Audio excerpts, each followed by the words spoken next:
All right, and so the new method of the starting soon screen is me setting up my chat windows while you can't see to make sure that the YouTube one is active because I popped out chat after stream started. So that's what I'm doing right now, is moving windows around. Um, okay, like that.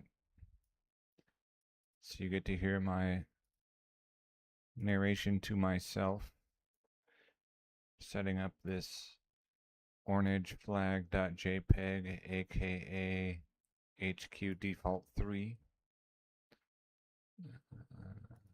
Okay, transparency. And then I think pausing the restreams. Yes, I don't need to stream to myself. My network is already going to be stressed enough as it is today, since I'll be running multiple instances and self multiplayer, stream capture on, and then 1.07. Yes. Okay. Create new character. I'll use paladins. Topaz A. Okay. And then we'll get rid of this and keep him from trying to speak to me. So I'll do 6 of these guys. Topaz B. Hello, Warav. And I don't want these. Topaz C. If you cannot tell by their names, these guys will be accepting topazes from my Atma muling program and then bringing them to 1.08 to give to my high-level barbarian there. He's level 92.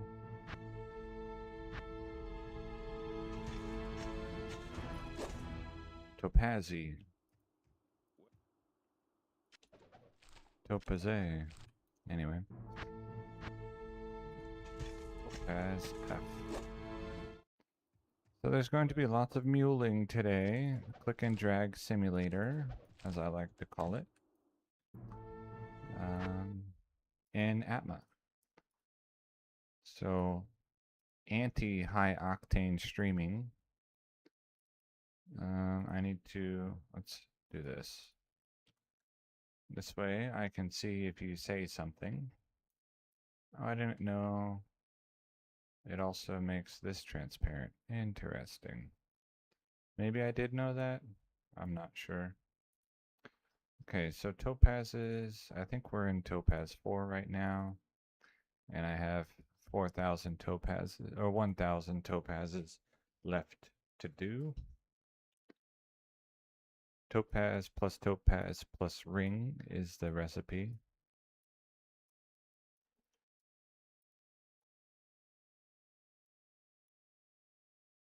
Did I unblind? Yes. And I guess, based on the window dimensions, you are able to see where I'm clicking, so that's good. Unfortunately, the Atma muling program does not have any batch pickup or batch release, and so I have to move each of these gems one by one. And it is click and drag and then release. So for muling them off, I'll be doing self-multiplayer in 1.08 and just throw them on the floor. So a bit less tedious, but still not free as far as effort goes. By effort, I mean, it's not hard to do, it just takes time. So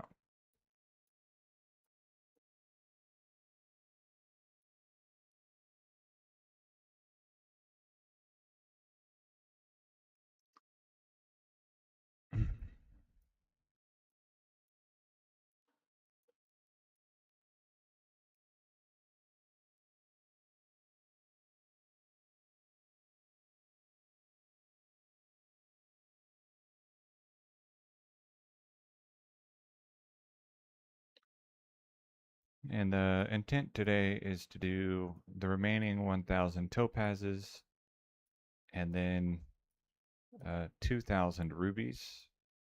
I'm not entirely sure how long I should expect this to take, so I might not get through all of it. This is not a thing that I enjoy in general, so it does require stamina rather than it's like, oh yeah, I like this. I could do this for 10 hours. Stamina being like anti-boredom points. That's, I guess, a good way to put it.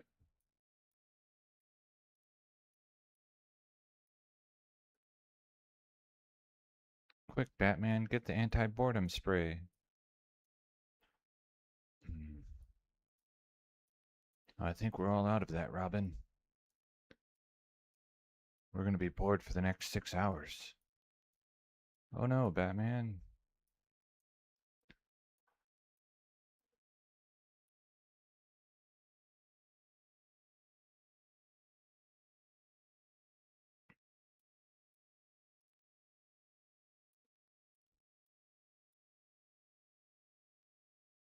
What, 6 hours? There's no way that can be right.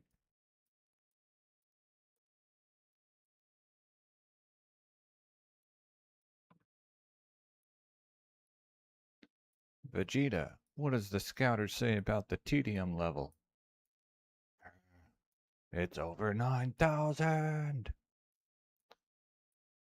Oh no. I'm sorry to my regulars who are watching silently and just had to hear me attempt to entertain myself.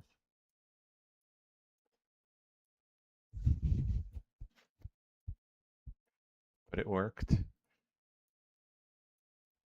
I am mildly amused.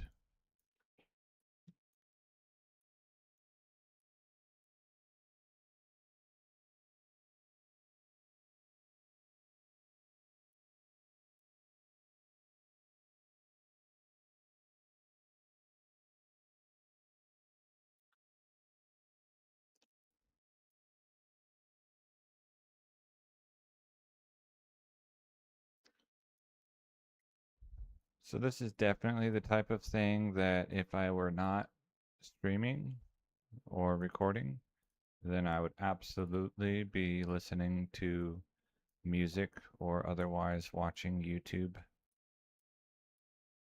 while playing. Normally, before I started recording everything, I did listen to music.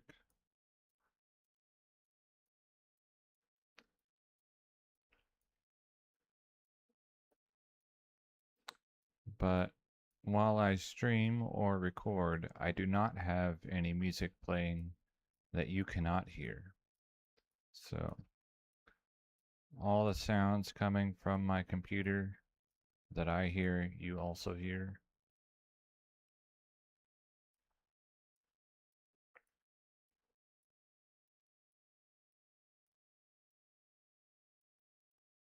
Which is game sounds and then the occasional Windows error chime.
Okay, halfway done muling this batch.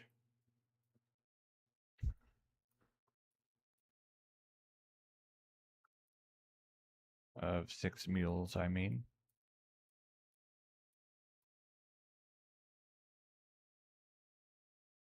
I wonder if I need any rings. Hopefully not.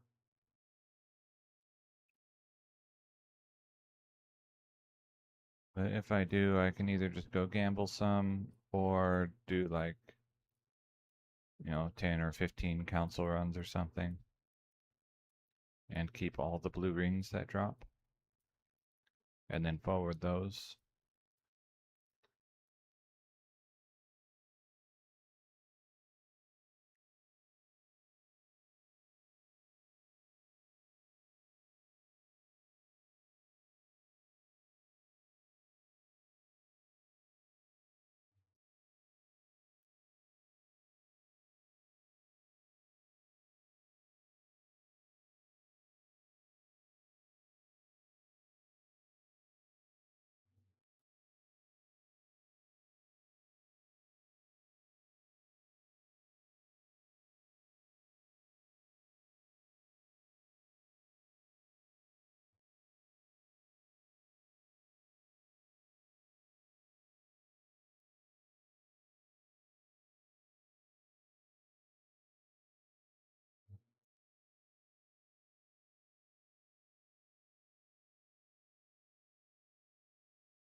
Hmm.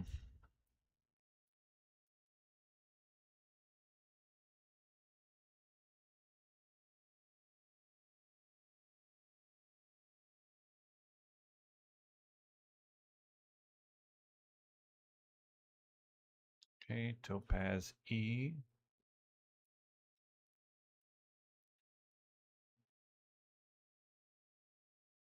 And then topaz F.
And then I can start cubing. After I move these save files from my 1.07 directory to my 1.08 directory.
Alright, now let's go find my file tree. 1.07 saves. We're going to scroll down to Topaz. Cut. Scroll up. 1.08 save directory. Paste. Okay. X. Unblind. And then, where's 1.08? There you are. Doo-doo-doo.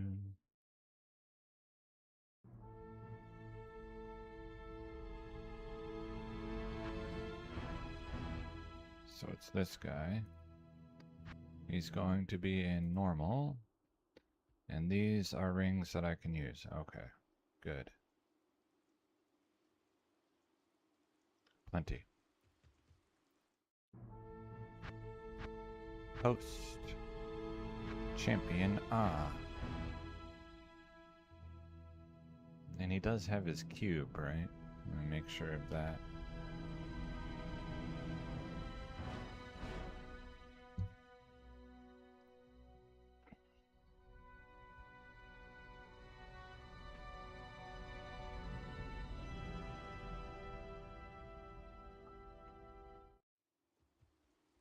Yes. Oh, what's in here? A ring to roll. Nice. Let's go hide in the corner. 1.08. Yes. Whoops.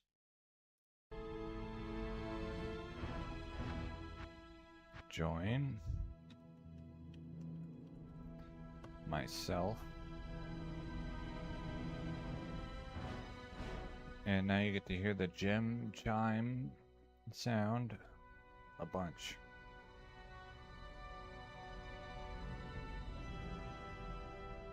Several times.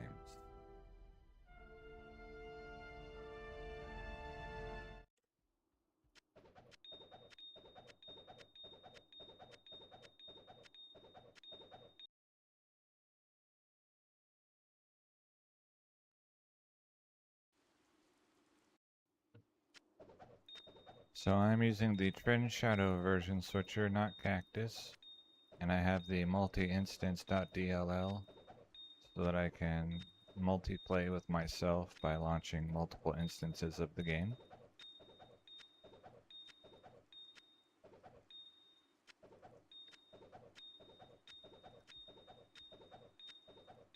So even, normally it's like, oh, you can only run one copy of Diablo 2 at a time. I can run as many as my computer is able to maintain simultaneously. I don't know how many that is. And I guess, actually, I don't know if the DLL will limit me to 8. I've never tried to go past that, because you can only have 8 players in one game. Whoops. Hello?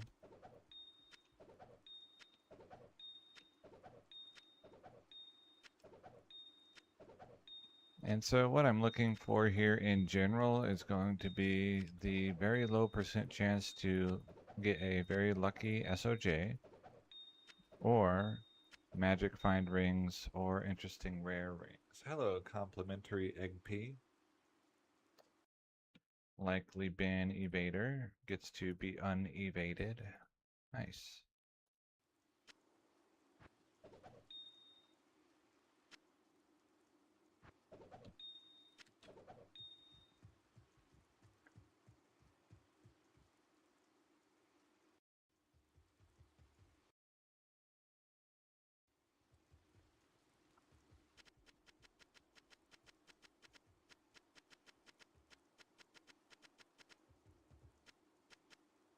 I can't carry anymore. Alright, Silver Ring of Strength. Okay, either some super insane rare, or just some sort of nice magic ring. Like Fortuitous of Fortune, which I've already got 2 in the other resistance types. Or maybe they were lightning. Or like Bahamut of the Apprentice, but ideally if you get that you want it as poison resist as a PvP item. Or I kept a few Steel of Fortune, so attack rating with Magic Find, because they have potential to be used.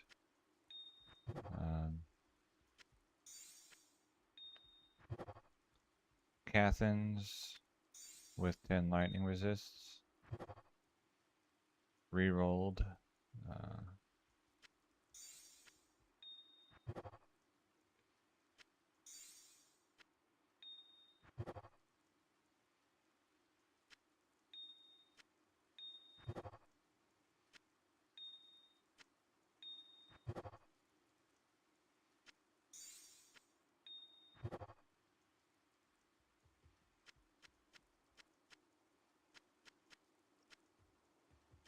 But I don't actually expect to find anything like really good, but the chance is always there. And I have these gems, so I might as well use them.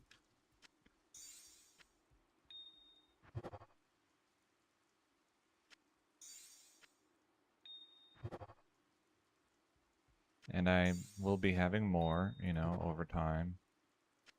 So there will be more ring rolling sessions, most likely. I don't think I'll ever try the amulet variety of this recipe. It's very expensive, 6 perfect gems, which is kind of a lot.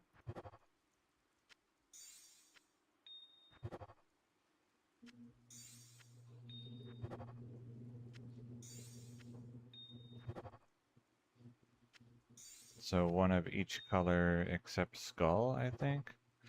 Let's see, amethyst, diamond, ruby, emerald, topaz, sapphire. Yeah, one of each color except for skull.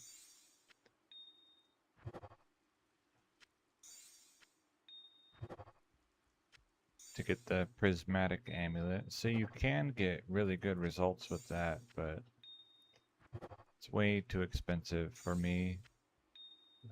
That's the kind of thing I would only consider going for if this were my full-time job. So like if I'm playing 8 hours a day, 5 days a week, okay, then I could see myself potentially trying to roll for like Talrosh's amulet or something.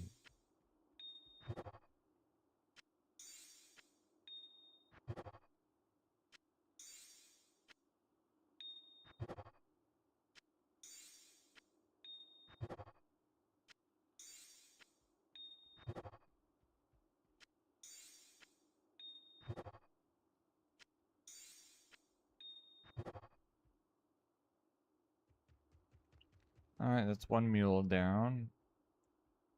Where you at? You are Topaz A.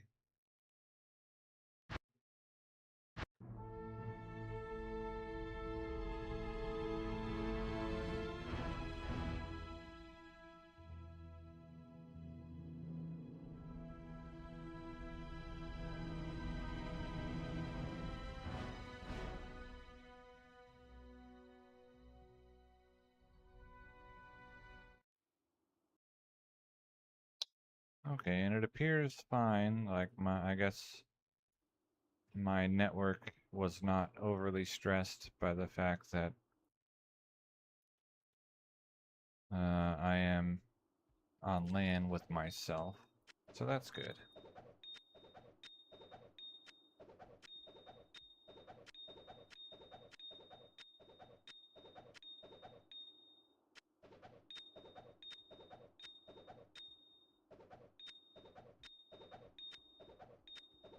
And what I'm looking at there is, I think just below where you can see it shows my dropped frames.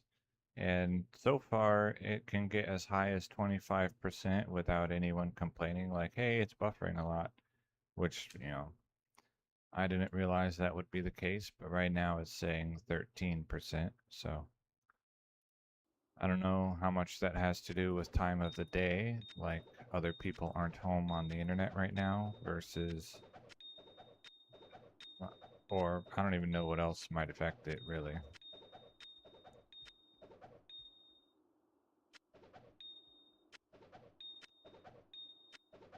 I cannot simply buy faster internet here.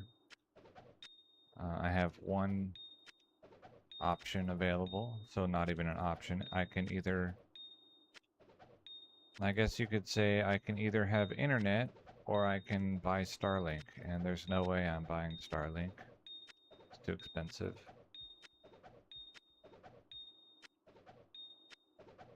And there might be other varieties of satellite internet available, I don't know. But the only, like, wired internet connection that I have, there's just one. So my internet speed is, that's it, that's all it gets.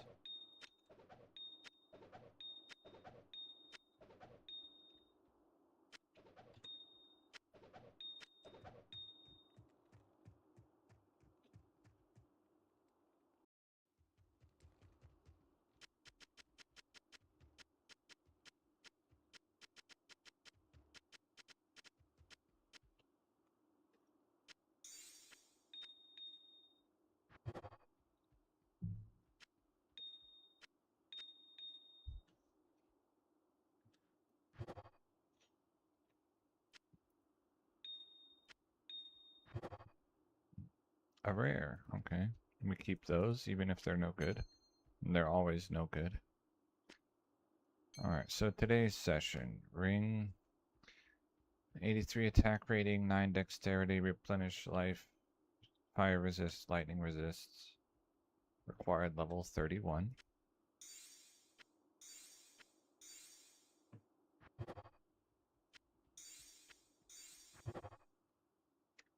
In theory, I could get a 7-point ring with this recipe.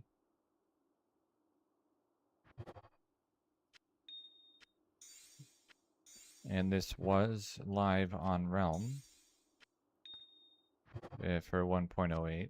So you also could have gotten online a 7-point ring.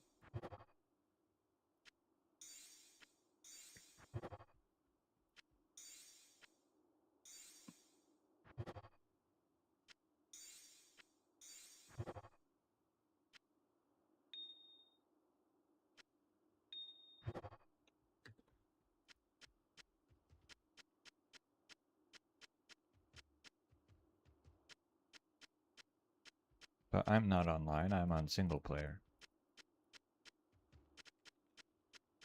I can't carry anymore.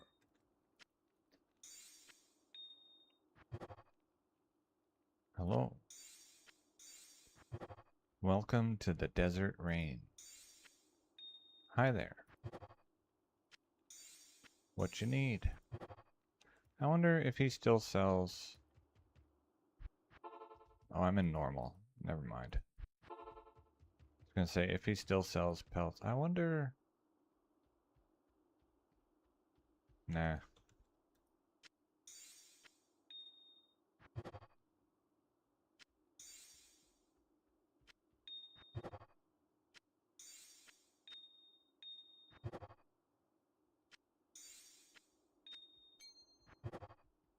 Cathins with 25 light resist.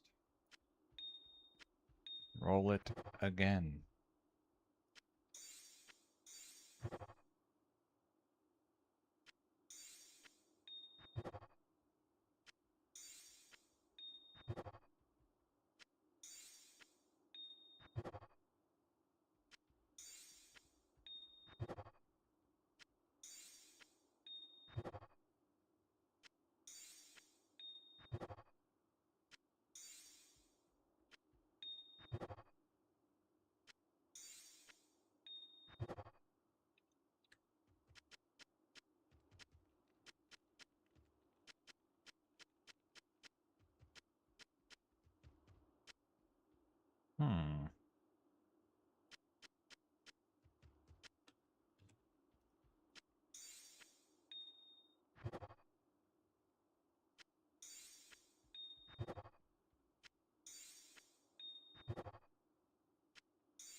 Nagel ring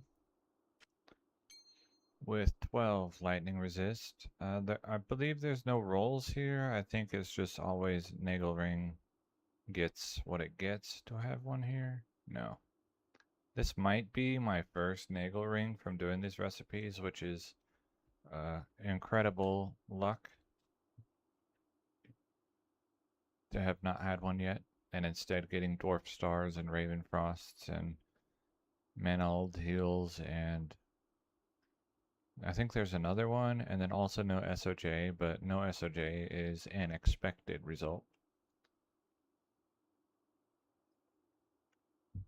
But in particular, the magic find is always 15 on Nagel Ring in this version. 1.07 and 1.08 both have 15 magic find Nagel Rings.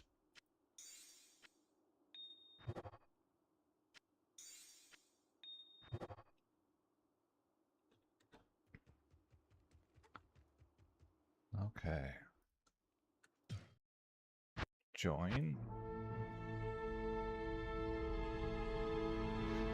So a mildly interesting result. That's nice.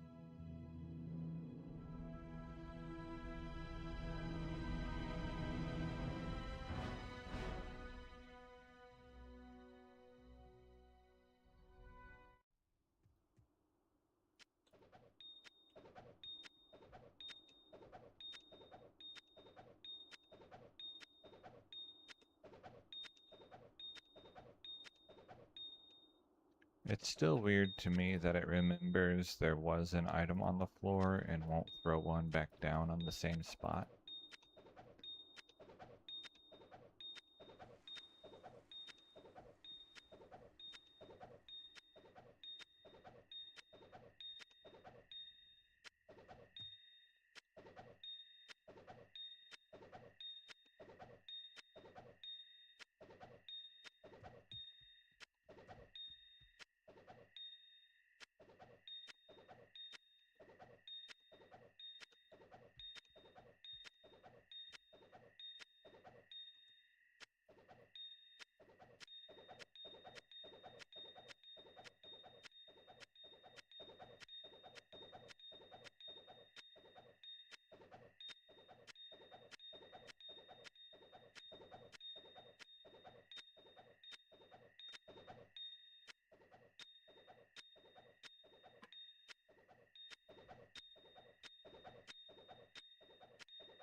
Run away.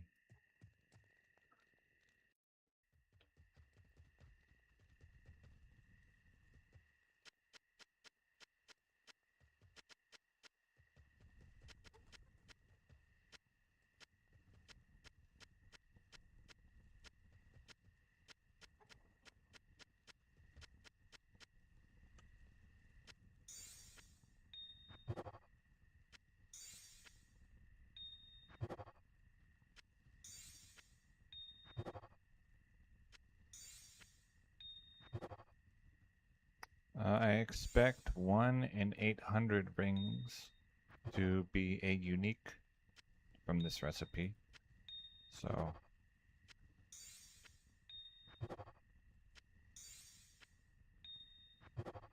getting one this early could be a sign of good things, or it could be a sign of bad things.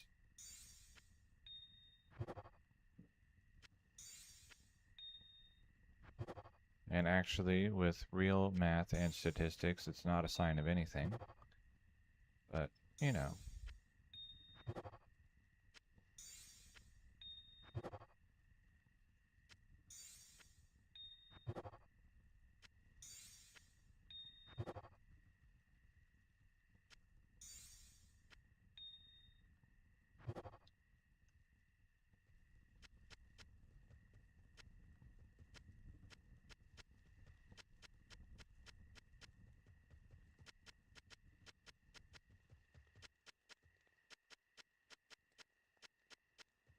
I am overburdened.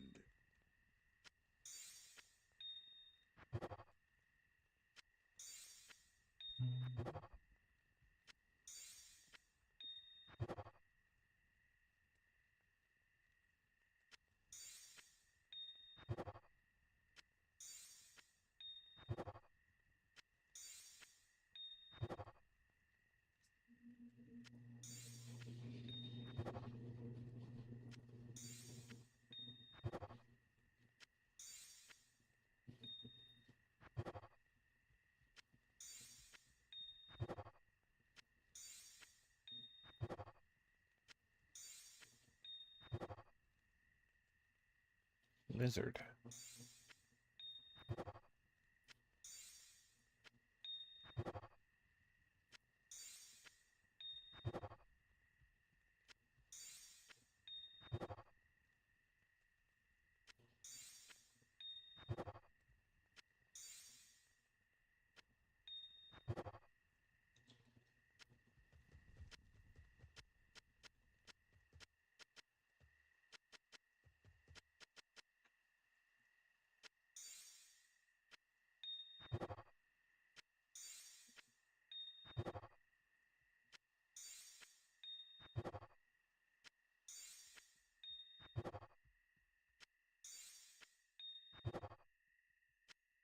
Hmm.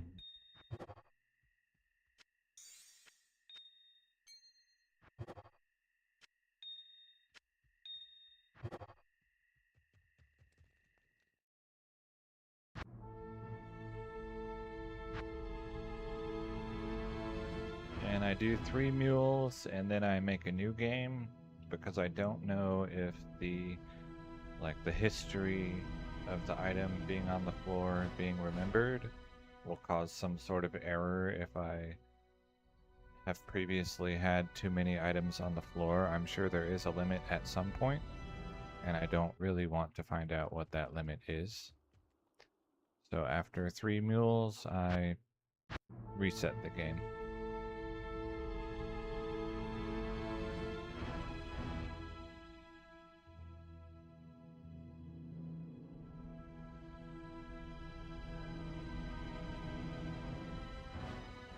And I say I'm sure there is a limit as a figure of speech. I don't actually know. And whether that limit would be something I could reasonably expect to reach, I also don't know.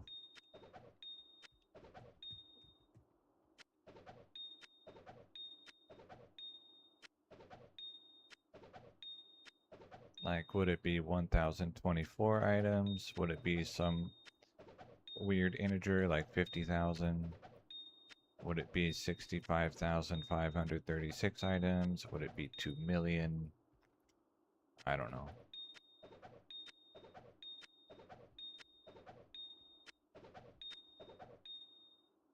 The information is probably available online, and I would not be at all surprised if crashing the game with that in some manner was a way that dupes were made on Realm at some point.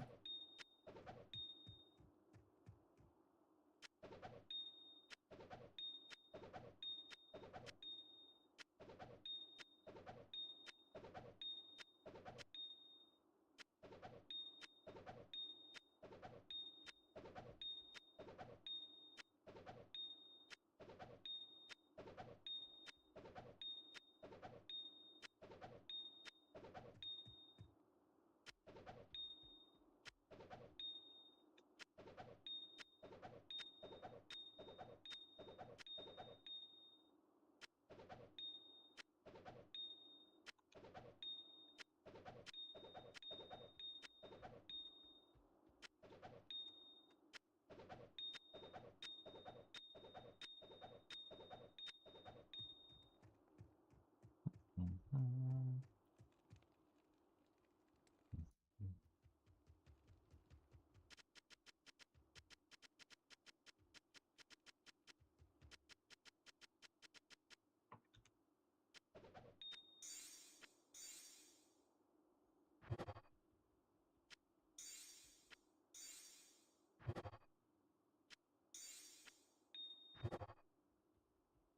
Hmm.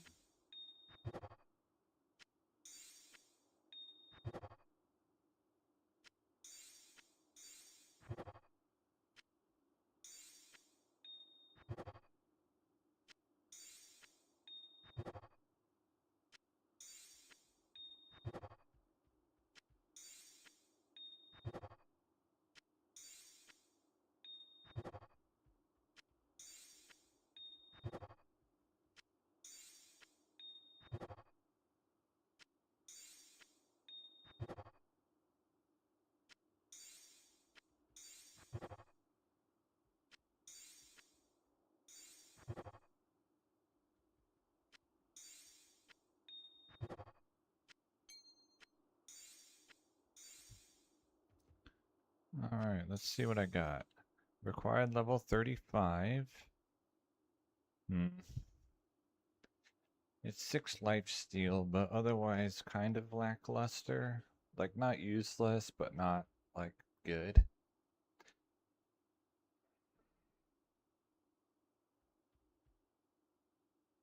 It does show 7 affixes, which is neat.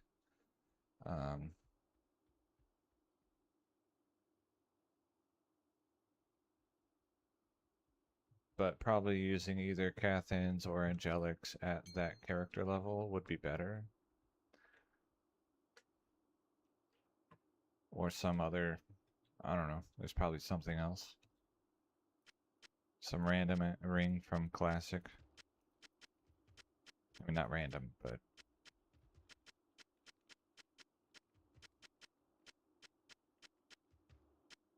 I am overburdened. But still, it's nice to see a rare. Especially with 7 affixes. To show, you know, the potential of this recipe.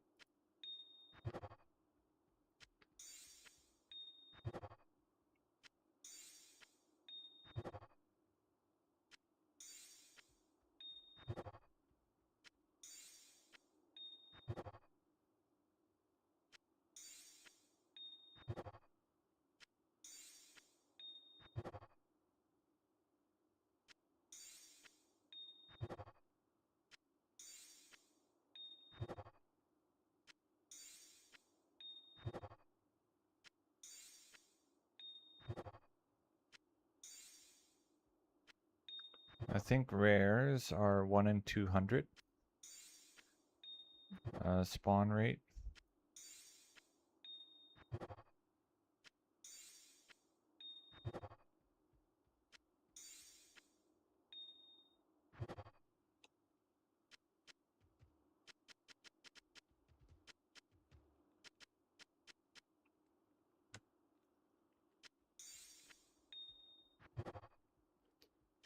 From this recipe.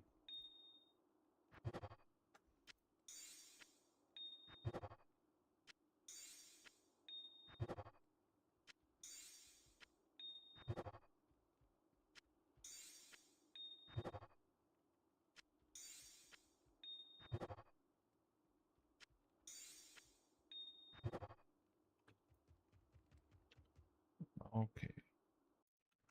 That was D, so I have E next. Topazine. What? Ow.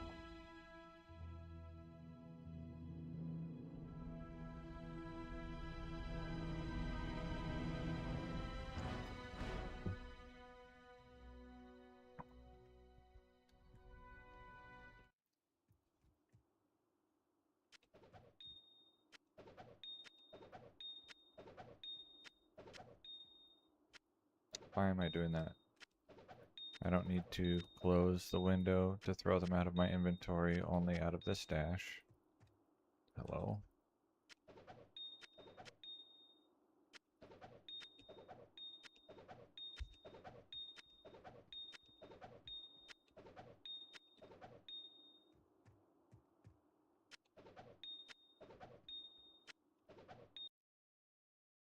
Yeah, looks good.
can't carry anymore. Make sure I actually got rid of everything. Yeah, okay, good. Get out of here.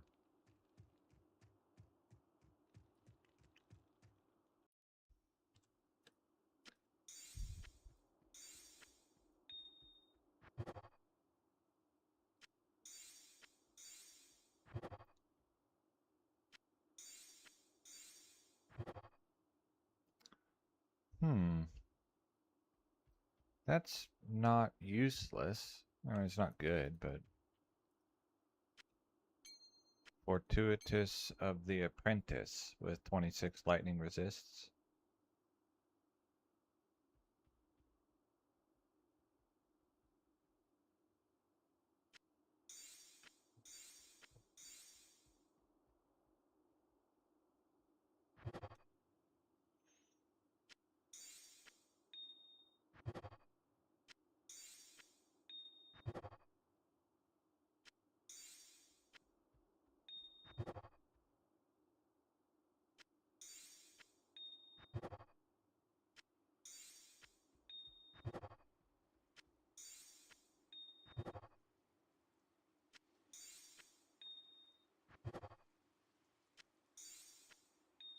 Every time I see Ring of Fortune, I think of Wheel of Fortune.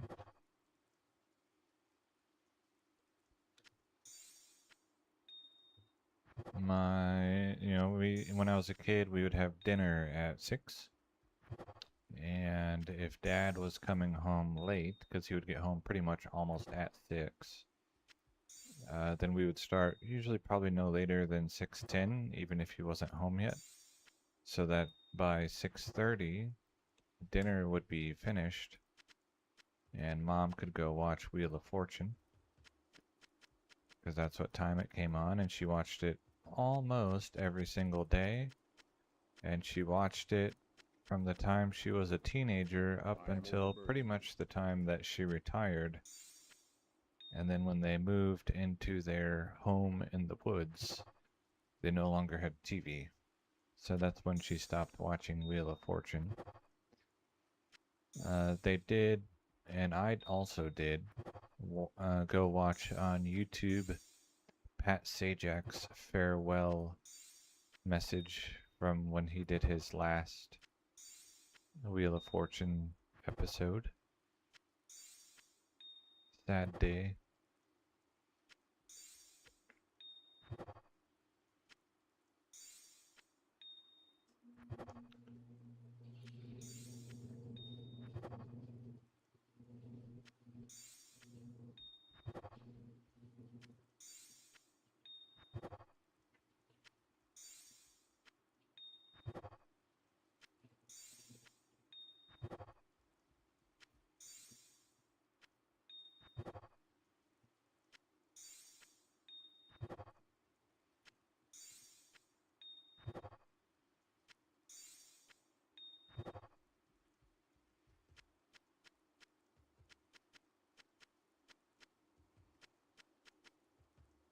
Hmm.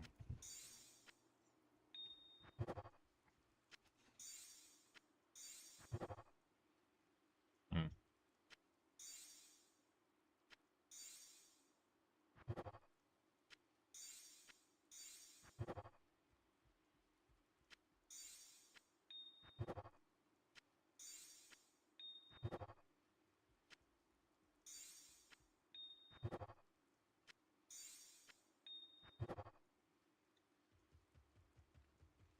Okay, I think I have one more mule in this set.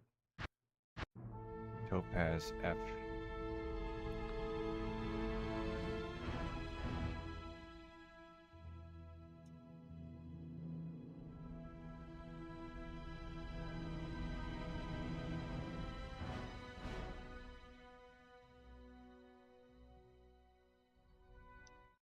Hmm.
a very low quality rare item.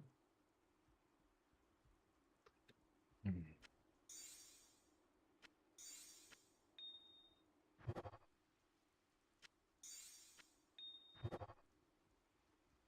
How much gold do I have? I can only get like 4 more rings, I think. Maybe 5. Wow. Cathins with 18 lightning resist. Do I have any that I kept? Yeah, 33. Okay, good enough.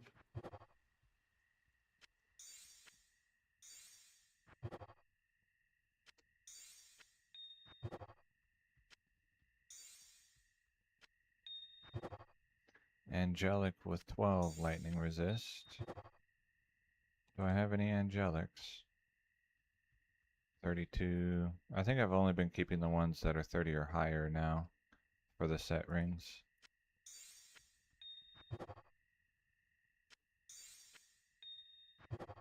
I have plenty of, I think I kept basically all of them when I did poison. Um, so I have plenty of examples of it working. So now I'm only keeping the ones that are 30 or higher.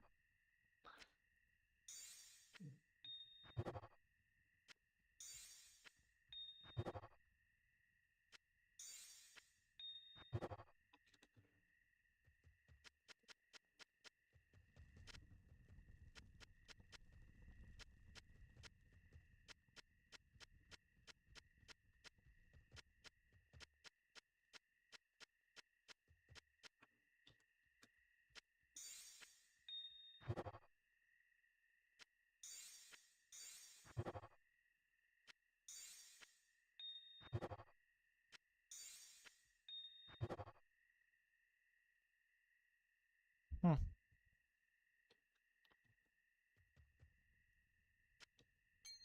Too bad the all resist didn't roll higher, and also the lightning resist only rolled 11, but still, interesting.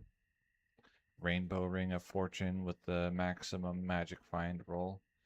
I think, I'm not certain, but I think you can get this as a rare, so definitely room for improvement, but still an interesting result.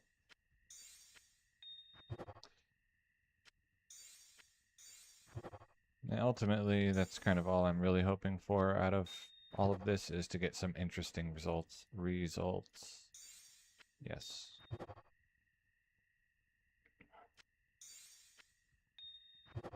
Because getting actual Omega Busted results is, a lottery pull, and I don't have enough lottery tickets. So,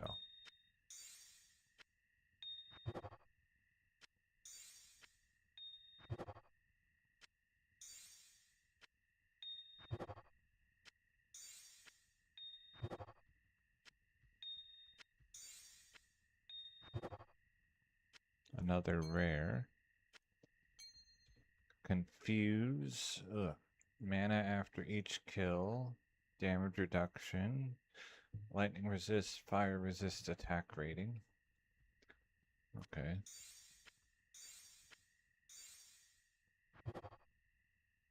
Steel of Chance. Not quite it. I generally keep Platinum of Fortune.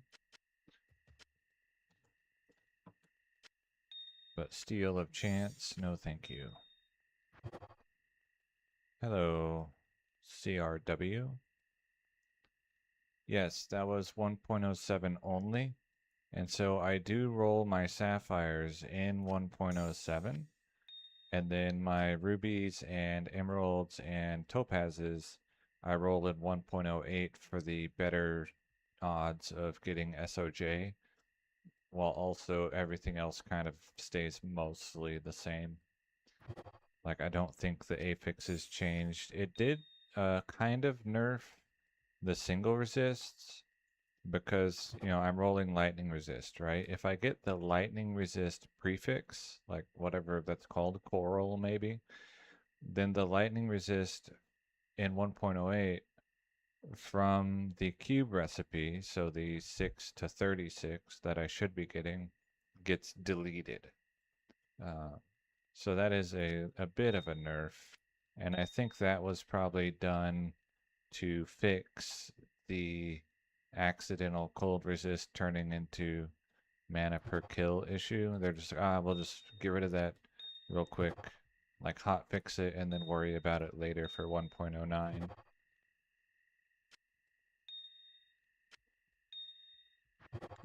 But the odds of uniques are better in general, and then the odds of the high level uniques are also improved in 1.08 compared to 1.07. And you showed up just in time to watch me start muling a lot again. So that's a thing. Make sure the mule is empty, because I just rolled 6 of these guys. So however many topazes that is, a bit over 500. How far back was bone wall farming? I'm not certain on when changes were in various versions of Classic. In general, I would say 1.0. You know, when did they fix it? Was it 1.02 or 1.03? I don't know. I know that it for certain was fixed by 1.06. And I have characters in 1.0 and in 1.06.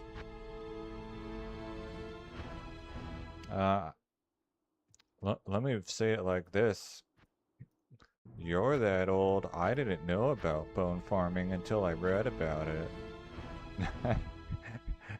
Now, I am old enough to have played this game as a child. We just didn't own it yet. You know, we were kind of, I'll say as gaming families go, and we weren't super into gaming. Like, we had time limits on how much we were allowed to play and stuff. We were kind of late to the so-called modern PC. Um, we bought our fancy modern Pentium 2. I guess it was Pentium 2. Or was it Pentium 3? It might have been 3 in 1996. And then I was not even allowed to use it for anything other than school projects until it was like over a year. Like, I wasn't allowed to play games and stuff.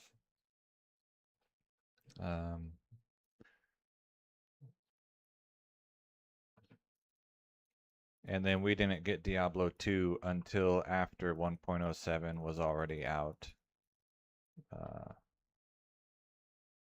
So, am I old enough to have played 1.0? Yes. Did we own it at the time? No.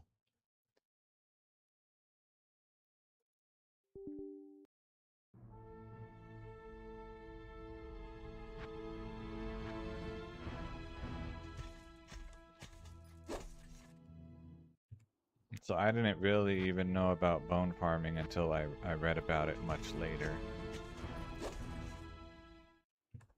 And I've still never tried it.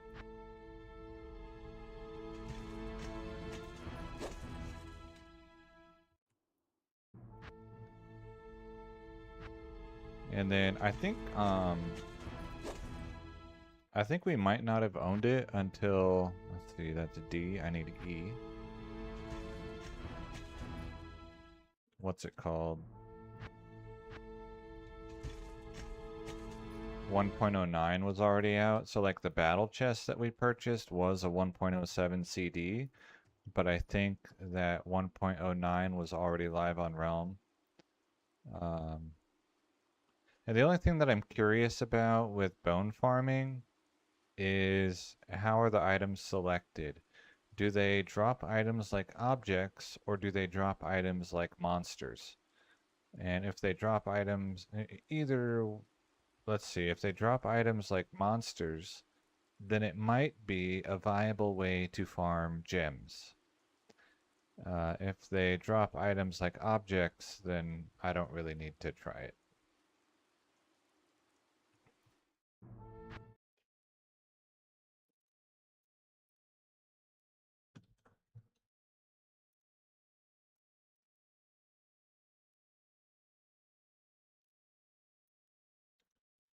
So now I'll be moving, let's say click and drag object, click and drag all these items. Um, I have this program called Peek Through, which lets me see, make various windows on my computer transparent so that I'm able to see chat through Atma.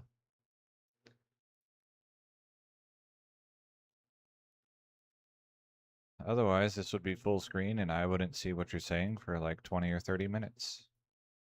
So I think it's like Monsters because I'm pretty sure people farmed gems that way. I don't know if they farmed gems efficiently that way, or if running Council in 1.0 is more effective. When I run High Council in 1.0, I get about 40 gems. Well, I'll say I get 40 gems about every 15 minutes. Maybe it's probably better to say like every 16 or 17 minutes.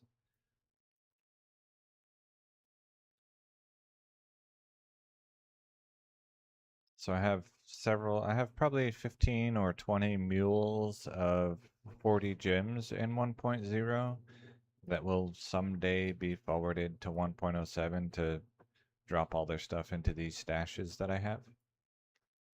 Um, Unfortunately, they cannot get flawless in 1.0.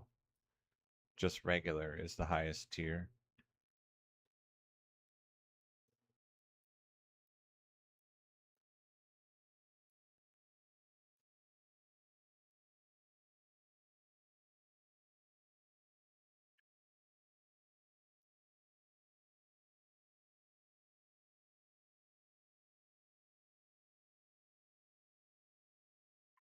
And most of these gems, maybe even all of them, well, not all, but the vast majority of the gems that I have that I'm moving right now would have been farmed from the 1.07 High Council in Hell.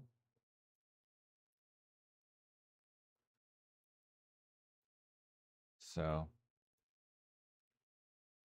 I previously rolled, I have rolled 4,000 sapphire gems, 4,000 emerald gems. When I am done here today, I will have rolled a total of 2,000 topaz gems. And then, depending on my personal stamina for this process, 2,000 ruby gems.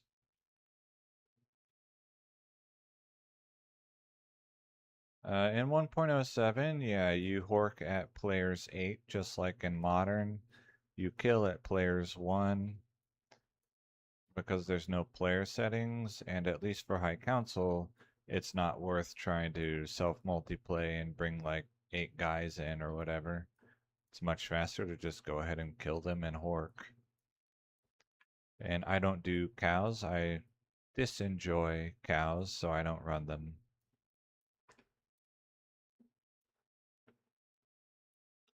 Anti-enjoyment.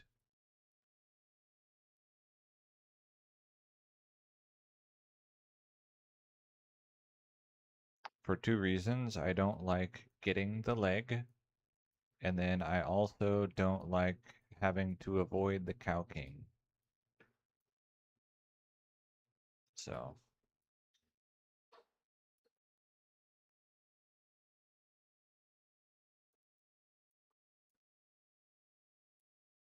and then when now I only play in single player. I have the ultimate goal. Well, maybe you've heard this, depending on if you're new or if you've seen my videos. The ultimate goal is to make a 1.14 Hurricane Druid that farms ancient tunnels and or maggot layer using only hurricane without having to cast tornado,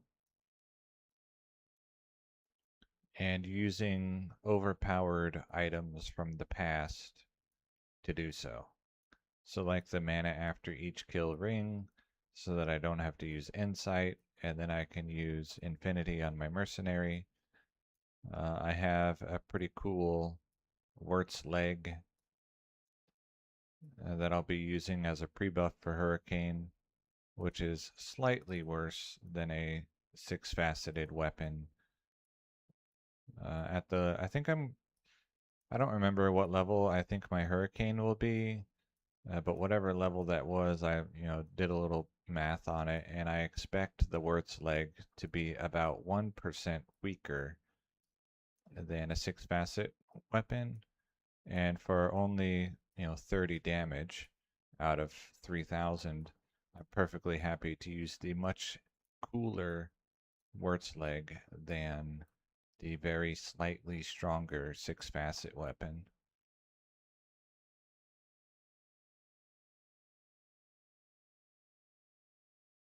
They were what? Can't see that last word. Great. Oh, okay.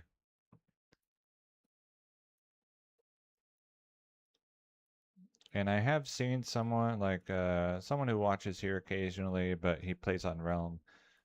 Did a Has a Hurricane Druid online, and so he kind of showed me um, a proof of concept that at players 1, a high damage Hurricane will be very effective in Ancient Tunnels.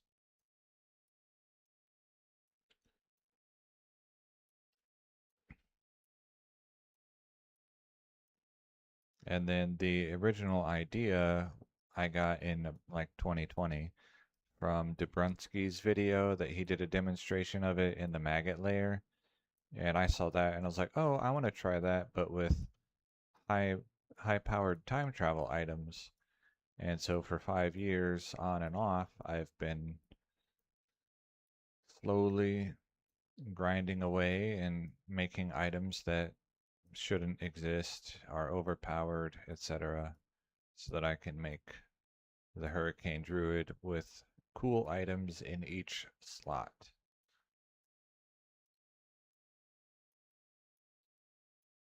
And then along the way, like, what I'm doing right now, this is not to be used on that druid. This is just like, well, I have all these gems. I might as well use them and see if I can get something cool.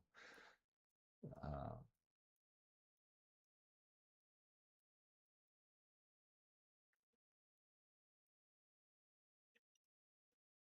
so,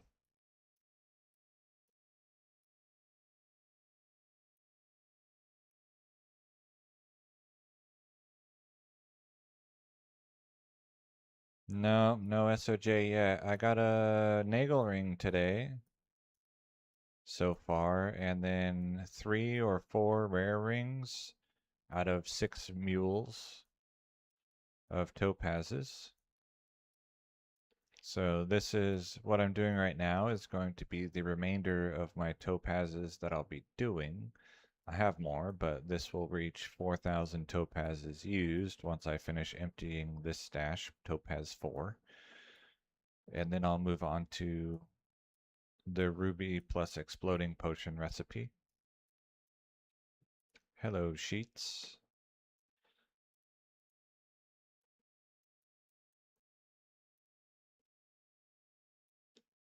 Hmm. I don't suppose. I think it's low chance, but CRW, are you the same person as that might be known as SRC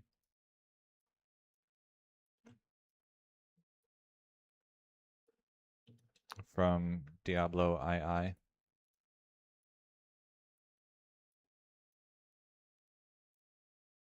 Okay. Yeah, I figured not, but he has CRW as part of his username, so it's like, well, non-zero chance.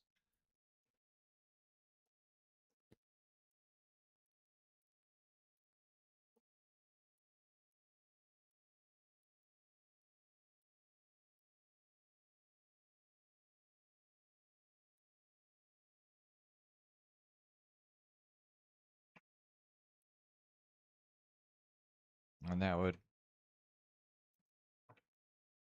I don't know that person, but it would give me some context like, oh, he's played single player forever and already knows all the things that I'm saying.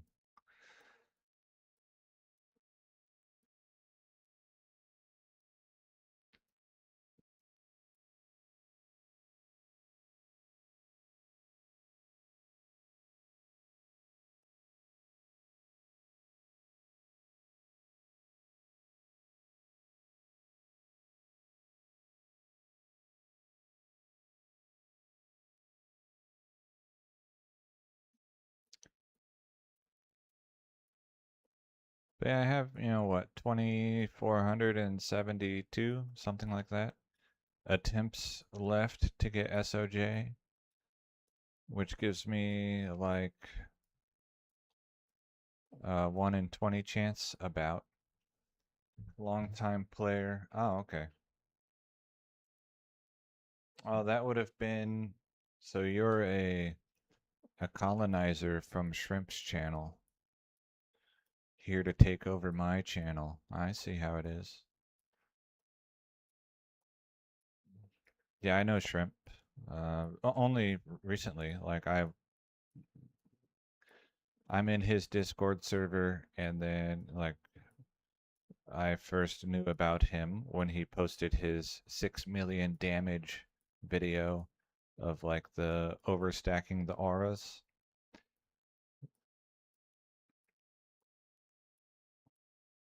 So I've watched a few of his videos and most of his YouTube shorts, and I have given him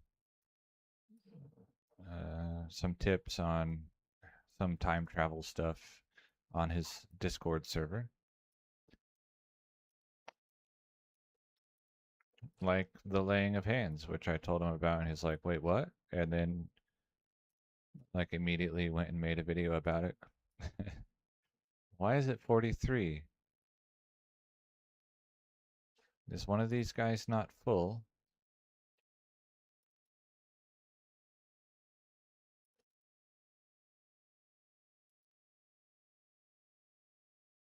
There we go.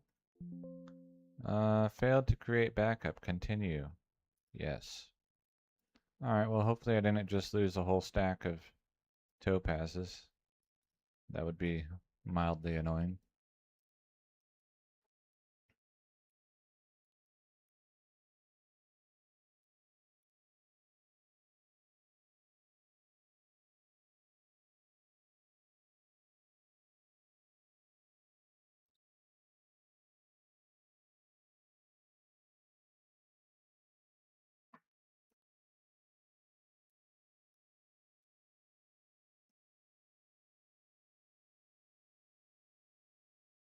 Deep dive.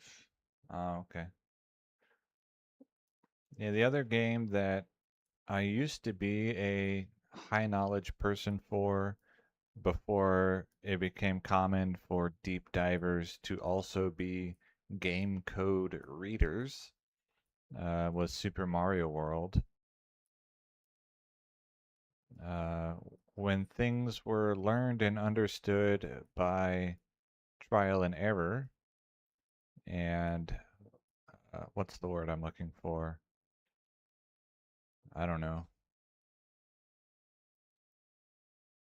Uh, I'll say exhaustive repetition. I can't think of the right word. This is going to bother me.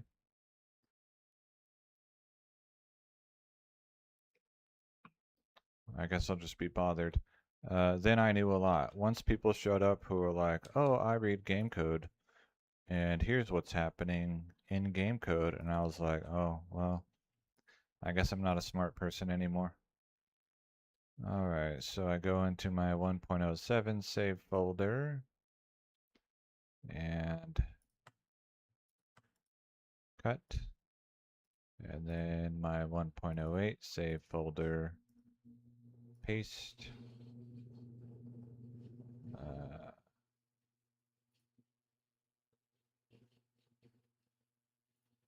okay. Unblind.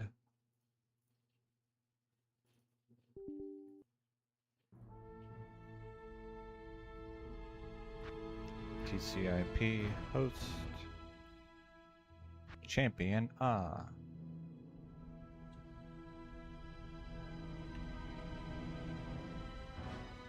But you know, Super Mario World is the only game that I would say I have significantly more knowledge than the average person, I guess, other than Diablo 2. Or I guess not average person, but like than the casual player. It's probably a better way of saying it. Okay, 1.08.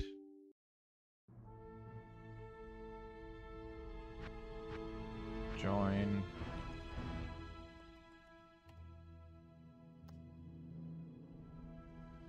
A.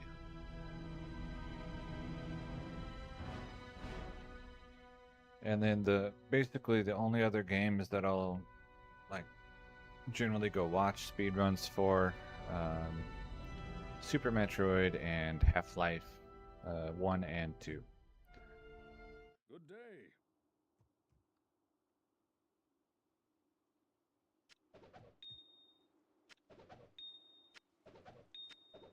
Because I've played them, and so like I understand somewhat kind of how crazy what they're doing is.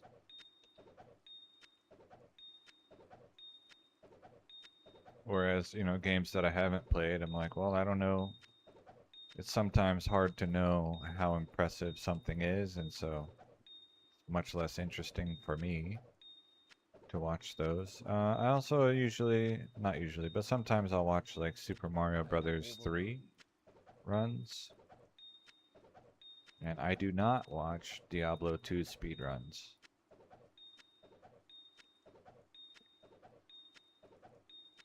Or have any interest in them. So, oh well.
And I particularly enjoy for Diablo 2 playing in all the various versions where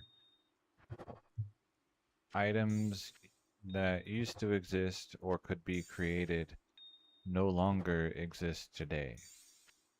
So 1.07 has a lot of that, and then I do some cubing in 1.10a. I will likely at some point make most of the 1.10 beta rune words.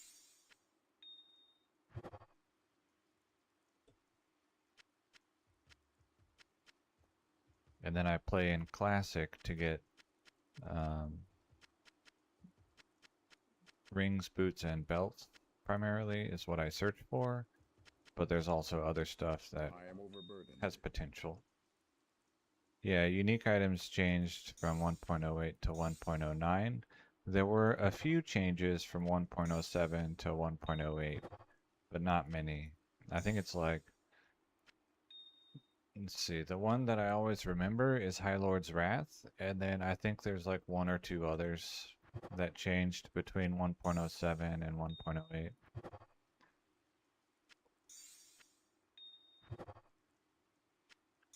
And then the drop odds from racks and from this particular recipe improved from 1 in 1,000 to 1 in 800 for uniques. Did Cat's Eye change? Maybe? I think there's Hydik. I think there's it's either Cat's Eye or Saracen's Chance, I think changed, and I never remember for sure, you know, one, whether it was either of them, and then two, if it was, then which one. The only one that I ever can remember for sure is High Lord's Wrath changed.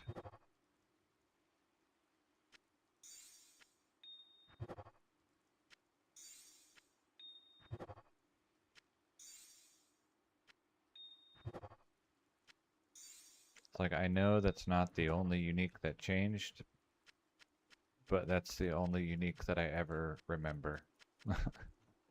So.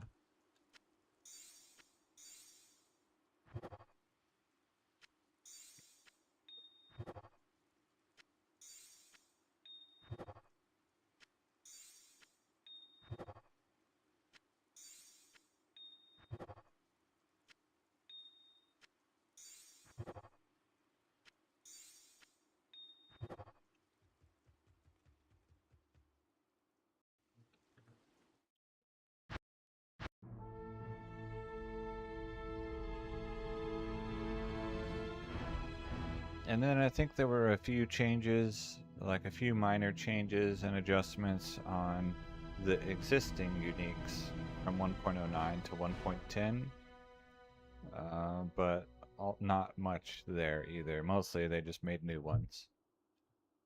But they changed Arcane's Valor, and they changed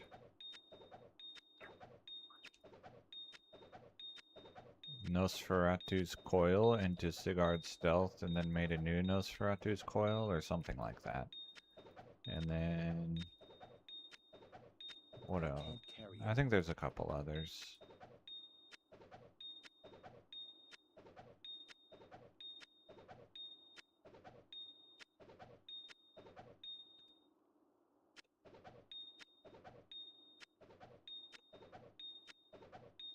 I am overburdened.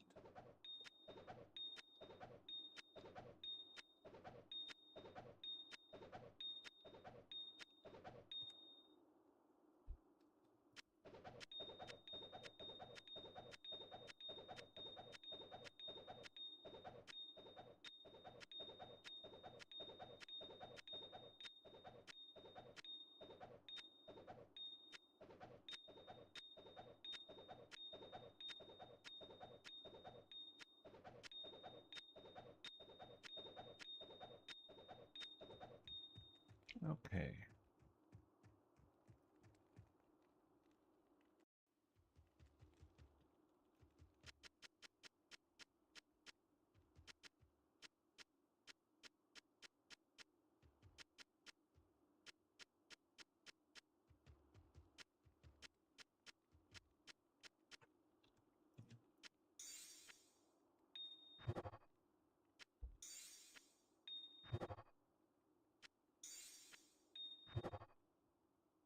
And I did, CRW, I did find the laying of hands.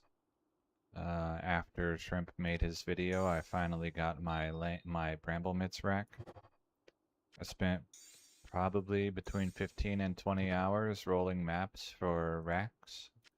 And then I got a stable Bramble Mitts rack.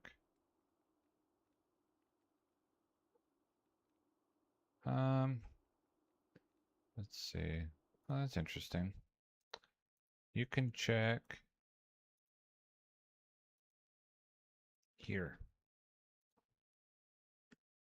That website, which sometimes goes down, has the 1.08 uniques in it. It does not have the 1.07 differences.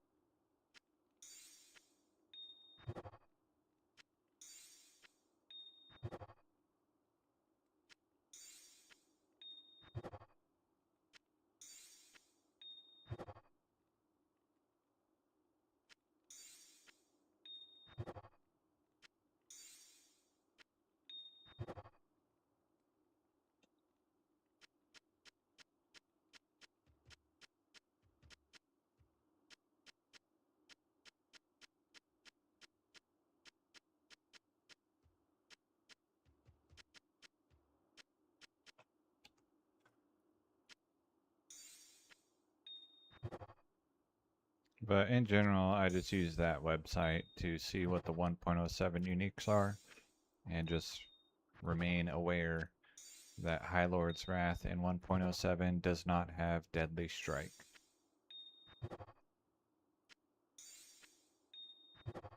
But it does have the Run Walk. So.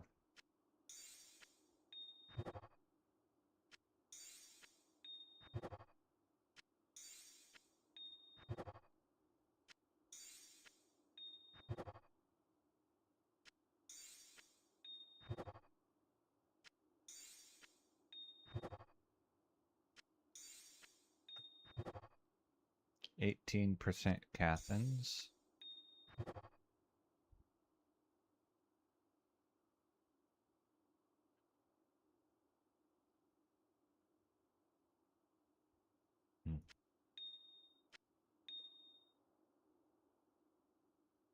I don't think I would ever use this.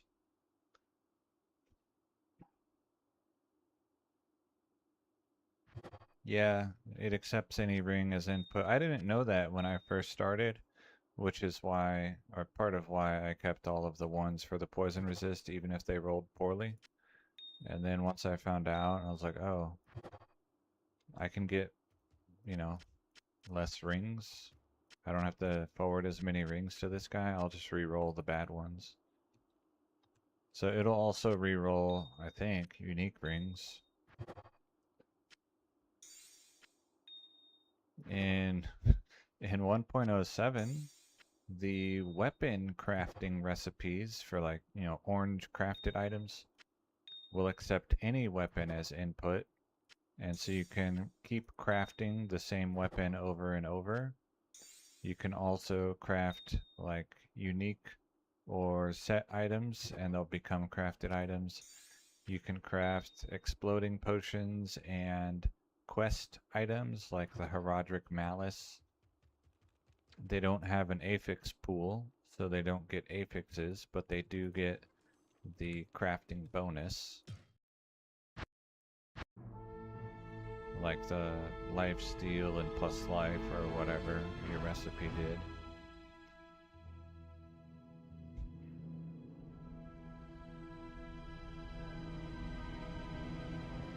Yeah, the main one from Classic that I look for is rares can get magic only. So there is no such thing as magic only affix in Classic.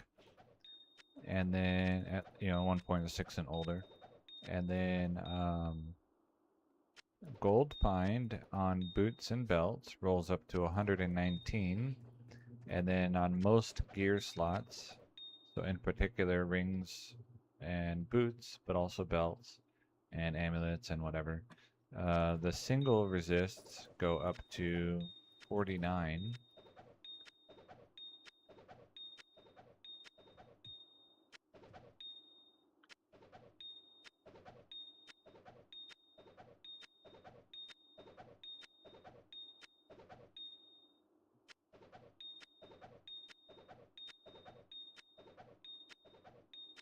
And there's some other changes, but those are the main ones that I care about.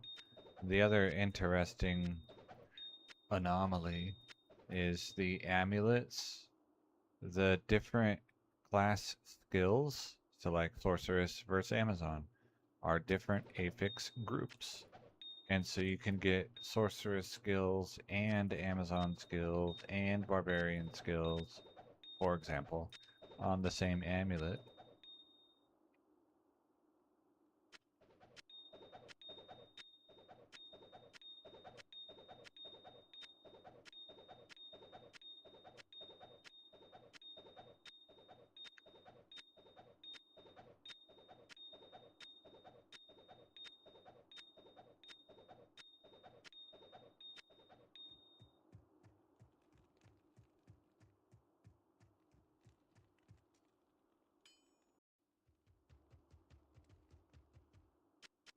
But I don't specifically target amulets. You'd need to have them item level 92, which I think, well, I know for sure it's possible by gambling. I don't know how the SOJ rare item reroll recipe works.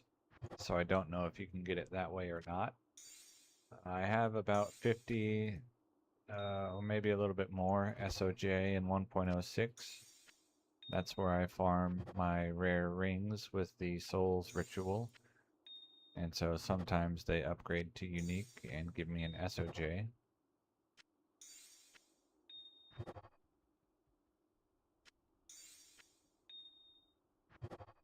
And I think when I get 100, I'm going to do a really dumb video where I identify 100 unique rings, and all of them will be SOJ. What I won't be able to convincingly do is act increasingly surprised by my astonishing luck as I can, go through it. Peak brain rot content.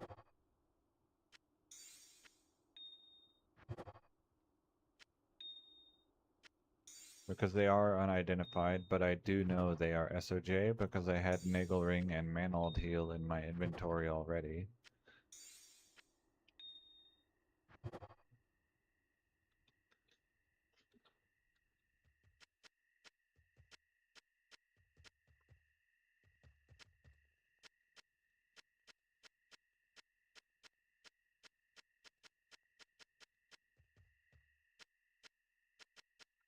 Maybe Manold is supposed to rhyme with Ronald. Imagine that, Monold Heal. Oh, that's weird to say. It's weird to say anyway.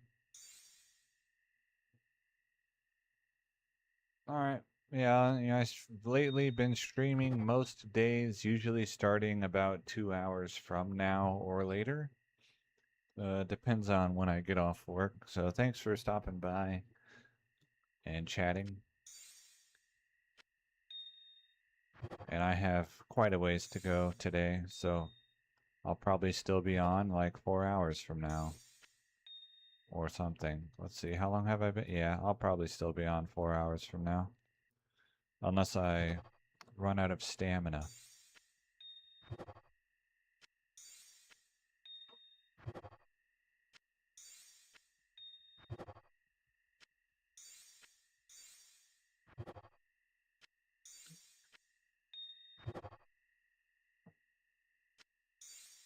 Yeah, because I have 2,000 attempts at the ruby recipe to go. Ruby plus exploding potion. Okay, a rare. Is it 7 affixes? Yes. It's always nice to see. It's complete garbage, but it's 7 affixes, which is nice to see.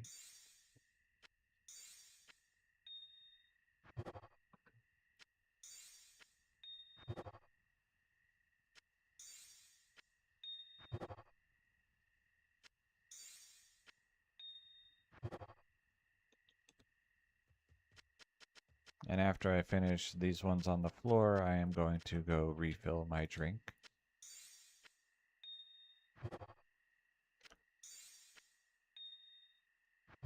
I have 2% milk that I'll be mixing with strawberry flavored muscle milk. That's what I'll be drinking today.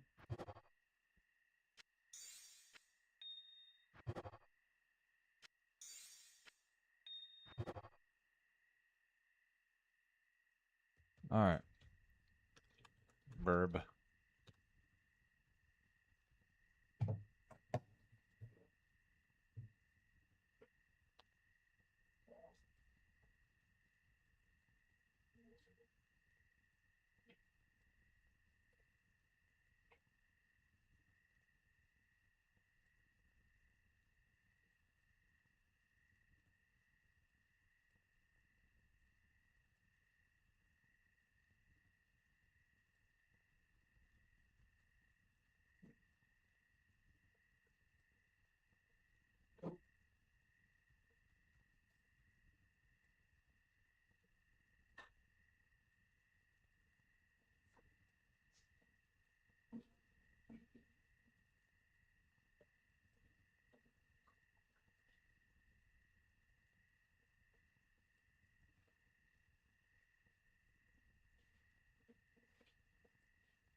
calcium hype, but also I need to ask my parents, because apparently kidney stones run in the family, and so I need to ask if calcium is the variety of kidney stone that we get, and if so, then I'll probably end up reducing my milk intake.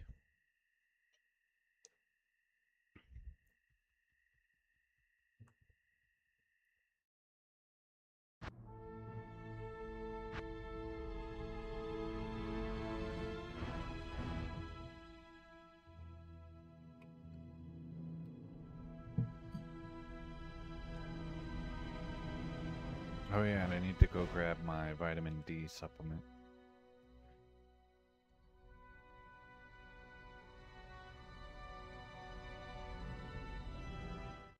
Vitamin D.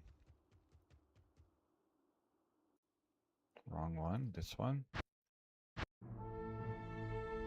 D, E, F. Yeah. Alright, so I'll go grab that.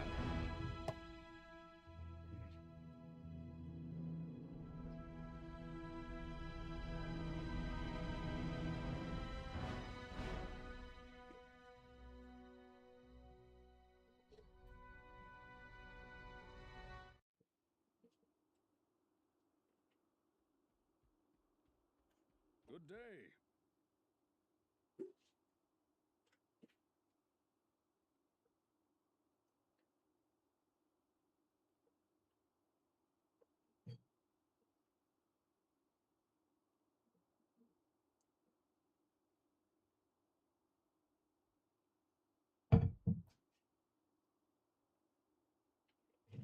Because when I supplement vitamin D, I feel less perpetually tired. So now I make sure to try to take it every day. Pure strawberry without the milk. Interesting. That sounds expensive.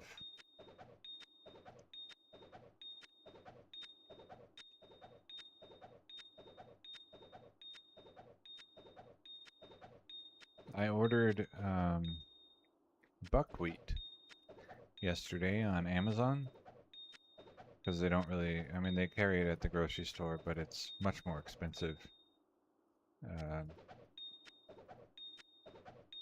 And, you know, they were like, hey, you know, pay $8 shipping and you can have it tomorrow, or you can have it free on Friday. So I picked free on Friday, and it is out for delivery today. So they're shipping it same speed as if I paid $8. Like, okay, well, I'm glad I didn't pay those $8.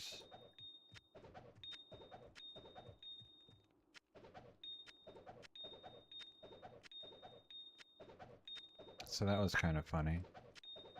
And I'll see, because buckwheat is like quinoa, not actually a grain or cereal.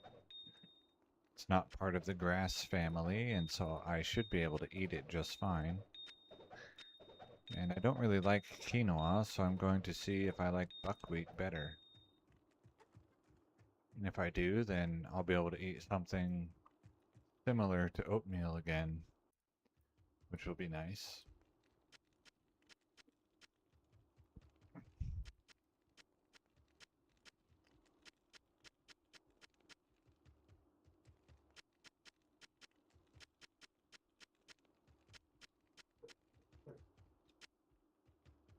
I can't carry anymore. Meh, meh, meh, meh, meh, meh, meh.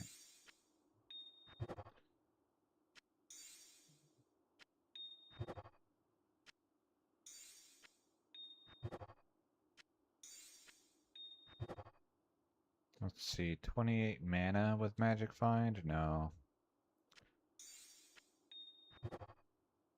Uh, is 11 the max? It goes up to 15, right? For all resists?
34% Cathans.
Hmm.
I am overburdened.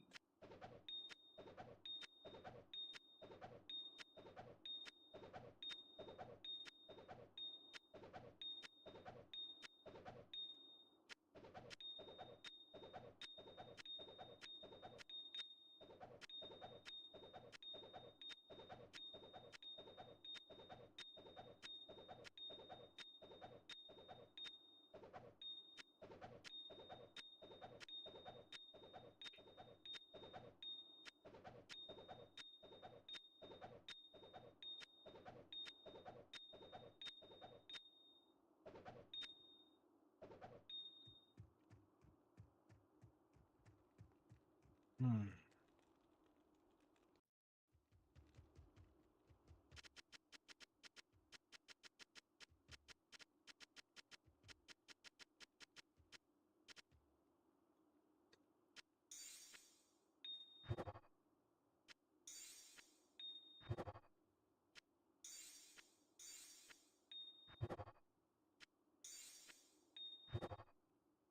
29% Cathans.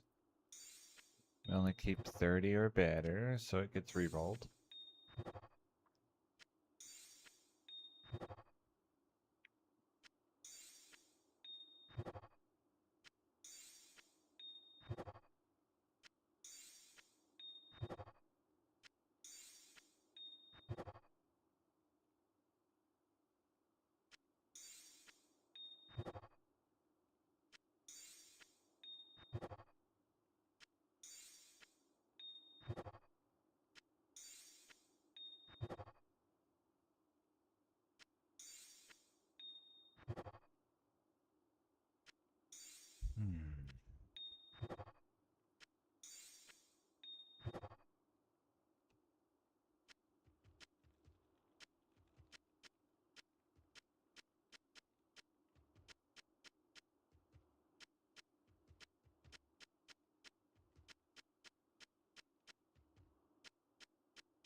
Alright, the last mule of topazes.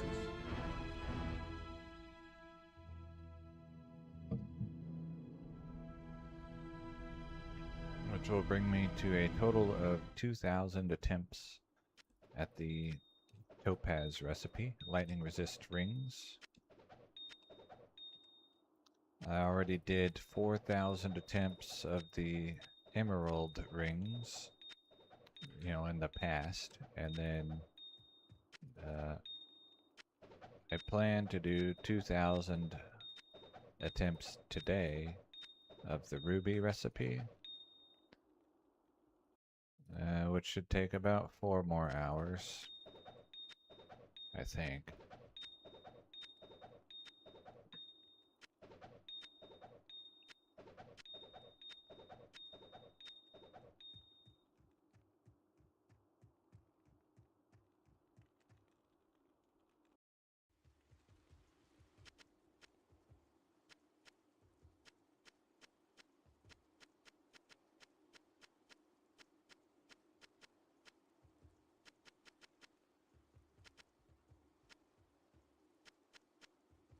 I can't carry anymore.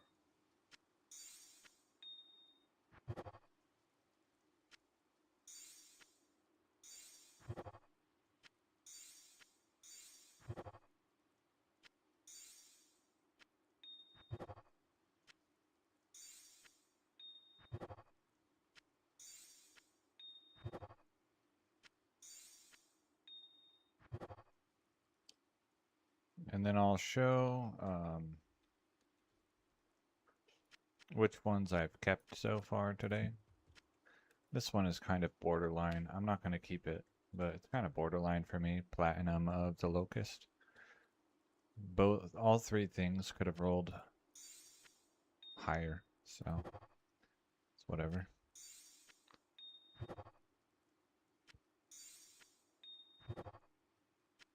And I don't have a particular use in mind for it.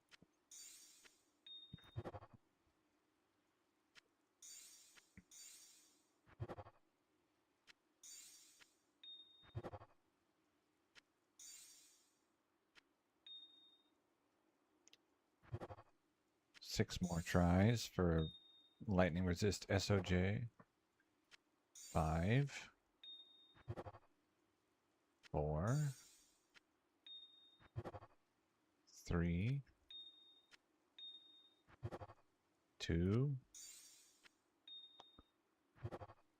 Last try for the lightning resist SOJ. Unlucky. So I've kept just a generic rare ring, a Nagel ring with 12 lightning resist, a rare ring that shows 7 affixes, but it's like vaguely maybe usable, but not actually good.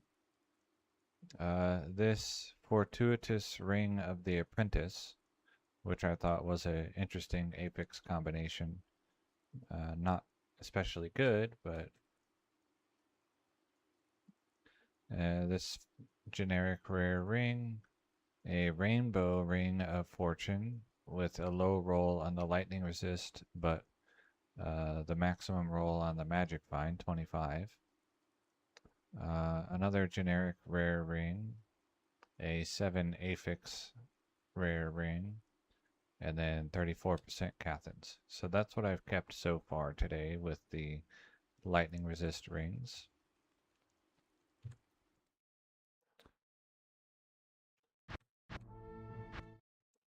And then we'll see what I have for rubies. I'll probably need to get more rings.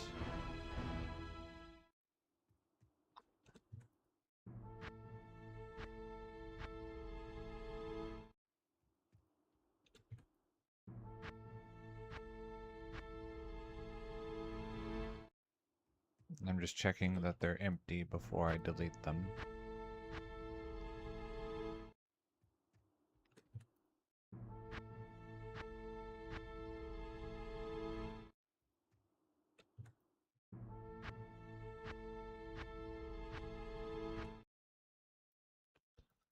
Okay. Wait a couple seconds to make sure the game is properly closed down. Make these guys go away. And then 1.07. Making some mules. Let's see, this is going to be Rubia.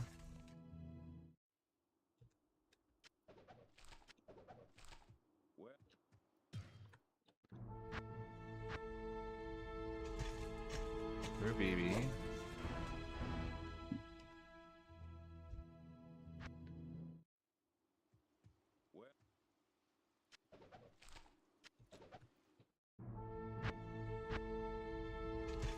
And Rubis. Or maybe Rubik.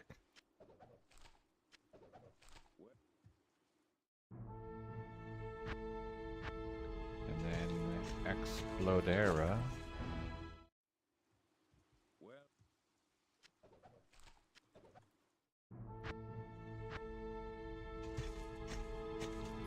Exploderb.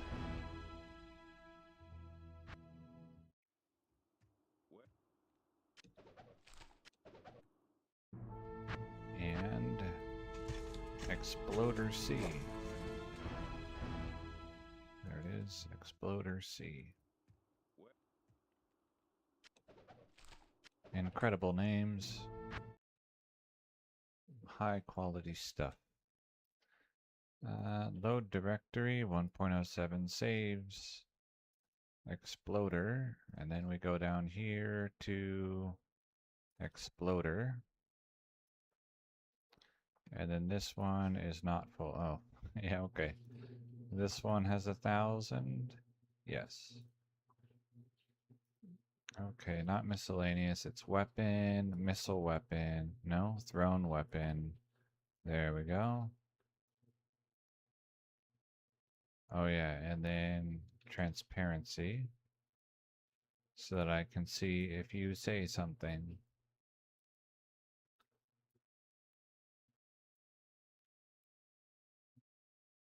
Imagine muling exploding potions. This is peak gaming.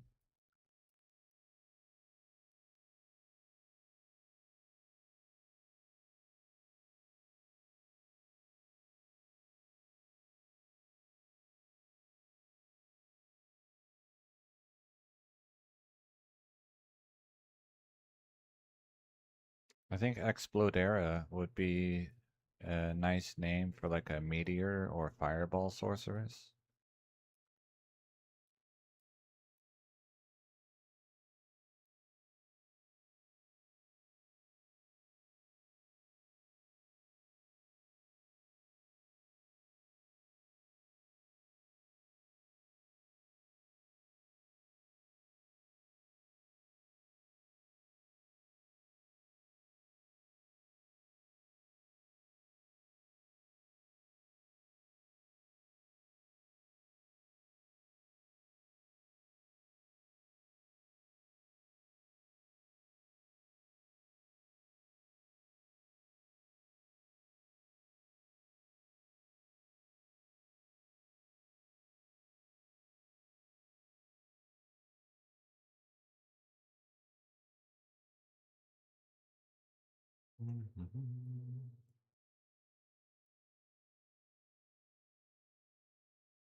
Okay.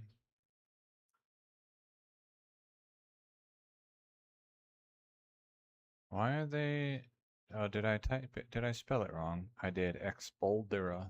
Ah, nice. Expoldera. Whoops. I was wondering why they were in the wrong order. and the list over here on the left. It's because of the typo.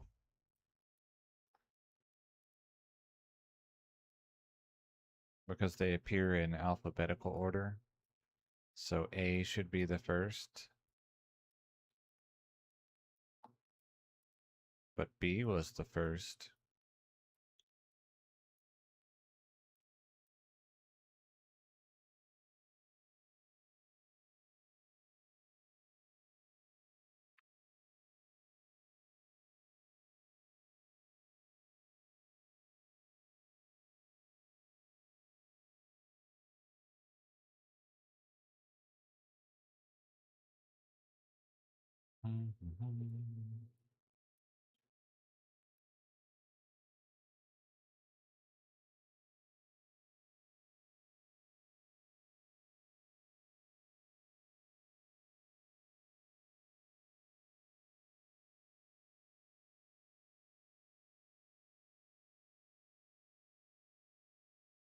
And this process will be slightly different because I can't just pick up a bunch of exploding potions off the floor. They'll stack into each other. So my cuber, Champion A, will have to have his inventory open while picking up exploding potions. And so what I'm going to do is join the game with the ruby guy, throw all the rubies on the floor, and then join the game with the exploder guy and like stand over in a different spot and throw all the exploders on the floor. Something like that. Maybe.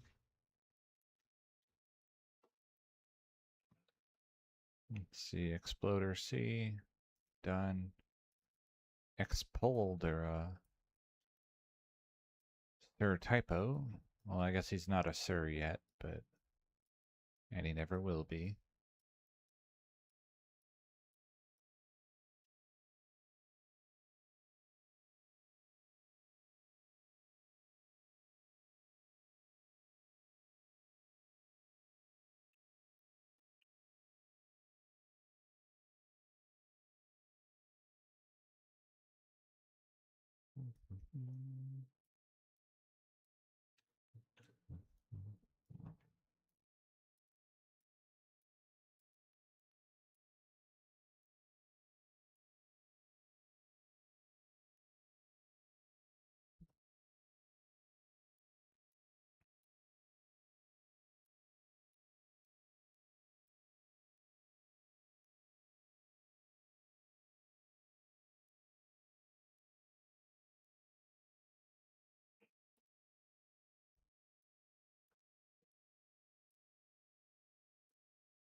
Mm,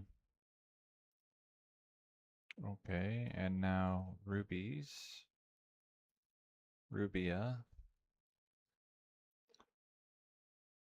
Is there stuff in here? No. Okay.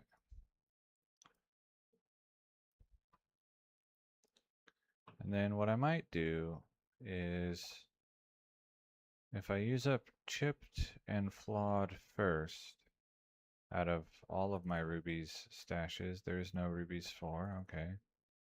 Rubies 3 is almost full, and rubies 2.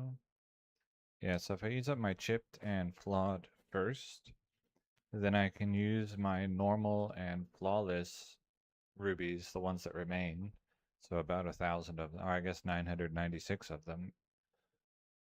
Um, which would give me, what, 332 more attempts on my Archon staff in 1.10a. So I might do that today as well.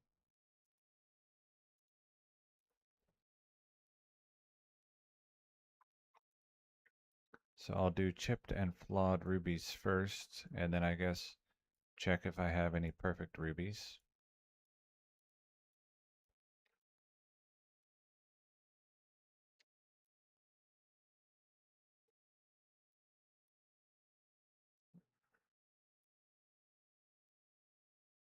Now I could get more exploding potions by shopping them in Classic, but I don't really want to um, shop and then forward 1,000 stacks of exploding potions. I'd rather just use them as attempts at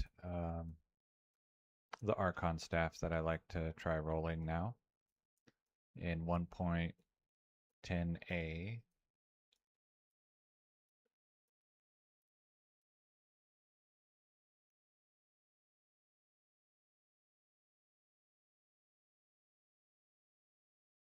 So I might do those today as well.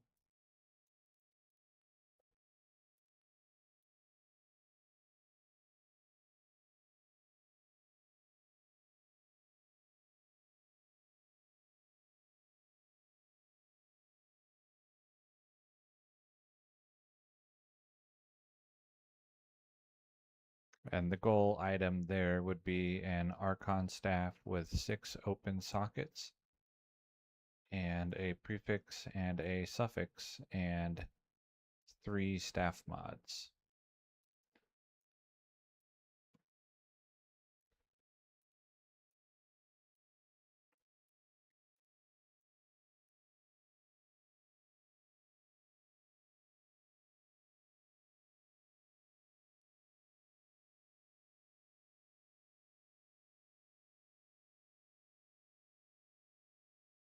And then if I get that, then I'll just roll Berserker Axes again.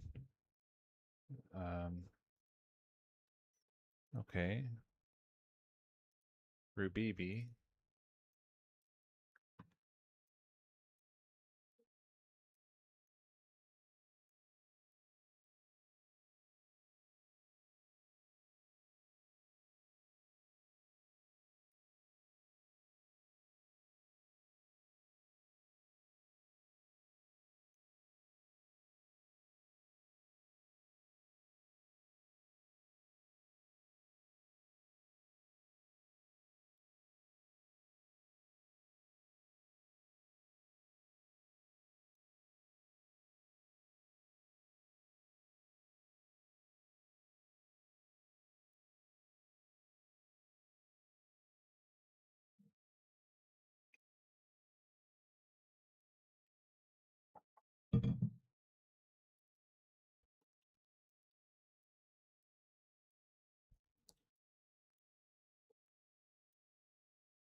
And then if I'm feeling really inspired, I might go in here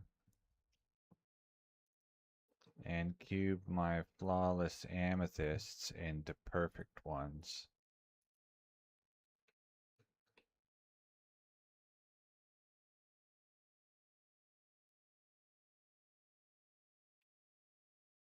But probably not. I doubt that I will do that today.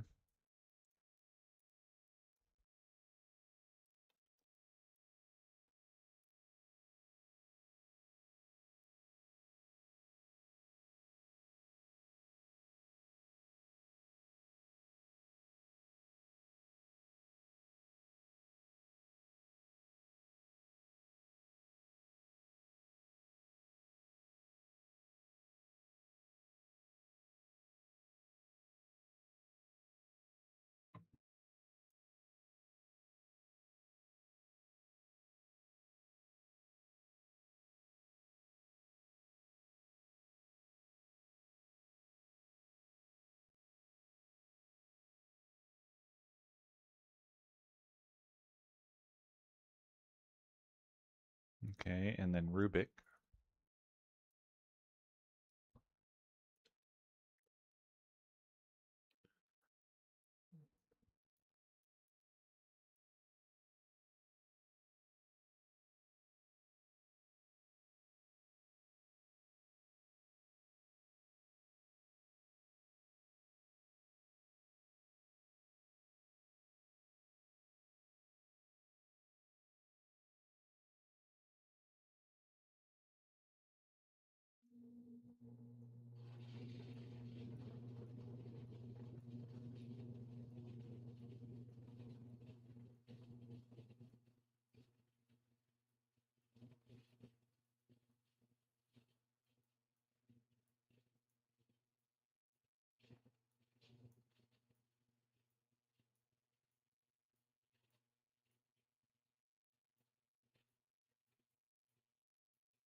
And then moving these from 1.07 to 1.08.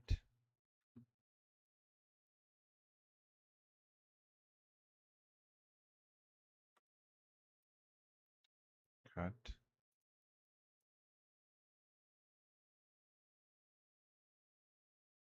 Paste.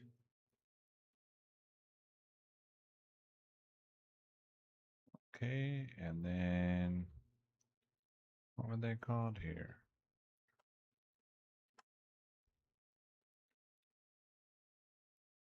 One point oh seven. Where are you? Ruby to Ruby. Cut. Paste. Okay.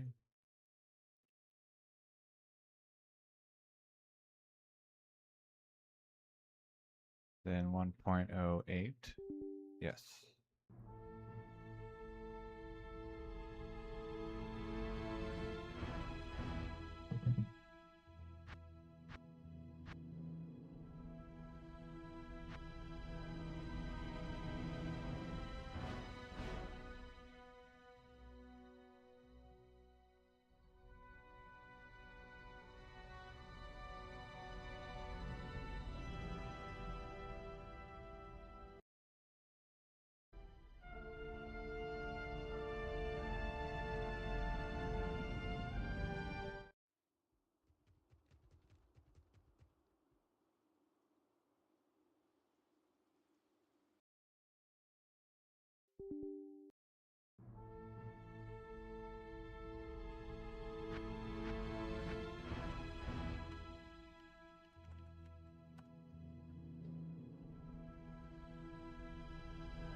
No, no, no, no, no, no.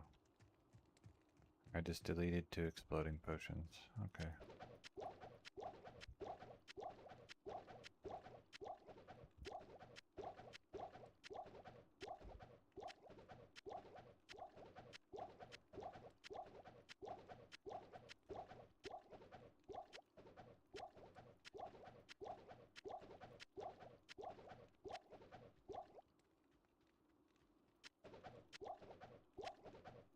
Looks like orange juice to me.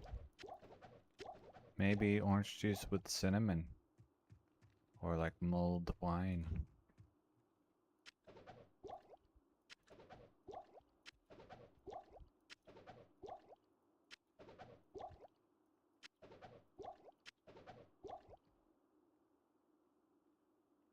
Hello? Click on the stash? No? Is it impossible?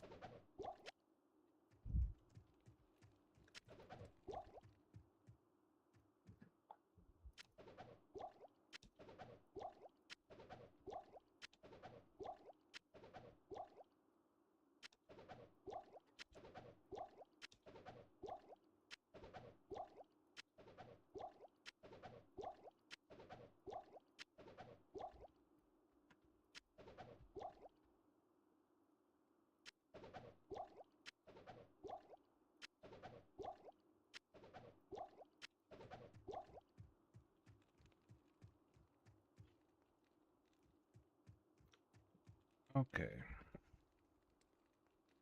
Well, I deleted 2 exploding potions, so next time I'll bring 2 less rubies. And then I need ruby, exploder potion,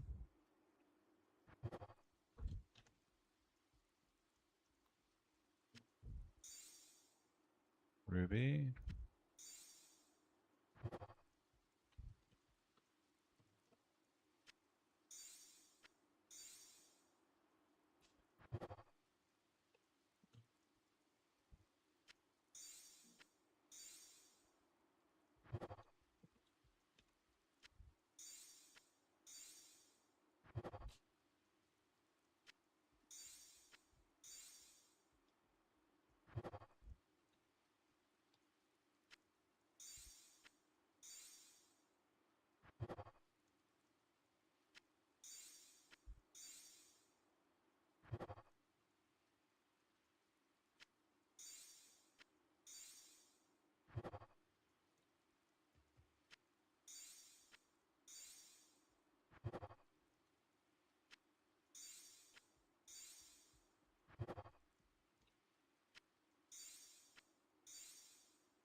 Where can I take you?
So this part of it is going to be a bit more tedious than I had first thought it would be.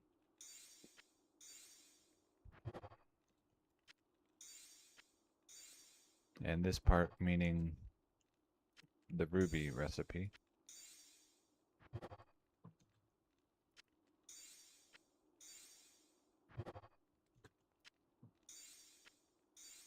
Hello, Rudelbert.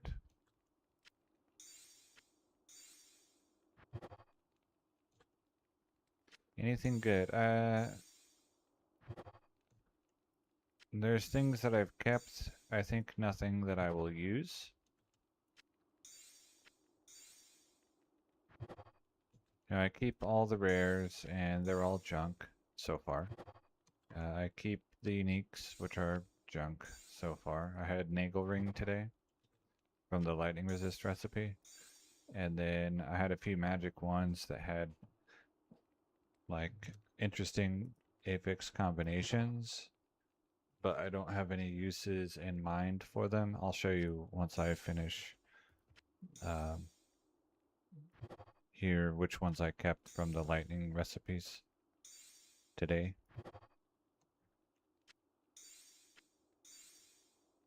And I have to do these exploding potions one at a time so that they don't stack in my inventory. Deleting a potion, I already deleted 2 exploding potions so far by accident.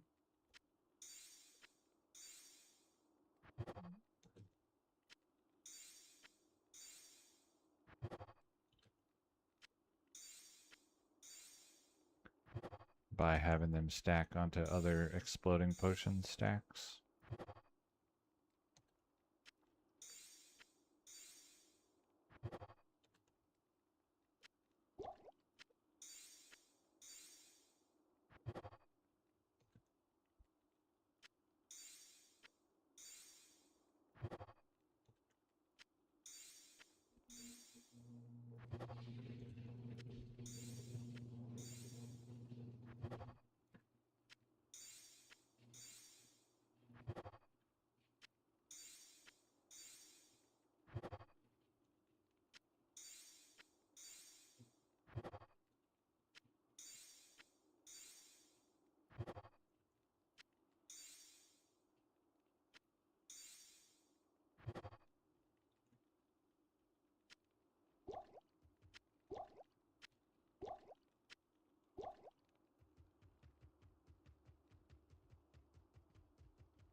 Yeah, you can. In theory, you could get a 7-point ring. And I have 2 from today that had 7 affixes. And so these 2 rubies left over are from the 2 exploding potions I accidentally deleted. So here's a 7 affix ring, which is like, well, this could be used, but is it good? No.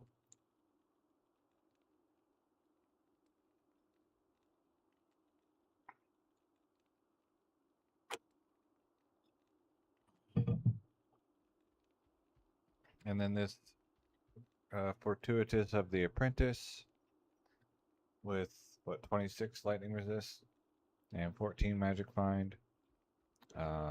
Rainbow of Fortune, so 11 all res, and then 11 lightning resist, so it rolled really poorly. But then 25 magic find. So perfect roll on Fortune. And then 34 Cathans. Another 7 affix ring. But also not good. This one, if this had been a cold resist ring, then it might have become 31 mana after each kill with casting speed, and then useless other affixes. So that could have been interesting.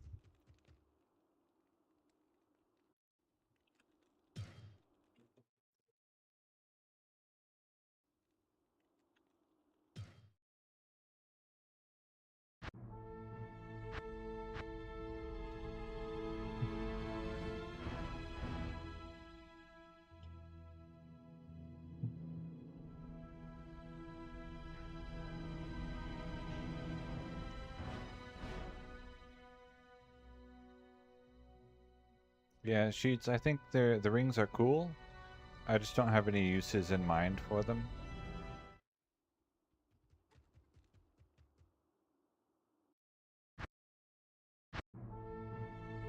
Let's see, Ruby B.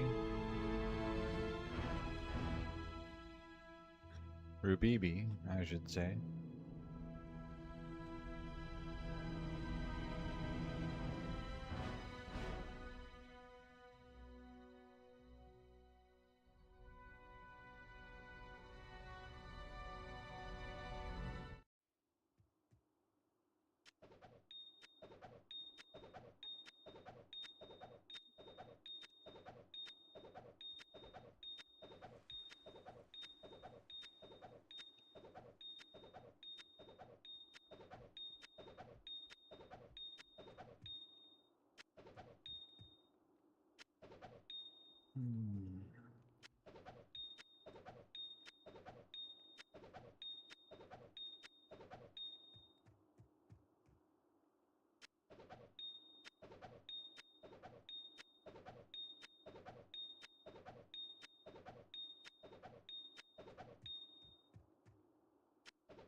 Let's see, Exploder B.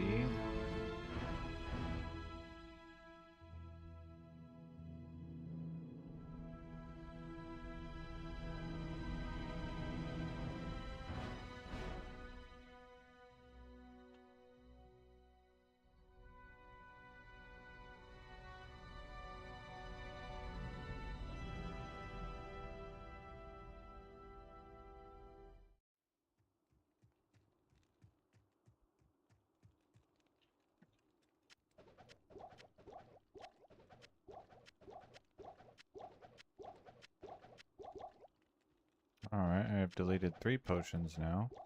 Hello.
I can't carry anymore.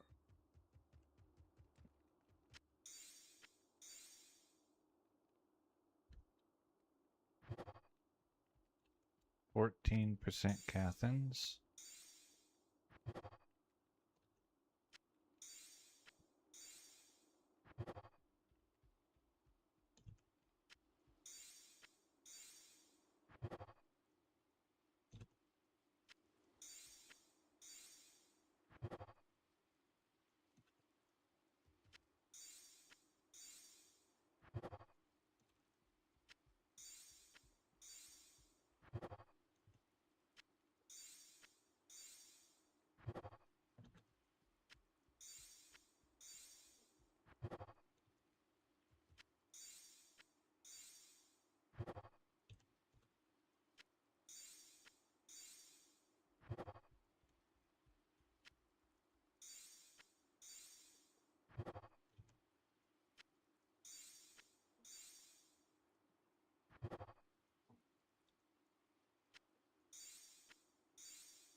Yeah, I think the process for the rubies is going to take me significantly longer than I had first estimated.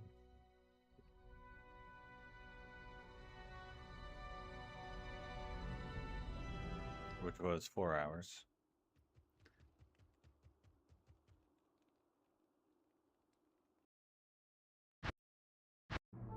Alright.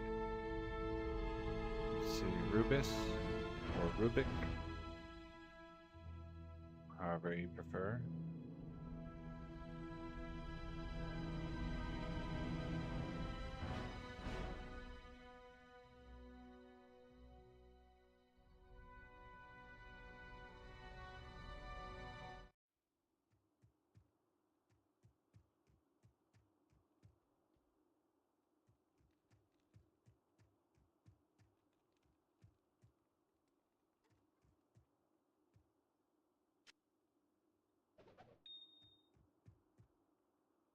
Alright, that's gonna have to be good enough, I guess. I'm trying to get it to where he kind of clogs up the stash, so that when I accidentally click on an item on the floor with the exploding potion guy, it's more likely to be a ruby than an exploding potion.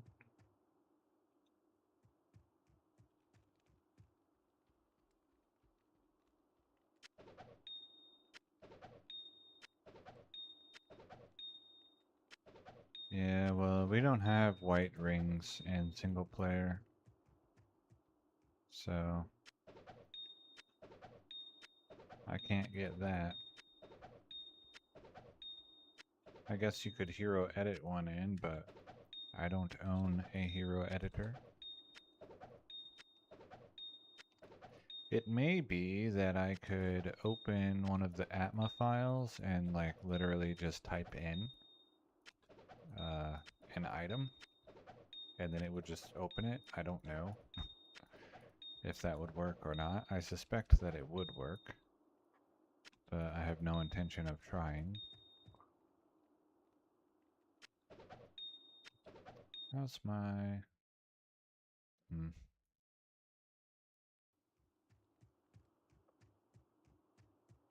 Is the stream normal? Like no more buffering than usual? I'm just curious, like if the extra strain on my computer of having 2 copies open at once is causing issues.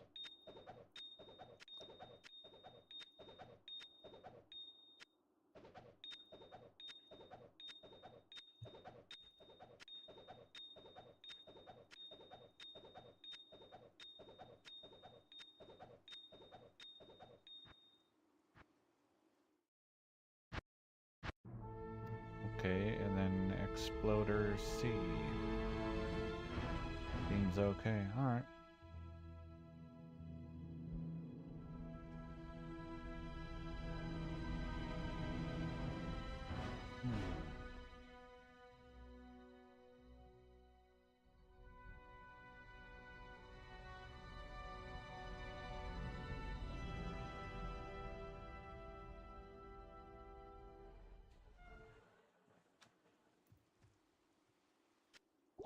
Right, I need to drop the ones in my inventory first. So I'll put these over here.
Okay, so far I have only deleted 3 exploding potions.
Hmm.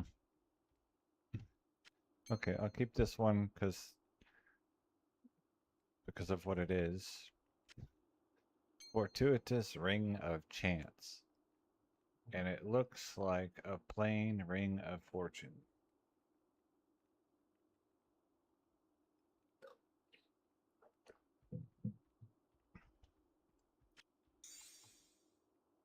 Um, I have, not today, but in general, from these recipes, 2 fortuitous Rings of Fortune already. They both had mediocre rolls, and the expected result, I think, was like 1.2 of them or something like that. I guess I could figure that out. It's not too difficult to go in here. I'm rolling at item level 60, I think. So let's see what are the odds of these spawning together. Now, I don't know, this is a 1.10 calculator. So there might be slight differences. Fortuitous. Did I pick magic? No. Of fortune.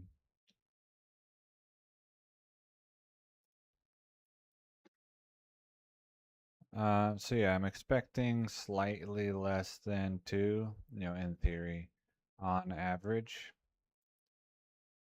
Wait, no, about 1.5, because I'm doing, let's see, 4, 5, 6, 8,000. Yeah.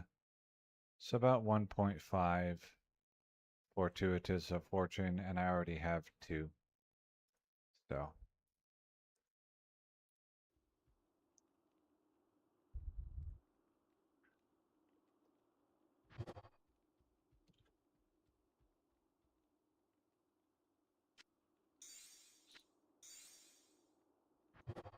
so they weren't the rings that I wanted, but, can't complain really about the luck for getting the apexes. I did well. And there could still be another, of course. Just like there could still be a Stone of Jordan hidden in these uncubed rings.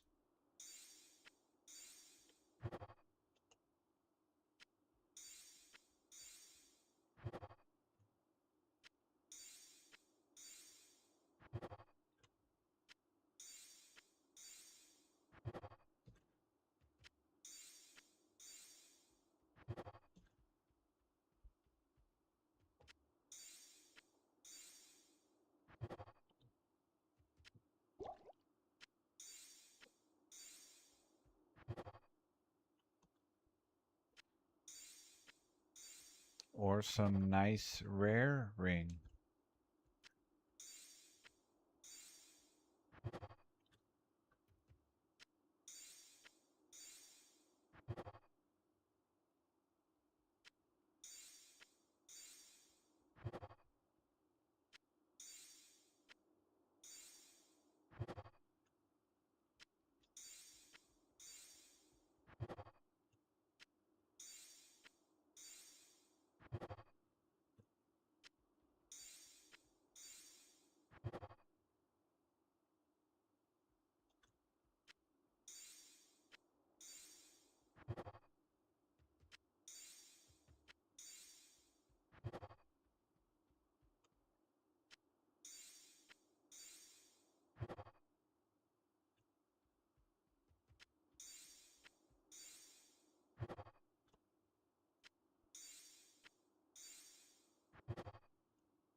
"30 resist on SOJ and 40 magic find." Yeah, that would also probably be one of the more amazing things that I've ever seen as well.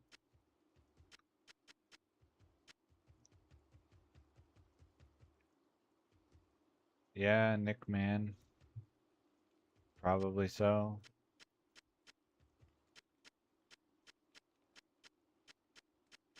But then again, is this the weirdest thing he has seen? Maybe, I can't carry anymore. but also maybe not.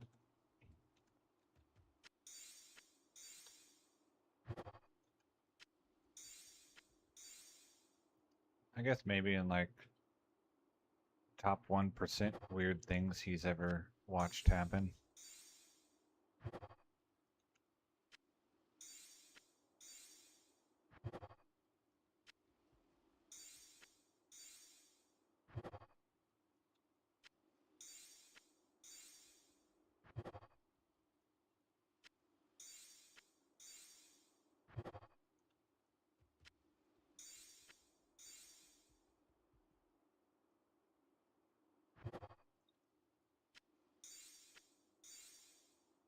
Yeah, I mean, if you're going to count Open BattleNet, though, then you also, at that point, might as well count mods because it's basically the same thing.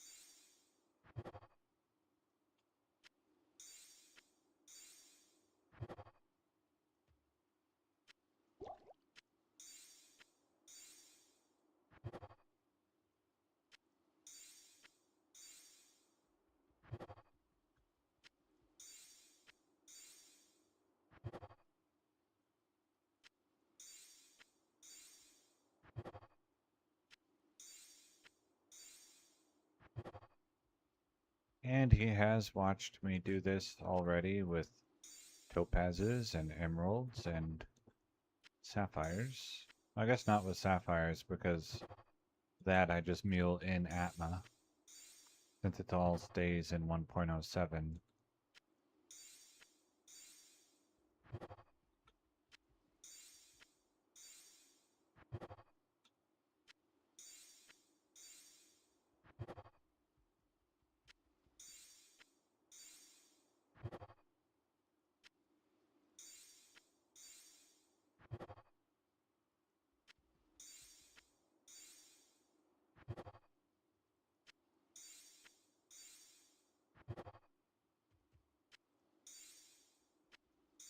Not here.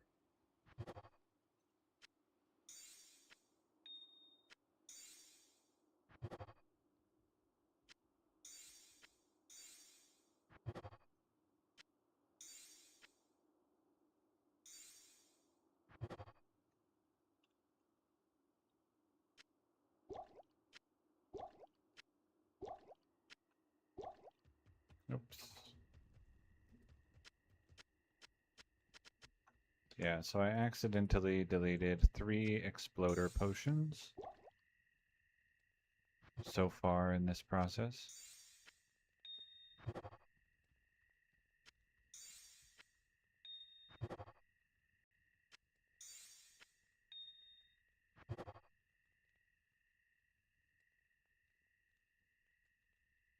Okay.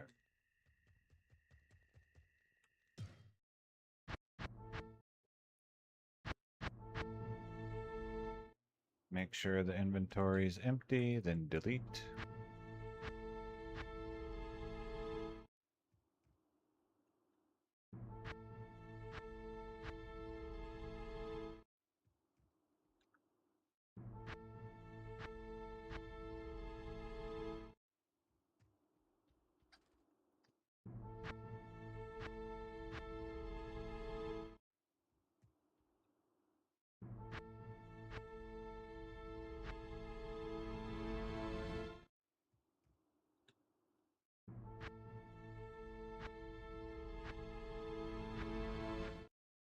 Okay, wait a few seconds to make sure the game actually is closed.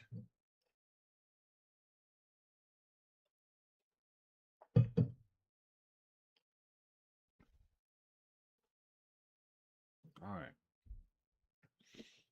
Atma. These guys go away.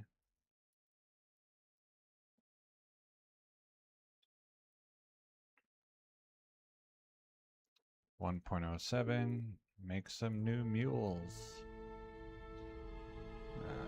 Single player. Rubia. Okay, and he needs 3 less rubies. So I'll do like that. Rubibi.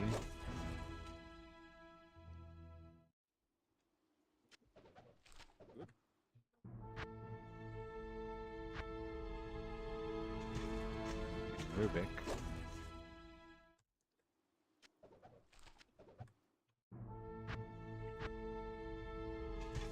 And Explodera. Good day. And now you just deleted 4 people in front of him. Yeah.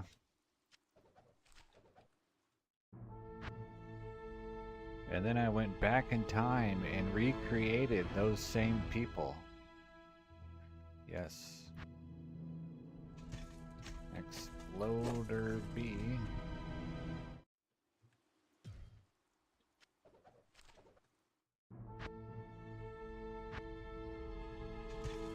Exploder C.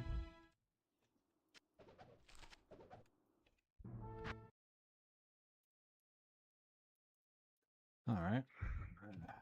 Transparency. Load directory 1.07 saves. Explodera. So then we're going to go into Exploder 3 and steal 3 potions out of here.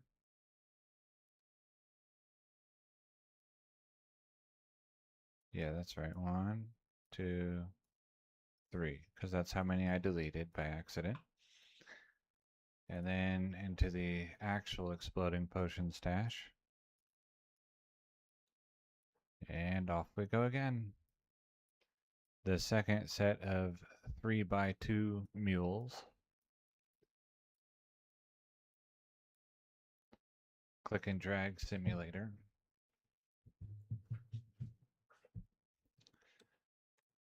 You know, Warv is right there. Deckard Cain is there too. But I guess, you know, all things considered, for him, this probably isn't really trauma inducing because he's already seen, you know, the horrors of hell.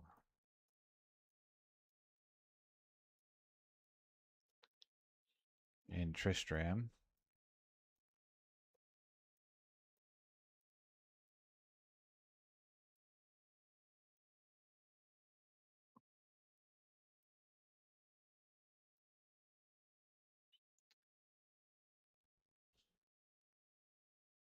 What does this say?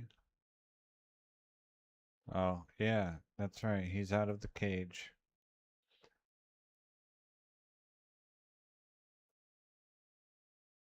Warriv knows the duping. These aren't dupes.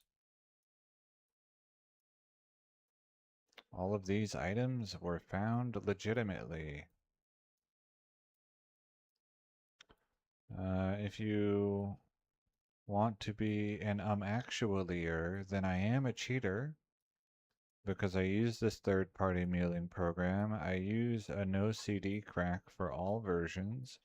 I use a multi-instance DLL. In 1.14, I use RuneWord mod, which enables ladder-only runewords in single player.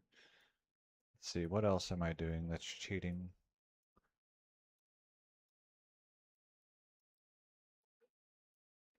There's probably something.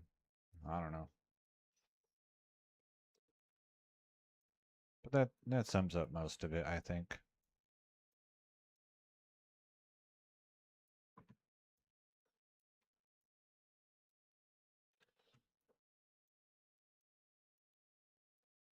So all of those things are third party and therefore technically cheating. But not duping. I only dupe in Classic, and then it's not me duping, it's the game. And then I sell it. What do we say? When we leave SOJ on the ground. Oh.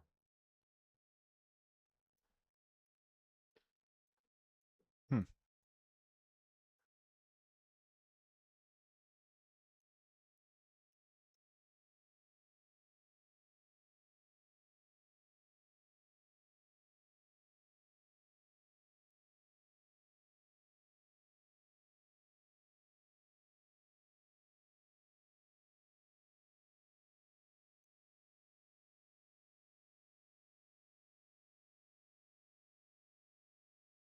So let me see. This is going to be dumb. Let's see. teearn.com/frankerz. Is that right? Hopefully this isn't super loud. Frankerzy, Frankerzy, Frankerzy, Frankerzy, Frankerzy, Frankerzy, Frankerzy, Frankerzy, Frankerzy, Frankerzy, Frankerzy, Frankerzy, Frankerzy, Frankerzy, Frankerzy, Frankerzy.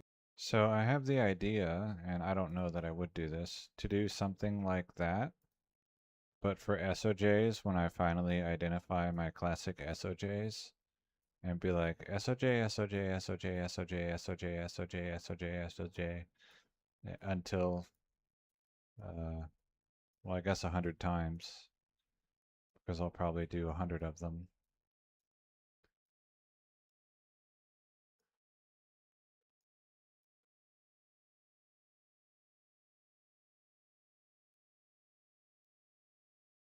So I hope you enjoyed that.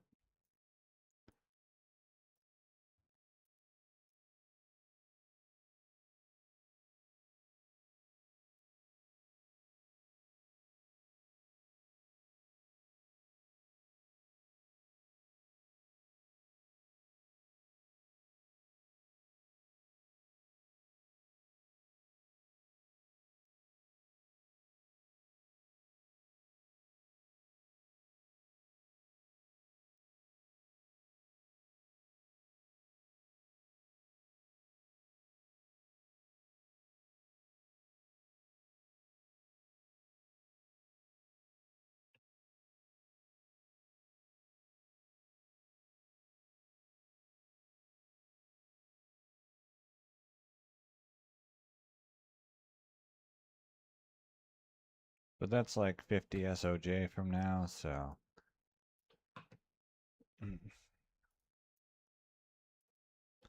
not a brain rot creator yet, but maybe someday. It's not outside the realm of possibility.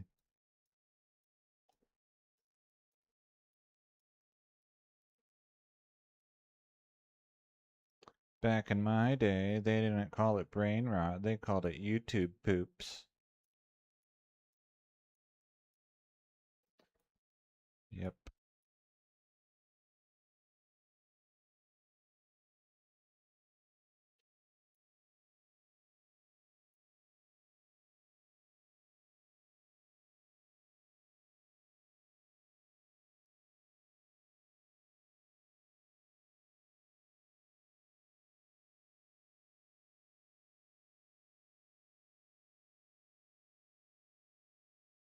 And watch this stream get taken down because that Franker Z thing is copyright.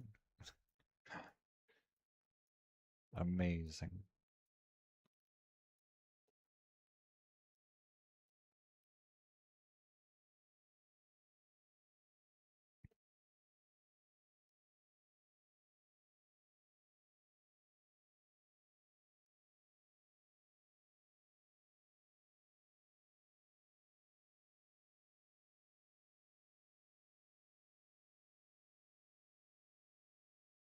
Okay, so once I'm done with the this set of 3x2 mules, I'll see how long or how much time more than 2 hours I have been live, and that will tell me how long it took me to do approximately 500 rolls. And then I'll be able to see how much time I have left in theory to do 1500 more. Whether I try to power through today or whether I call it at some point.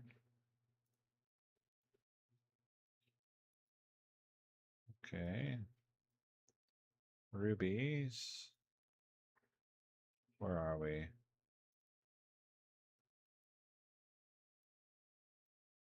Socket filler.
Okay, flawed rubies.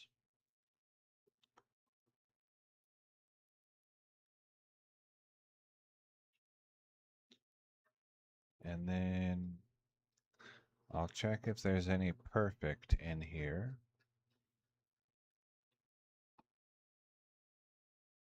No.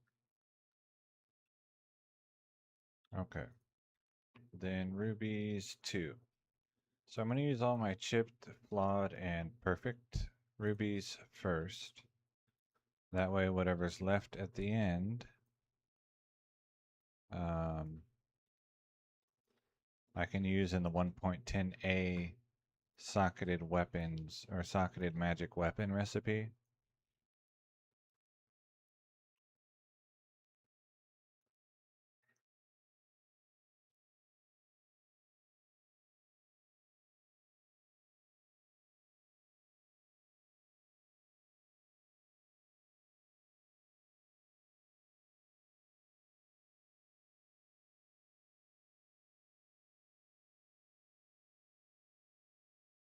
The 1.10a recipe for my Archon staff.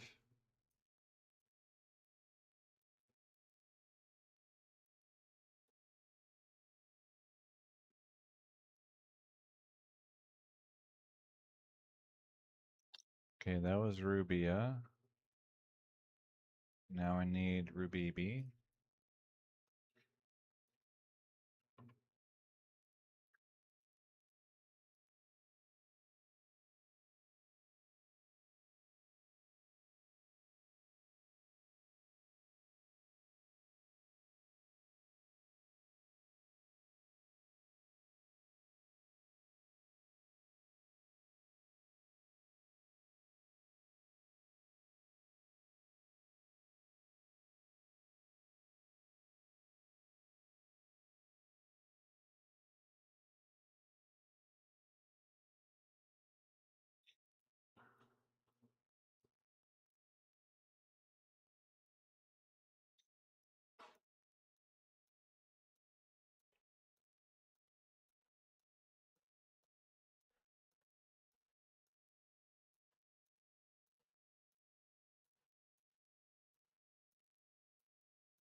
And then like how the Franker Z one has the dog space.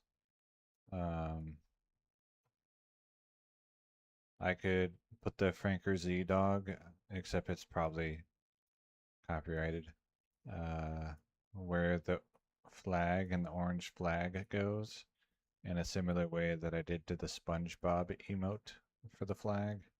Gems fried. Okay, now Rubik. Or maybe I guess I could just put a SOJ there. Like the orange ring. That might work.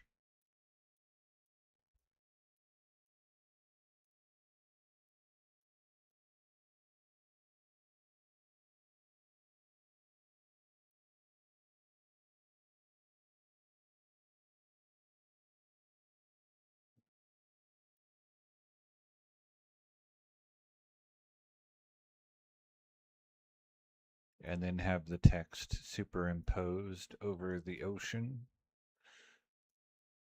Yes.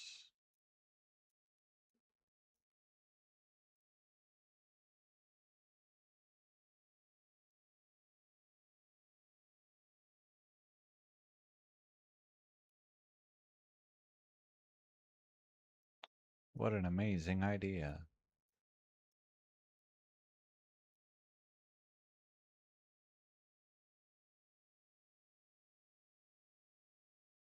Hello, Mad Max. Catherine's ring.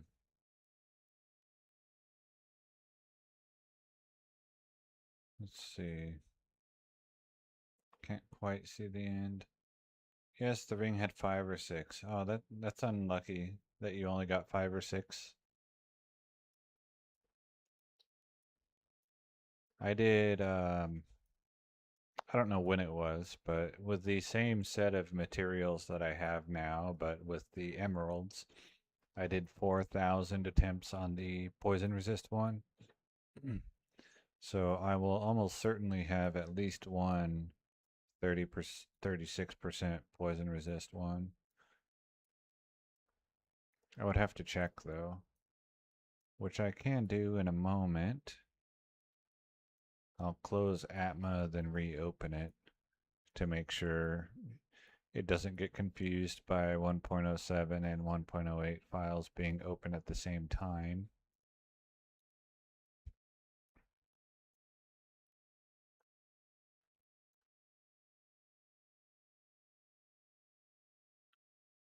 But I have Cathins and Angelics in each of the resists, except maybe cold, because I don't know if I'm rolling at a high enough character level to get the cold one. I roll the cold resist rings in 1.07 at character level 19. Okay, that was Ruby C. So let's close this. Yeah, the antidote is sold by the vendor, yeah. Did you do that in single player or you had it on Realm? Let's see here. Miscellaneous, ring, Cathins, 34, 33, 34, 30.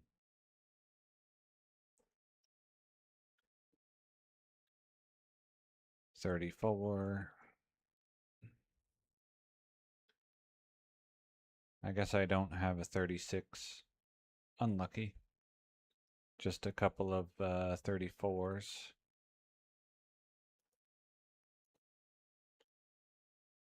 Yeah, okay. Oh, single player, but when it was actually single player. Okay.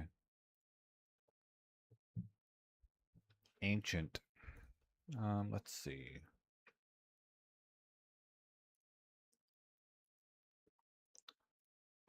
1.07 save directory. Then we get Exploder A through Exploder C. Cut. 1.08 save directory. Paste. Okay, 1.07. And then we're looking for Ruby A or Rubia through Rubik. Cut. 1.08, save, paste. Okay.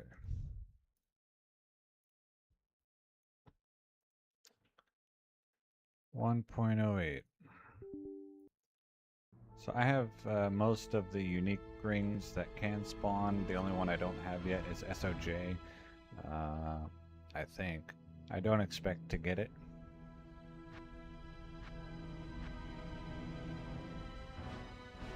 But it could happen. You know, it's not impossible.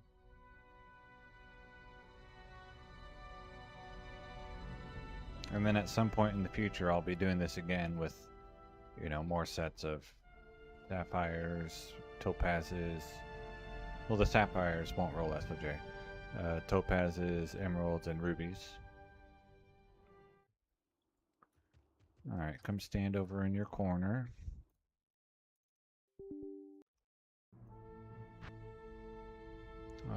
But I'm rolling these in 1.08, which also gives the rare set and unique rings. Or it's able to, I should say. Let's see if I stand behind. Oh, good enough.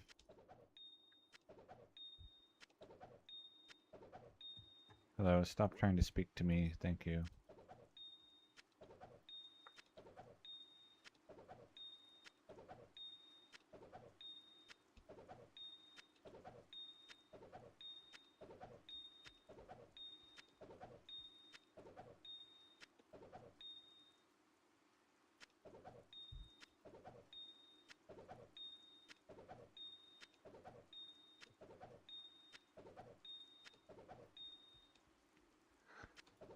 I have played a significant amount of 1.07, and so I have a lot of unusual items.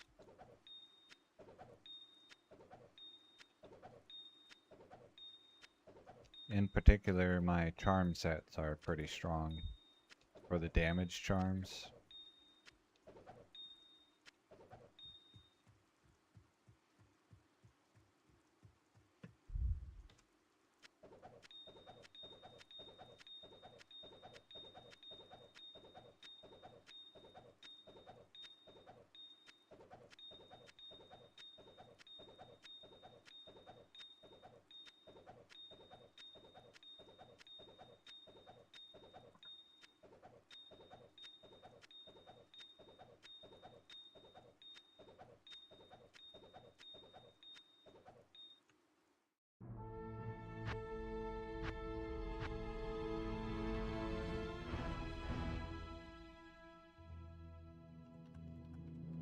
I hope I actually joined.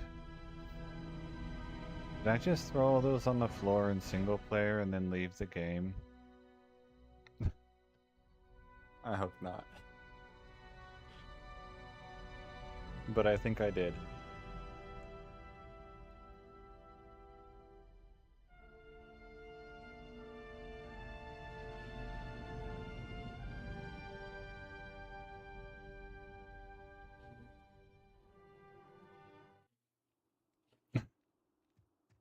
I did. Incredible. Good day. So minus like, what, 80 rubies? Oh no.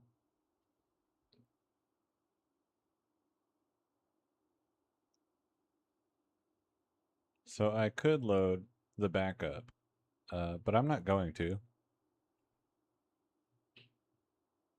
I'm just gonna make a new guy. Let's see.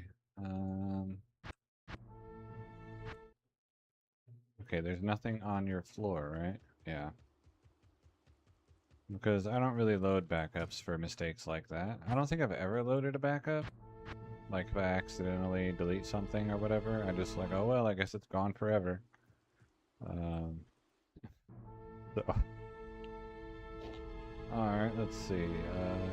Exit Diablo 2. Wait for the game to be sure that it's closed. Alright. 60, no, they're not 60 to 70. They cap out at 40. Wariv just got a bunch of rubies, that's right. 1.07, yes. Create new character. Rubia. I thought it was weird that Wariv was trying to talk to me, but oh well.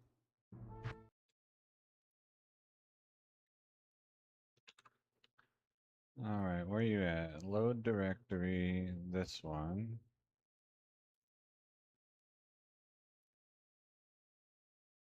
Okay. Good thing I have more rubies than exploder potions. Ugh.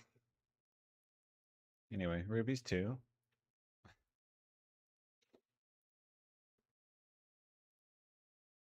Alright, people are saying stuff. You too? Yeah, that's the one. Gotta fund those caravans. Yes, exactly.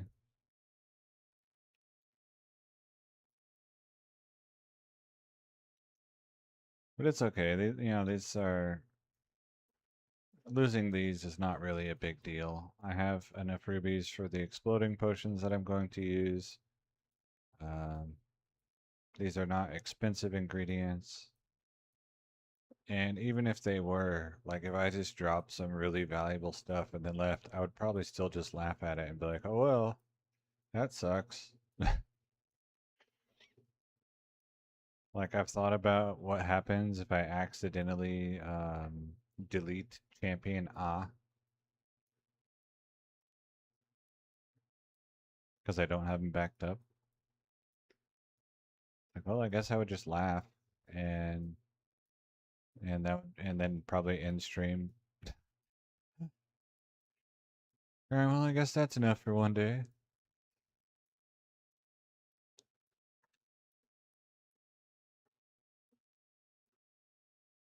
Good thing he only had weird items and not actually good items.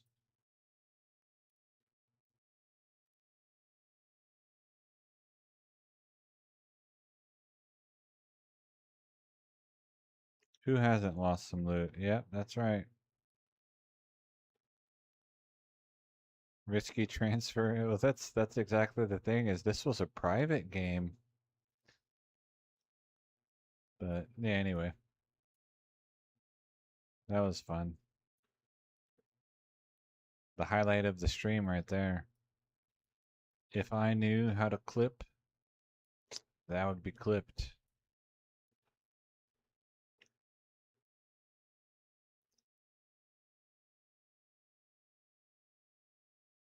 YouTube Shorts, how to manually delete items while transferring in single player. Okay, X, untransparency eyes, blind. Okay, 1.07 save directory. We're looking for Rubia. Cut. 1.08. Paste. Where are you at? There it is. So I deleted 3 exploding potions and then like 80 rubies. Or maybe more, I guess, if I'm doing... They might hold almost like 100 something. Yeah, I'll have to count. Anyway. Unblind. Let's try this again. Alright, other host. Champion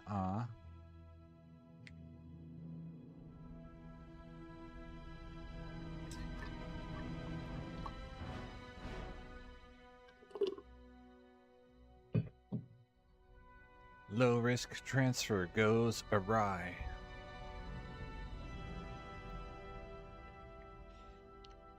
Low risk is not no risk. Forehead. Okay. 1.08. Yes. Multiplayer.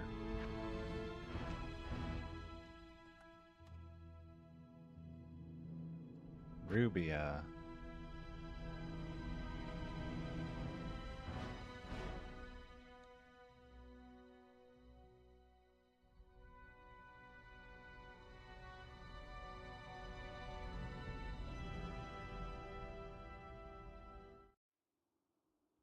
Is he over here? Yes.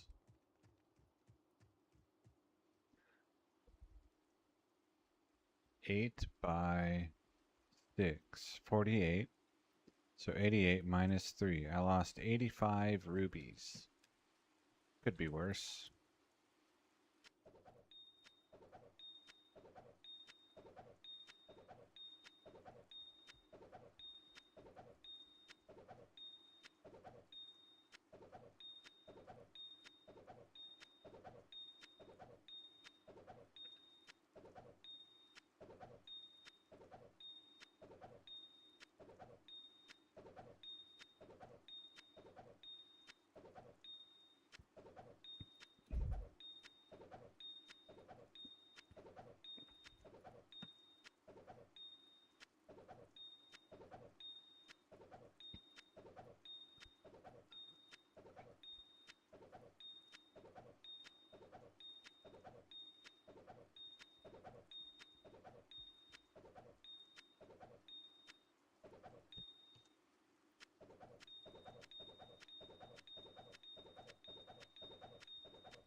Explodera.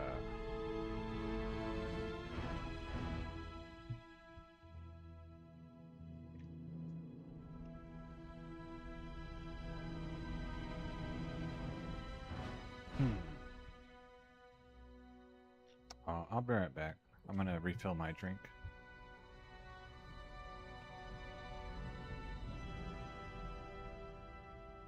Good day.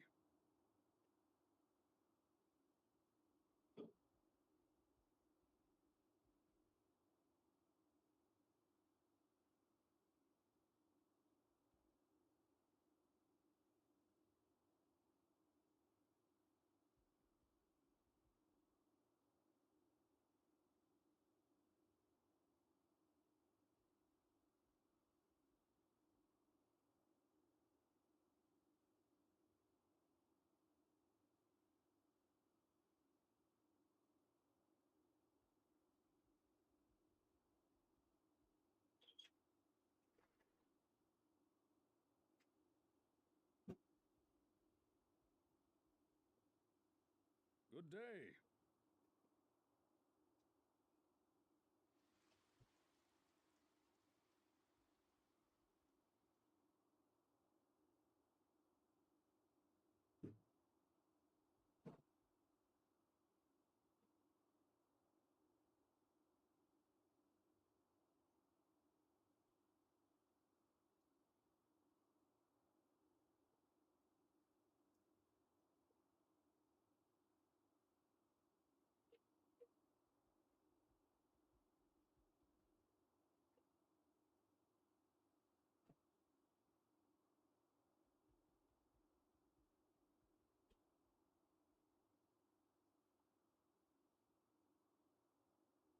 Good day.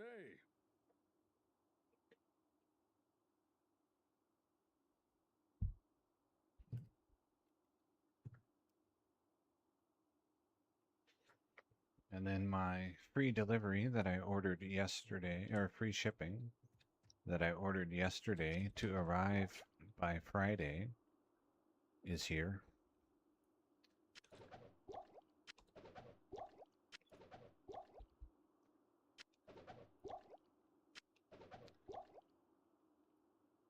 Uh, 5 pounds of buckwheat And a bicycle helmet.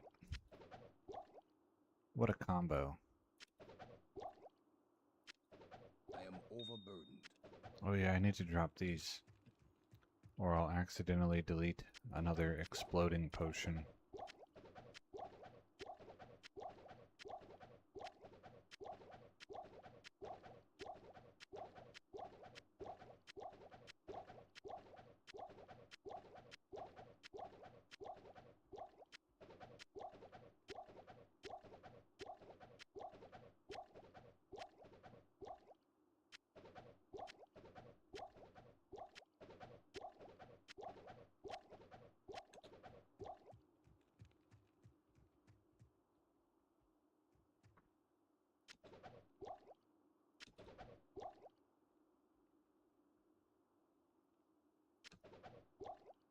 Mhm.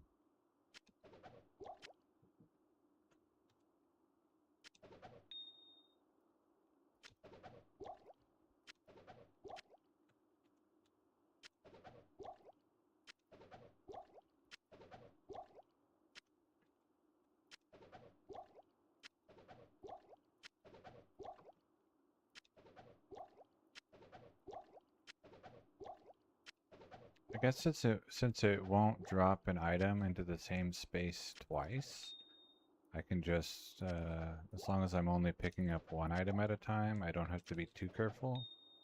With the stash, I can just re-drop it.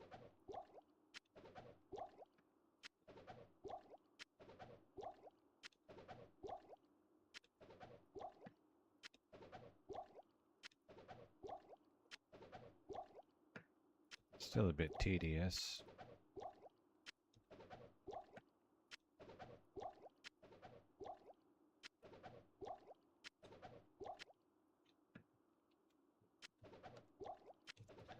Alright.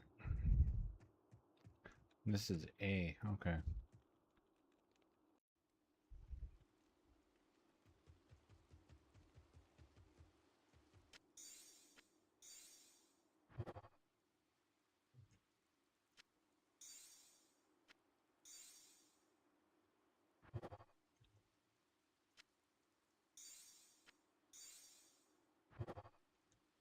Good day.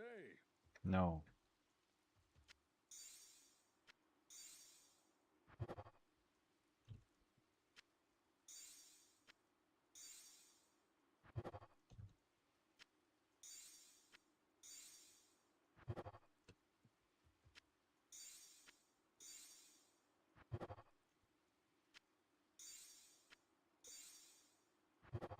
Okay, I don't think I like this method. So I'll drop the 40 rubies over in the corner again next time. Instead of dropping all 88 of them right here.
13% Cathans.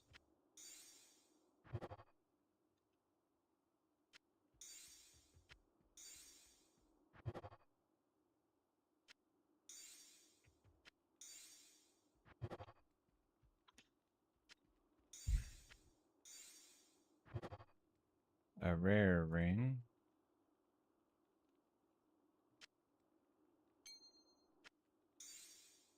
Let's see. Charge bolt. Only 6 affixes apparent. Damage reduction, fire resist, attack rating, mana, dexterity. It's no good. So far, I think I've had no good rares from this, from these recipes.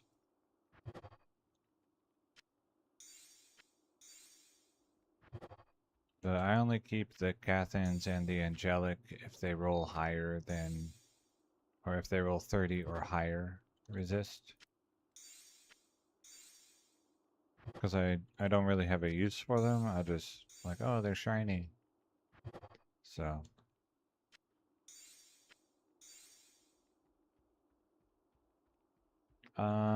The chances are known. I've kept every rare that I rolled and every unique that I rolled. I haven't kept every set anymore. But the chances are known. Because they're the same as racking chances.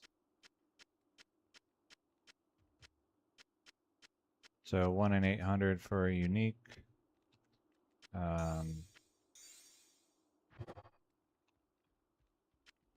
1 in 120, I believe it is, for set. 1 in 200 for rares.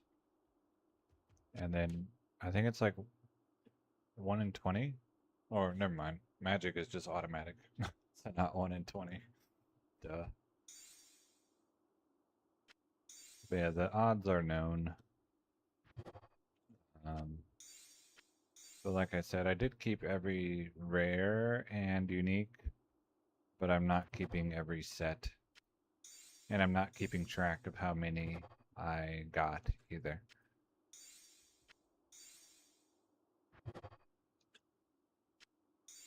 So in that way, I won't really be able to compare like what my odds were versus the expected odds. Is that the minimum roll for all resists? How low does it go? Is that like shimmering?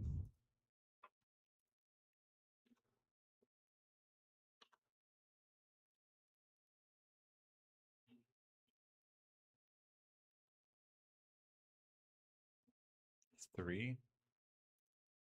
3, 2, and how high does it go? Hello? Oh, but man, that's magic. Is there not another one? Oh, rainbow. Okay. Rainbow, I thought it went up to 15. I didn't know that 11 is the maximum. Alright, well, I didn't get the minimum roll all resist here, but close.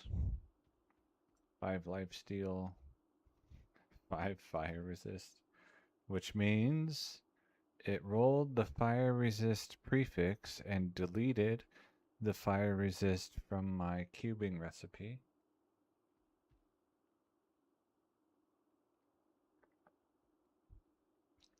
Because otherwise the minimum would be that it should show is 10.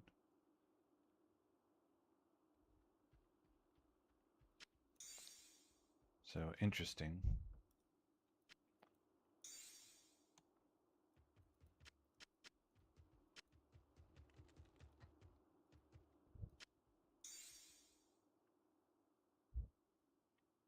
I thought it, oh, is there chromatic? Did I miss one? Do I need to scroll down further? Oh, but maybe that's what it is. My item level isn't high enough to get chromatic. Okay. What if I put there? Can I get chromatic now? No. So that's why I can't roll chromatic, because I need a higher item level. I didn't want to save this. Is there a delete button? Not really. Okay, whatever.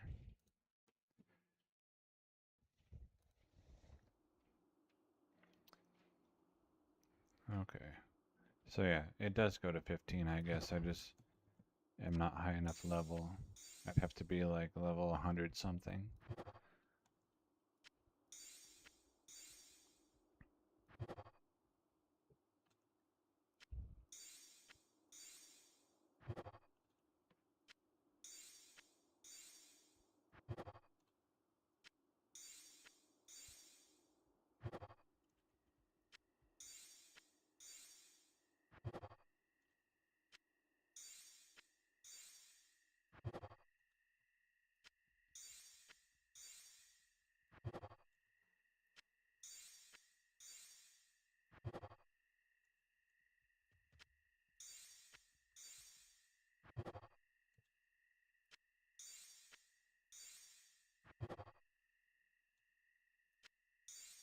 Mm.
Let me stand here so that I can be seen from the other guy who joins the game, but I'm not in the way.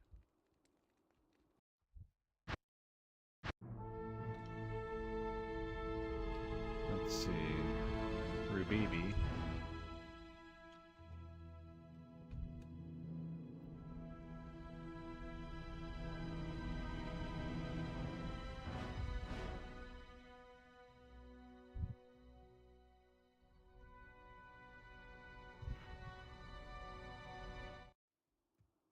Good day. Thank you.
loader be?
Just based on the fact that it appears to be shockingly similar and exactly the same as the odds from Iraq. Also, there is a table available that will show you the odds of each unique or set ring. I'll pull it up.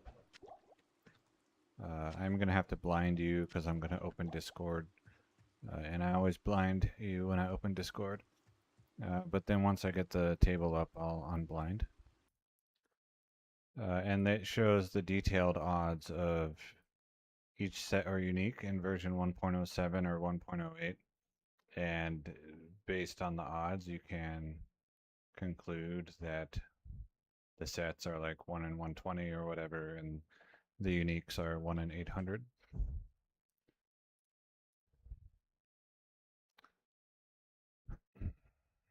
Okay, here, useful or informative links.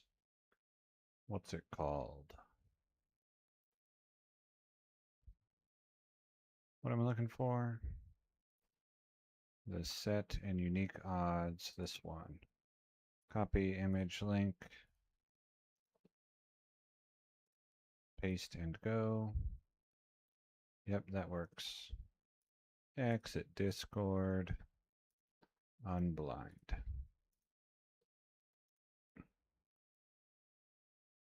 So here, I think the Tancreds and telling of beads at the bottom are probably off the screen.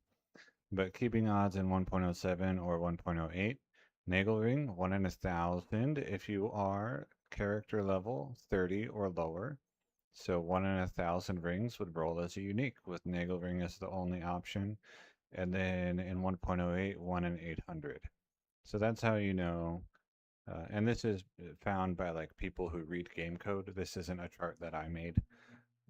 So that's how you know that your odds of unique are 1 in 800. Same, looks like 1 in 125 sets for 107 and 1 in 110 for 1.08. So I was slightly off on those. But then if you are character level 80 or lower, then you have 1 in 24,800 chance of getting SOJ per attempt. And I am not that level. I am between 81 and 99. I'm 92, I think. And so I have Ravenfrost and Dwarf Star available, Not because I particularly want those, but just because this happens to be the guy that I had available to roll these rings with.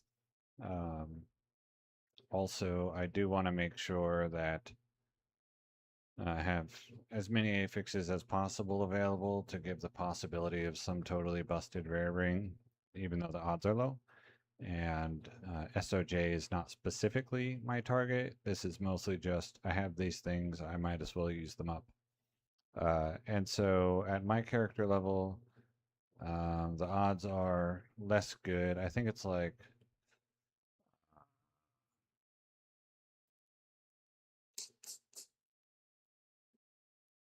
actually I don't know. I think it's like 1 in 50,000 or something. But I don't really know how to do the statistics. What I do know is that they're much more likely to get SOJ in 1.08 than they are in 1.07. Here you can see 121,000 attempts per SOJ in 1.07, and so basically 5 times more common in 1.08. I don't know if this will be too long, but we'll try it. That might work. Um,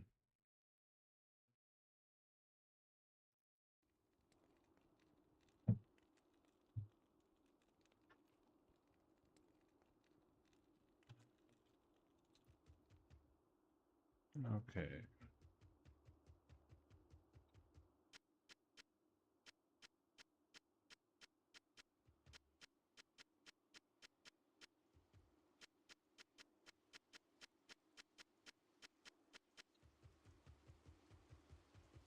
So these numbers are from people who like I said, they go look at game code and like Excel tables or whatever to see actual drop rates, not based on my observations.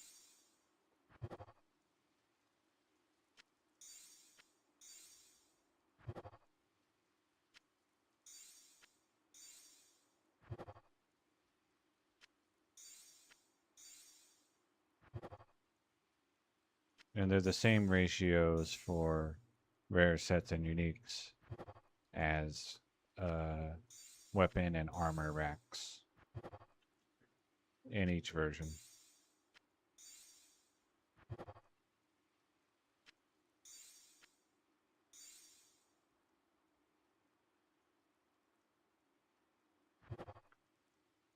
Approximately, yeah. It's definitely a 1 in multiple lifetimes odds type drop to get a 7-point ring. Yeah, the Cathens was real. SOJ can be real. Talrasha's amulet can be real, but it's extremely expensive. It will take, on average, well, let's see. If you roll it at the optimal item level, what's 7 times 6? 30, 42. So if you roll at the optimal item level, then 24,420 perfect gems on average per Talrasha's amulet.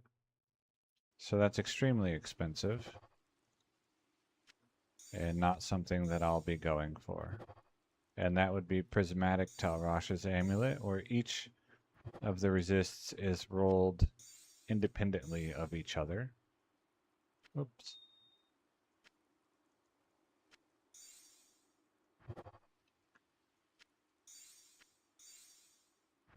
Because that's how Prismatic rolled back then.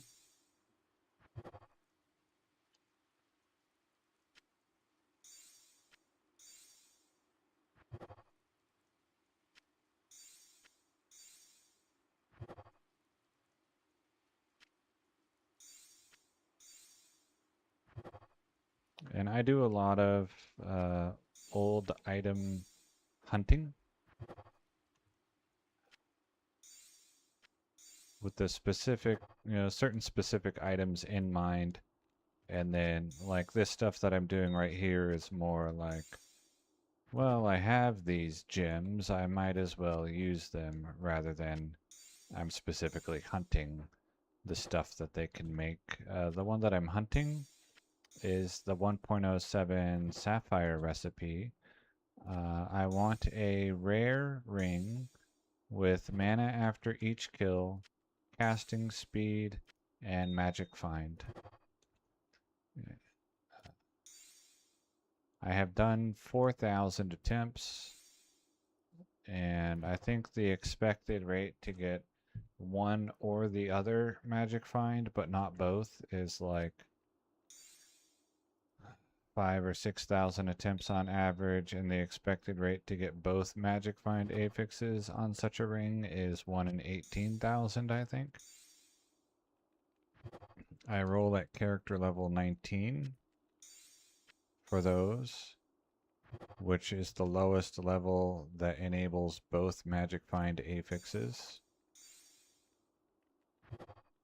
So if I rolled lower, such that I only needed one magic find affix available, I think I could roll at level 9 and I would probably be done. Like, I would probably have a magic find casting speed mana after each kill ring by now because of the reduced affix pool.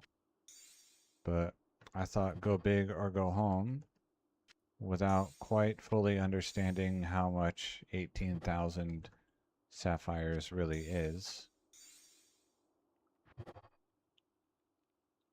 So,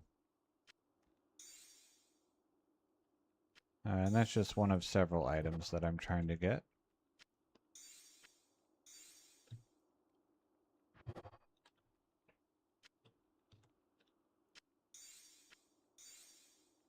Wariv is being a punk and standing in front of my exploding potion.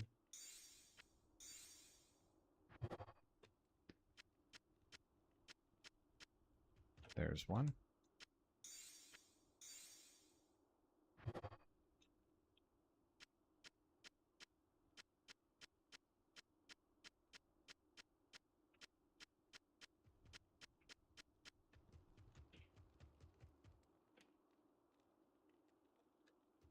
Are there 4 rubies over here still?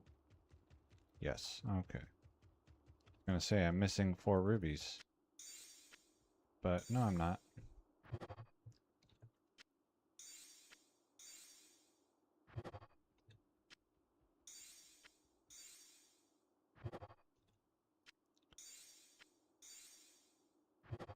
So far, the rubies have not been very forthcoming.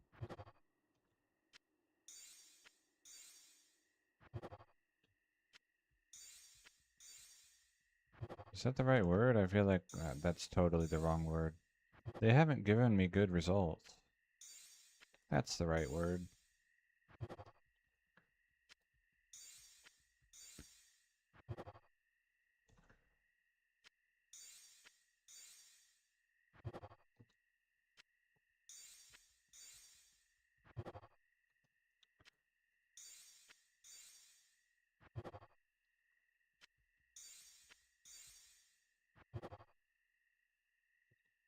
Hence forthcoming and forthcoming evermore.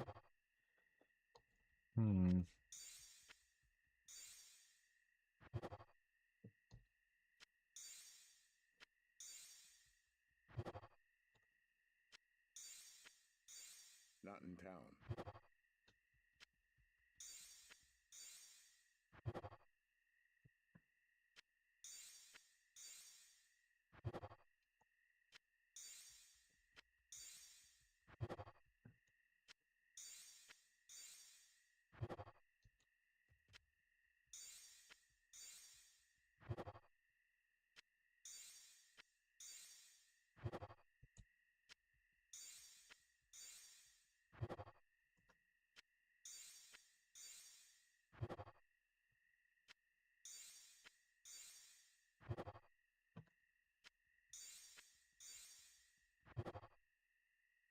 Ring of Fortune. Ah, nice rare. Let's go see what it does. 7 apparent affixes, and none of them are light radius, so it's actually 7 affixes. 12 magic find, 3 maximum damage, 96 attack rating, 31 fire resist, 10 mana, 6 replenish, 9 poison resist.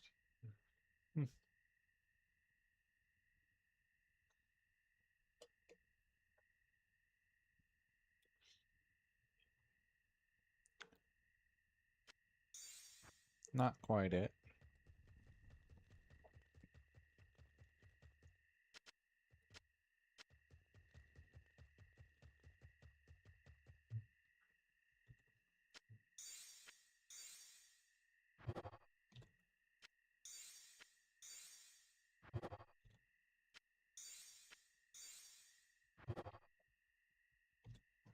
Maybe one of my closer to actually useful rare rings so far.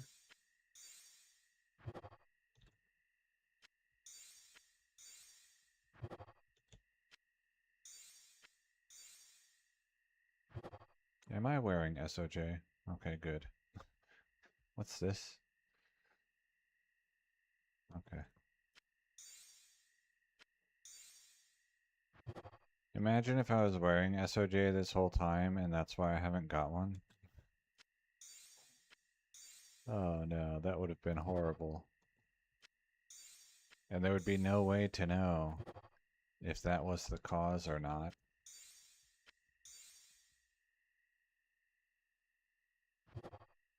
Okay.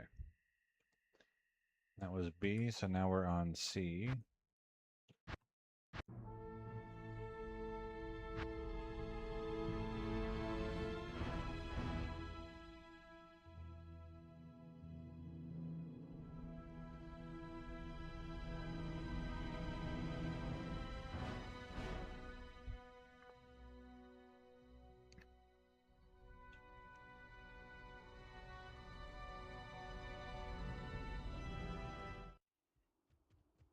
Let's see. Stand here.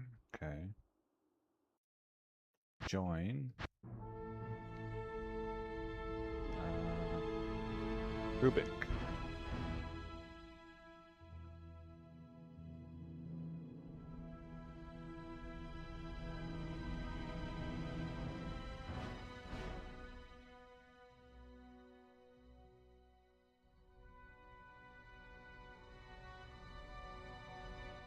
Good day.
Exploder C.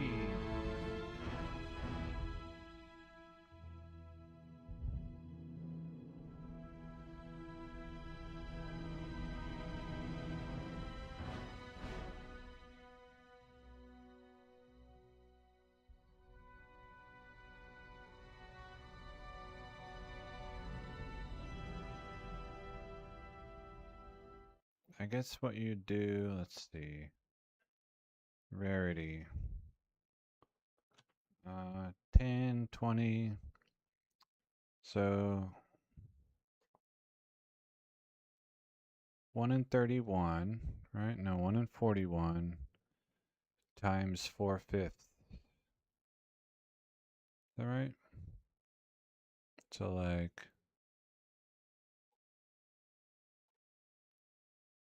8,200 times 4. So 33,200. Is that right? So I think my odds for SOJ are 1 in 33,200.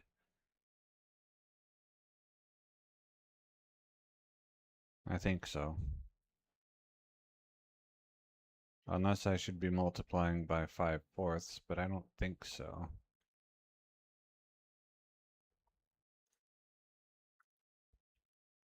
Anyway.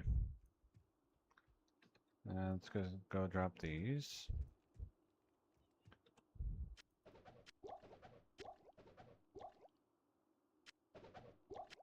And that's per attempt. And I have 1,500 attempts left. Approximately. And I think there's no way that I'll be doing all of that today. Let's see. Well, I'll look how long it took me to do, what was it, 520 or so Ruby recipes once I'm done with this set. Because then I'll be able to look just how long was stream minus approximately 2 hours.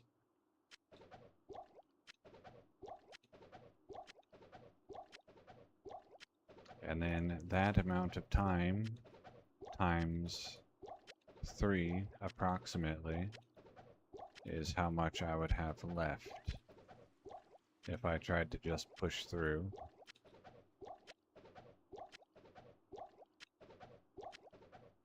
And I'm not trying to do this for 12 hours today. Maybe if I had started sooner. So I might end up like just playing something else for a bit. Like my 1.10a Necromancer that I intend to use for potentially Hellforge collecting and also to help quest bug my guy against Duriel. Because I think the army Necromancer would be, other than the fact that it'll probably like greatly increase my lag with myself, I think he's going to be relatively safe because he has a whole bunch of dudes blocking damage for him.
Lightning resist 19. Oh, this one.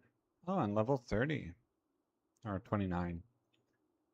Fire resist 34, 94 attack rating, 4 to minimum damage, 2 dex, 2 strength, 9 magic find.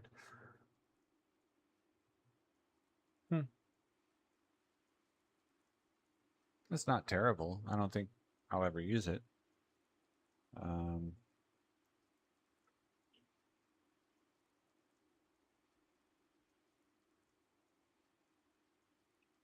But, you know, neat, I'll say. Was it 7 affixes? Yes.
So maybe like whatever my next day off is, then I might try to finish, like to start really early and then try to finish the 1500 remaining attempts, approximately, slightly less.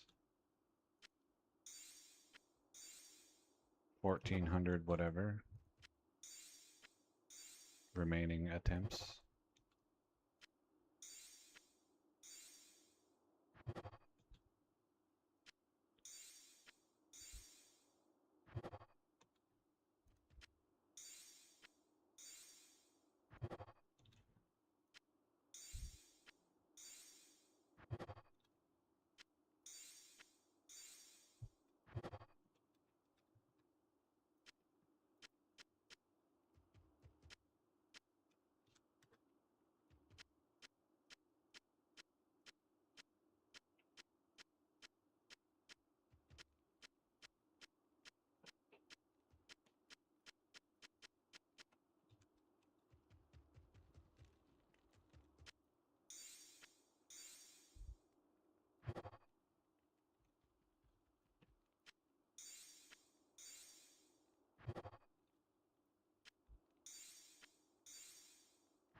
It would be nice to see another unique today, but at this point that's pretty unlikely.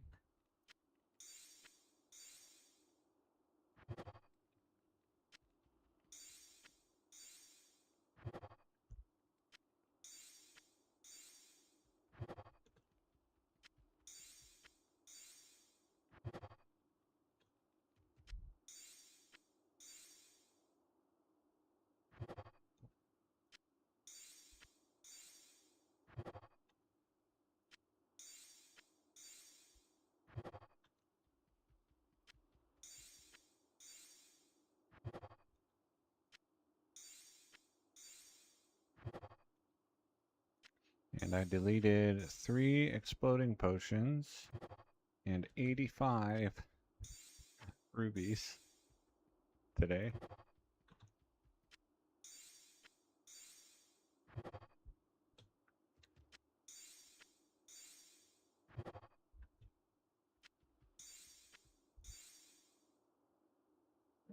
They're both meaningless to me, so I don't care either way.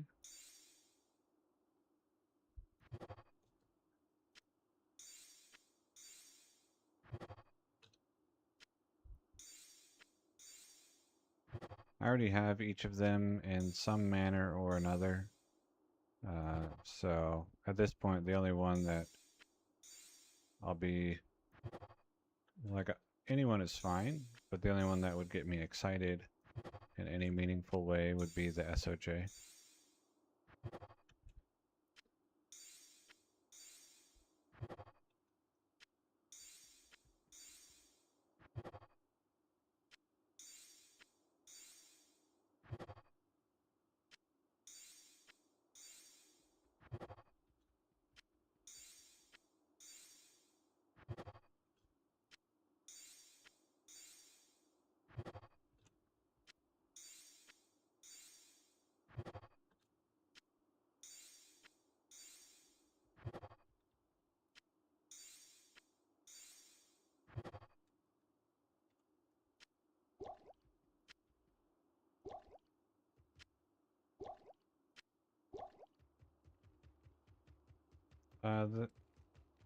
I mean, other than the resist, they always roll perfect stats because they don't roll.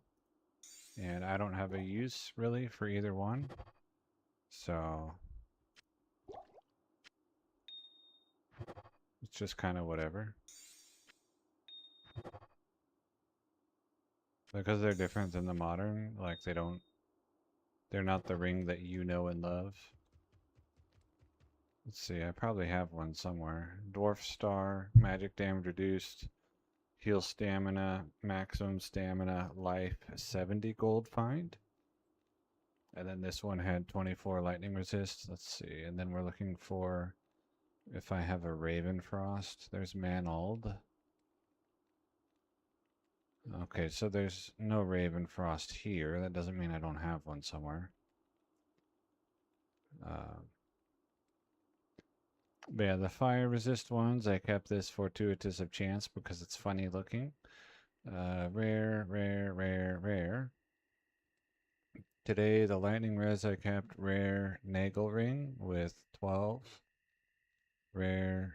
And then this fortuitous of the apprentice. 26 lightning resists. I could see someone using this for something. I don't really know what. You know, a rare ring could beat this, of course. Rare, and then Rainbow of Fortune, but it only had a low roll on the lightning resists, unfortunately, 11. Rare, rare, and then 34% Cathans. That's what I rolled today that I kept. Let's see, what else was I going to look at? Oh yeah, how long did this take? 2.5 hours. So if I multiply that by 3, there's 7.5 hours left of rubies. Oof, yeah, I'm not doing that today. Okay.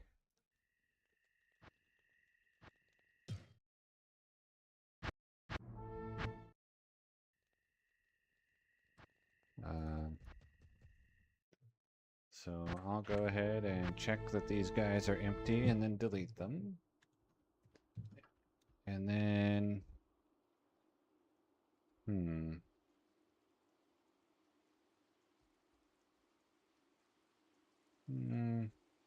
I think maybe I'll do one stash full of junk in 1.07. That feels slightly more compelling for me than leveling up that necromancer a little bit. I think he's like level 6 or level 4.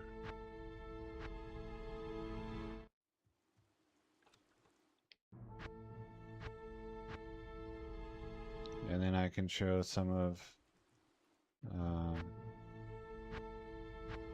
some of Shrimp's refugees, a couple of my items in 1.07.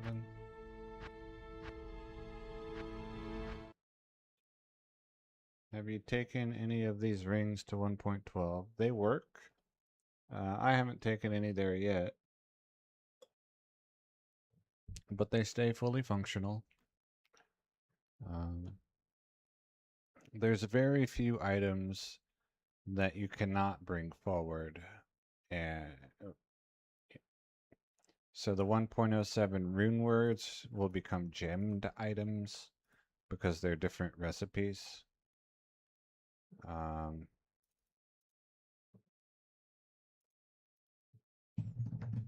think there's something else. I'm trying to think what it was.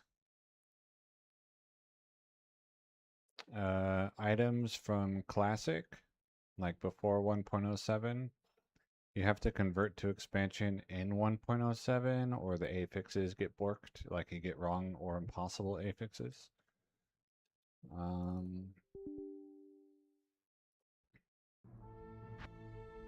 But like I can show you on this guy. So like this, let's see, where's something crazy? There we go, 22 to maximum damage. You can bring this forward and it works. 32 magic find on a crafted ring. You can bring this forward and it works. You know, you can bring this forward with 3 sockets in it and it works. The uniques stay the way they are, so this one keeps the 100 gold find and it does not re-roll the magic find. You keep your 11 minimum damage on this charm.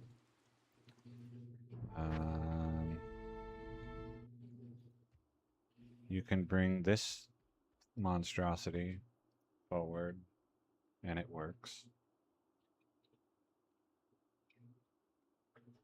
Why do I have a claw in here? Oh, Bartuk's. I think this one does get renamed. Like Bartuk's Chop Chop, I'm pretty sure it gets renamed to Bartuk's Cutthroat. I'm not 100%, but I believe so.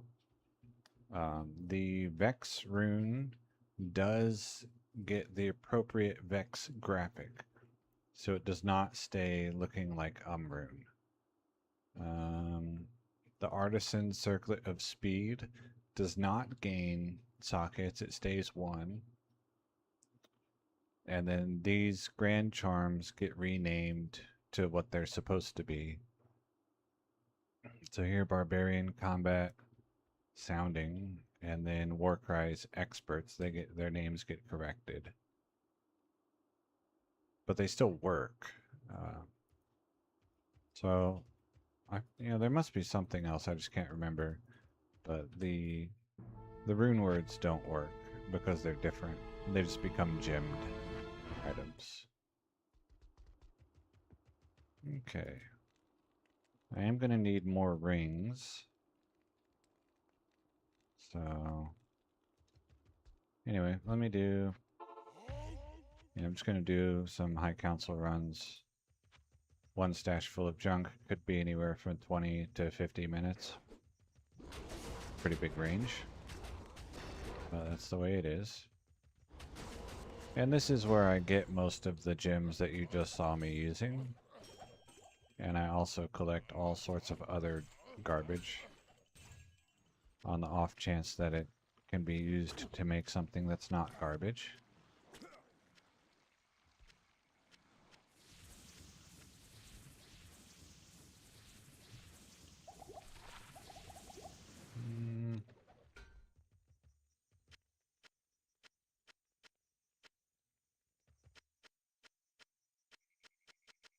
I am overburdened.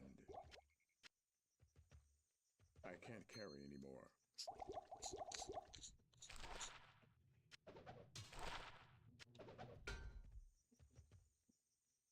Like this sword that has extra sockets from Larzuk, when you bring it forward, it still works.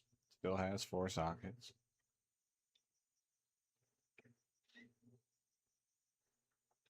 This ring that has 37 mana after each kill, When you bring it forward, it still works and gives you 37 mana after each kill. And these gloves that do 50% fire absorb, when you bring them forward, they still do 50% fire absorb.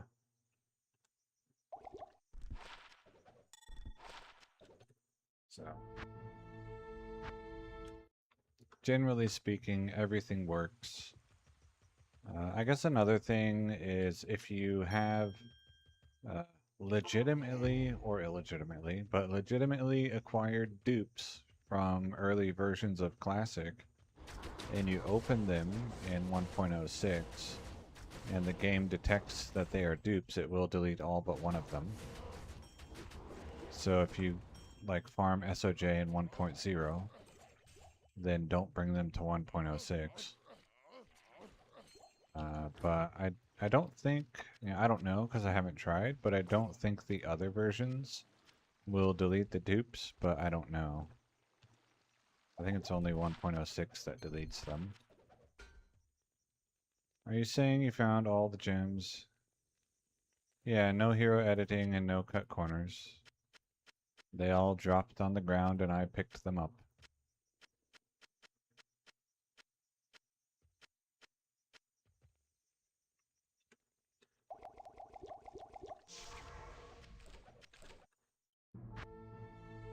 A lot of those exploding potions, and if you go back and like look, you'll see that a lot of them were stacks of 1.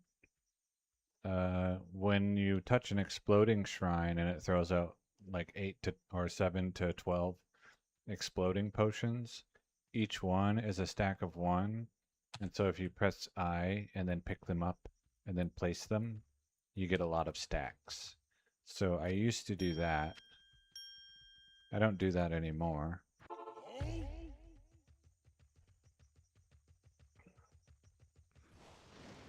Because if I really need exploding potions, I could buy them in Classic.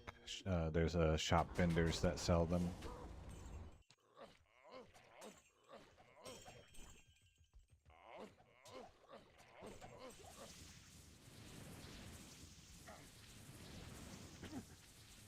So I went over earlier, mentioned some of the things that I do that can be considered cheating. The Atma muling program, I also use Go Mule if I play in 1.14.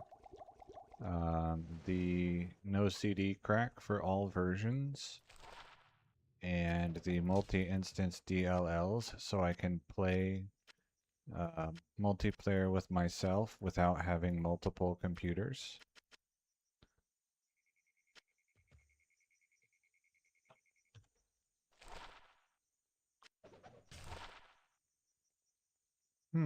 For Hurricane, level 30. No sockets. So those are the things that I do that I think could reasonably be considered cheating.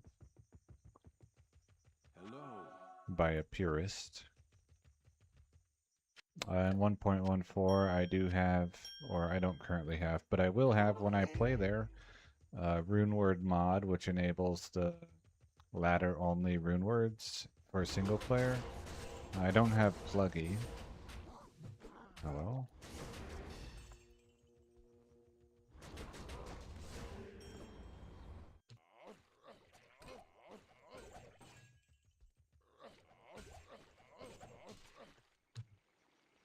I have probably done something on the order of 7,500 high council runs in Hell in 1.07 with this guy.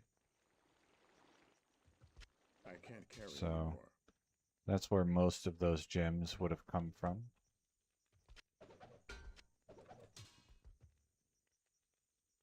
It's fine. Oh, what's that? Oh, great sword.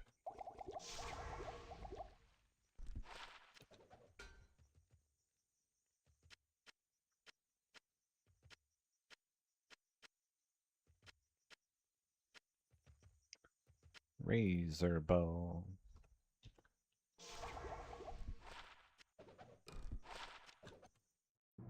And then 4 or 5-ish years ago, I did do some trading with other players in single player. and then I did not subsequently delete my stashes. However, I have lost some of those characters, and I currently do not own anything that I received from someone else. So in that way, I'm not strictly self-found, because some of the gear that I'm wearing was found by wearing some of that other gear, but very little of it.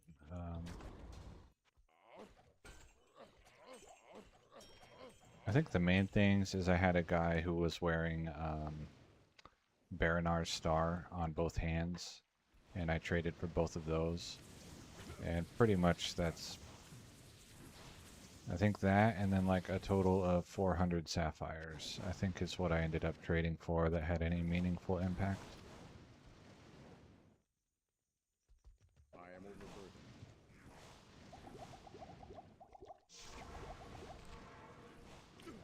So I found everything that I'm wearing, but my stashes are technically tainted I can't carry anymore. by other players. Oops.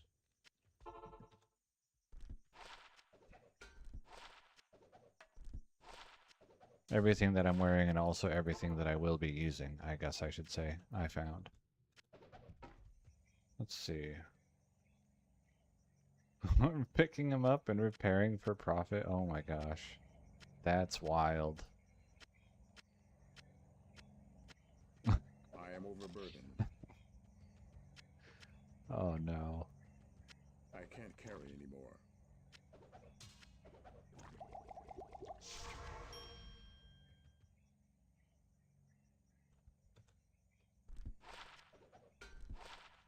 That's some next level Diablo 2 degeneracy.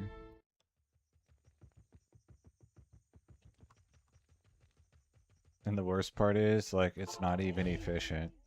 Like, you're probably better off spending your time just looking for more items to sell that sell for large amounts of money.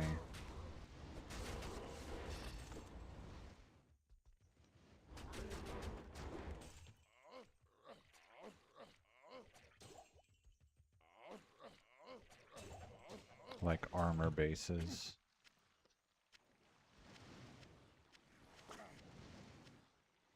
And then I have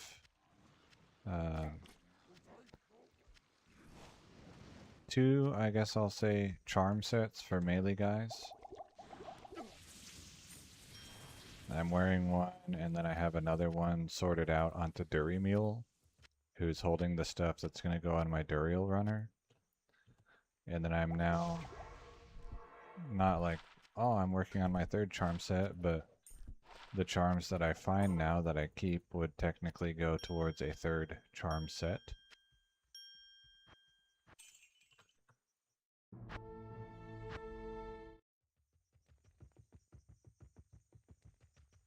Oh, okay. Good day.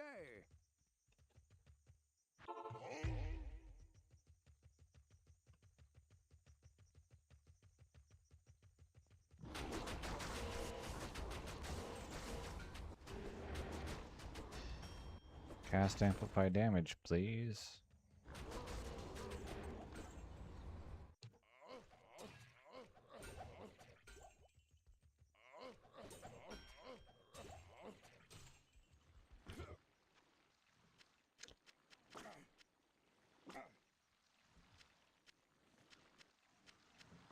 I am overburdened. But like you can see, by looking at my stash right now, Smile and listen. you know, this is how I get my gems, primarily.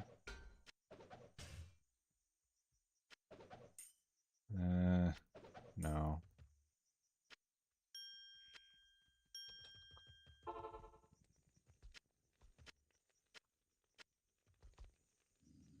It's not the most efficient way to specifically target farm gems.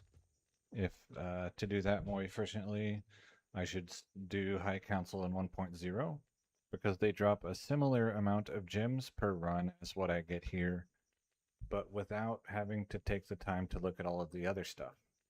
It's like just gems and gold and then like one or two items. So there I can get 40 gems in about 15 minutes.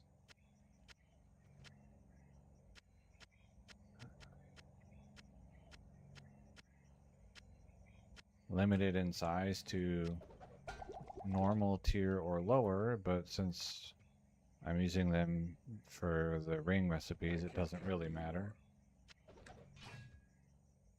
The only one where it kind of matters is the skulls, because then it's not really efficient to make them perfect skulls.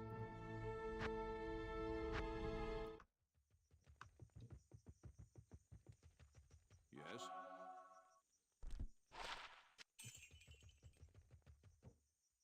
The blue glove. Hello, Paul. I don't know if the council can actually drop laying of hands.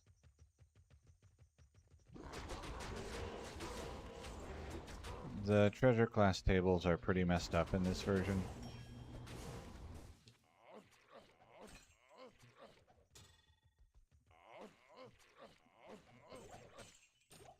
So I rolled, since you just showed up, I think, I rolled 1,000 rings and got nothing that I took a screenshot of, but several things that I kept.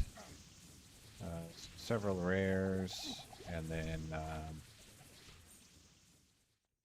one unique, and then I kept one Cathans, I think. I accidentally deleted 85 rubies.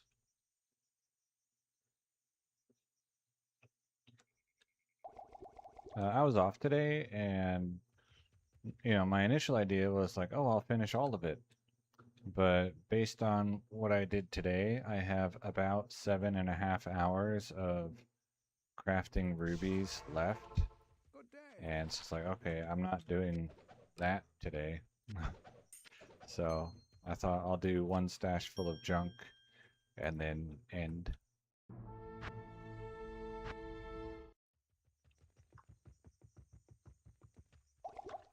Okay.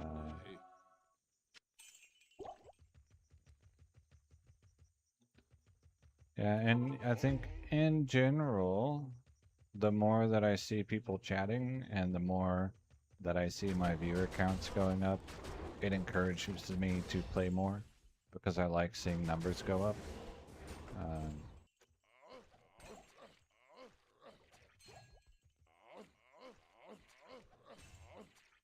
But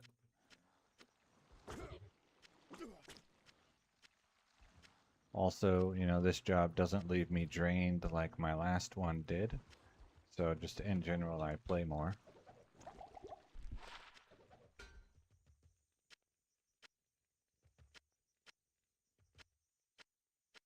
I don't know when my next day off is, but the thinking right now is that whatever my next day off is, I'll start early, Good to like see you. morning, and then just do the 7.5 hours of crafting the rubies.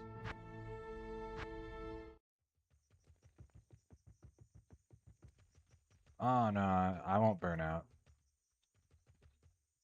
I have zero fear of burning out by watching the numbers.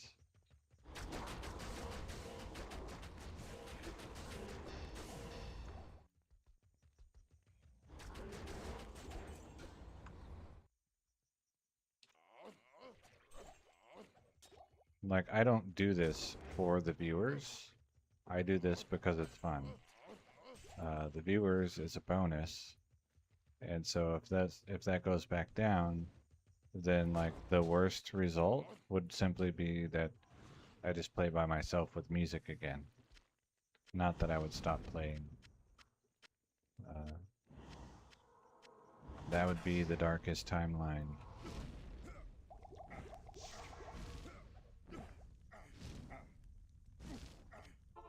Good day. Well, I guess there could be worse things, but you know what I mean.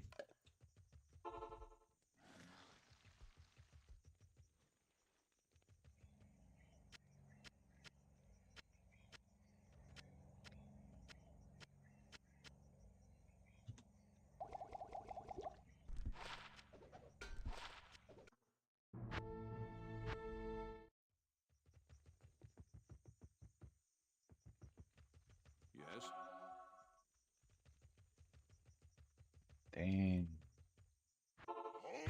Imagine calling yourself a side effect. I am the side effect of my parents' love for one another.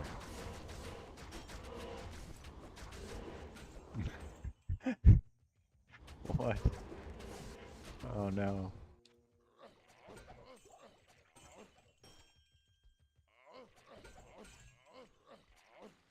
A webcam. Let's see.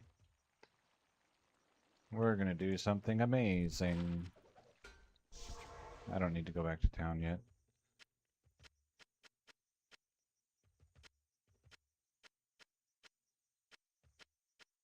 Warhammer. Okay. Oh, I can pick it up. And then is there anything else that I need, or just the Warhammer? Just the Warhammer.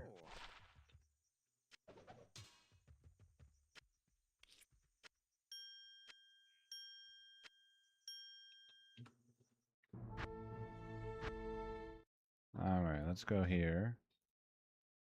And then, where is it? Where?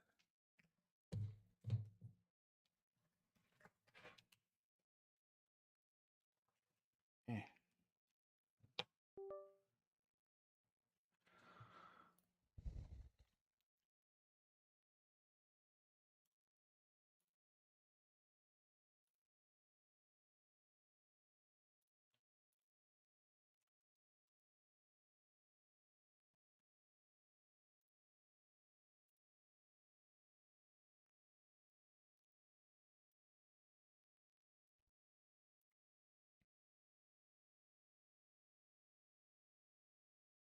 Hello?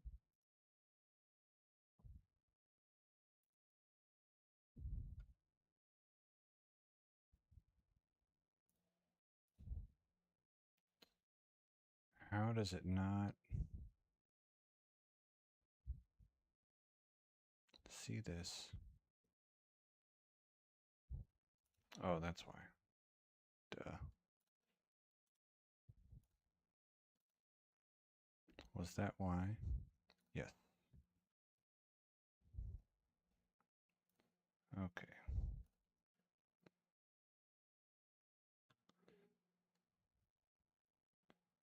Okay.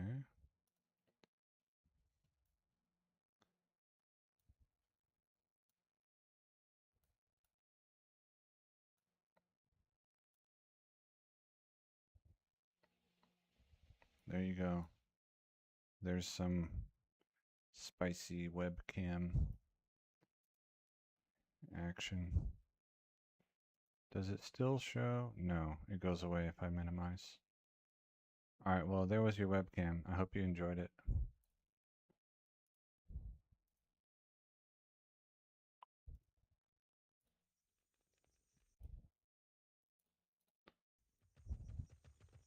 Alright.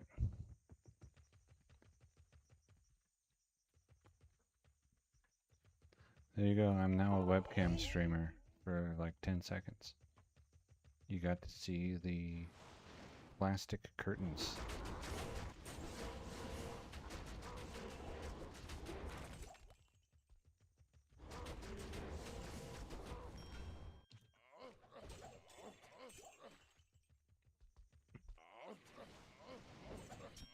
Hopefully it didn't change the audio input source. Yeah, it looks like it didn't. Okay, good.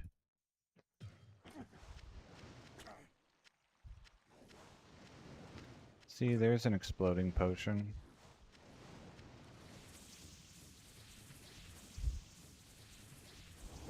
Whoops, that's not what I wanted to click on.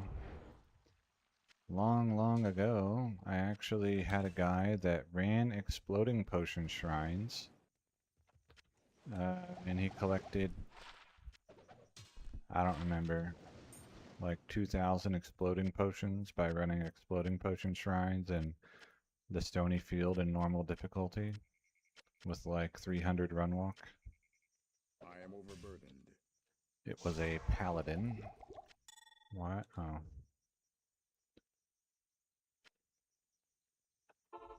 Good day.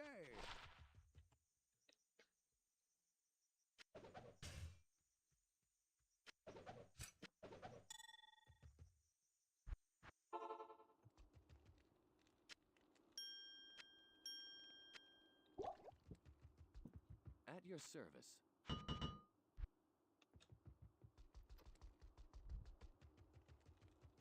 Can I help you? Trade? No. Good morning. I'm not going to do this too much, just maybe one red armor, because that's not what I'm here for today.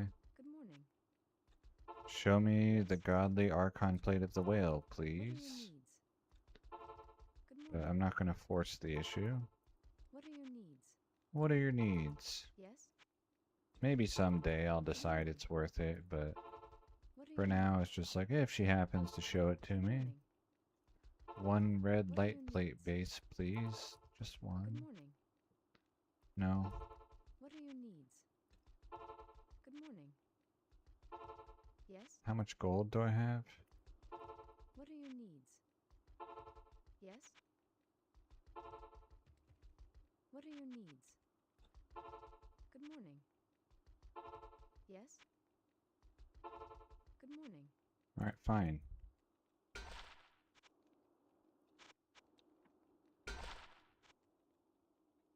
Ugh. Wake up, eyes. We're gambling. Hello? Okay.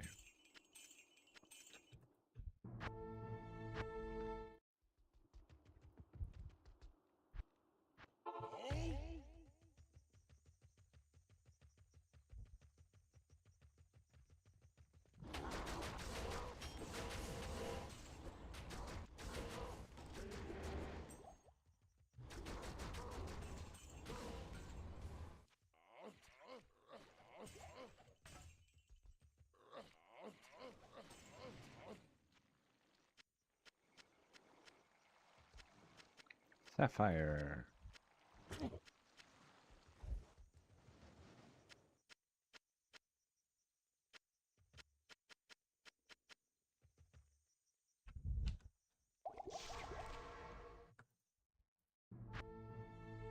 Maybe I'll get lucky and hit an Ort rune today. Stay a while And listen. Oh, thank you.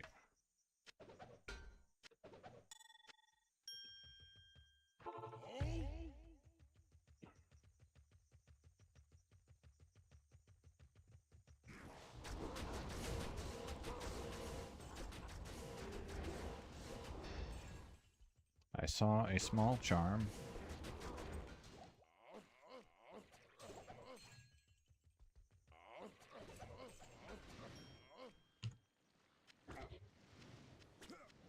Bolts. Key. Picking up all sorts of random garbage.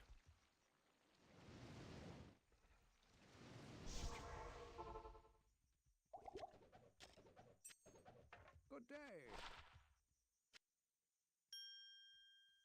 Run walk with 3 lightning resist. I keep all the run walk charms so that I have plenty of run walk charm sets for whatever use I may have for them. Shopping or racking.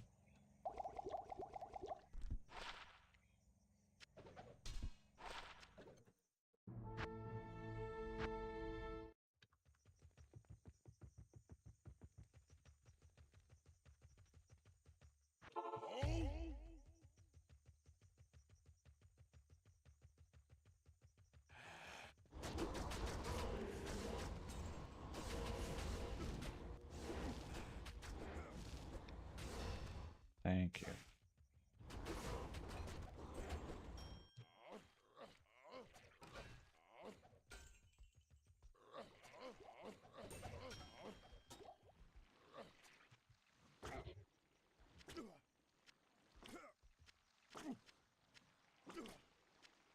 Ort rune. Alright, nice. I am overburdened. Okay, is this ethereal? No. Whenever you get a crafting rune in 1.07 or 1.08, you should craft with it right away in that game without save and exiting. Greetings. And so that's why I keep the weapon that I craft and then the vampire bone glove in my inventory at all times. So, rune song. Have I made shorts yet? No.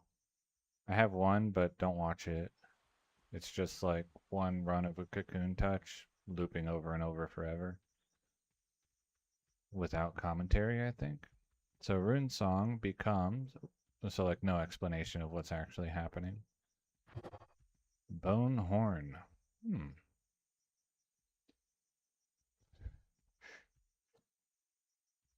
So the plus 14 minimum damage does more for it than like almost 100% enhanced damage.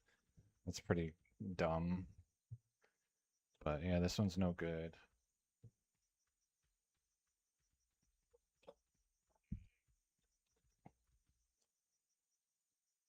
A jewel. And this.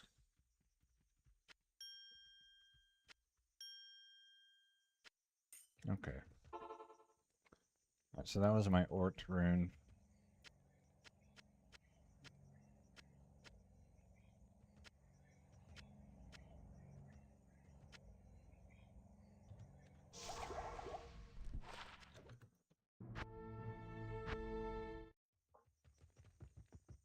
Yeah, if I get, Good day. in theory, I could roll as a craft before putting stuff in the 3 sockets. Over 500% enhanced damage, getting the minimum damage to 200. In practice, I will never get that roll because it's too rare.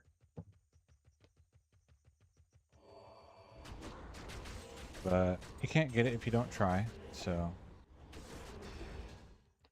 Are there other things that I could be using this recipe for? Yes. But at this point, it's kind of just like, well, it doesn't, like, the stuff that I have is pretty good, so let's see if I can get something nice for a Boazon. Because the other thing that I would roll would be Highland Blades. I can't carry anymore. Or potentially trying to improve this, but really the best way to improve this is to get something that's better and also a Highland Blade.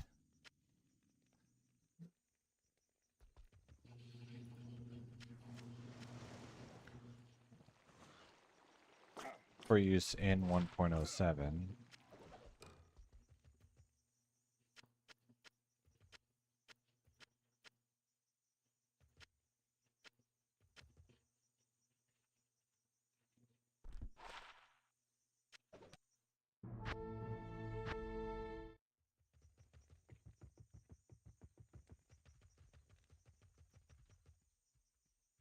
Greetings. This is a crafted weapon. From the craft I got requirements minus 30%, 1 life steal, 326% enhanced damage, 11 life, 10 maximum damage, 40 attack speed. And then Larzuk will give all crafted weapons or all crafted items in 1.07 where the base can accept 3 or more sockets. Larzuk will give them 3 sockets. And so then I put 2 pole runes for the demon enhanced damage, and then the Eth rune for the minus 25% target defense.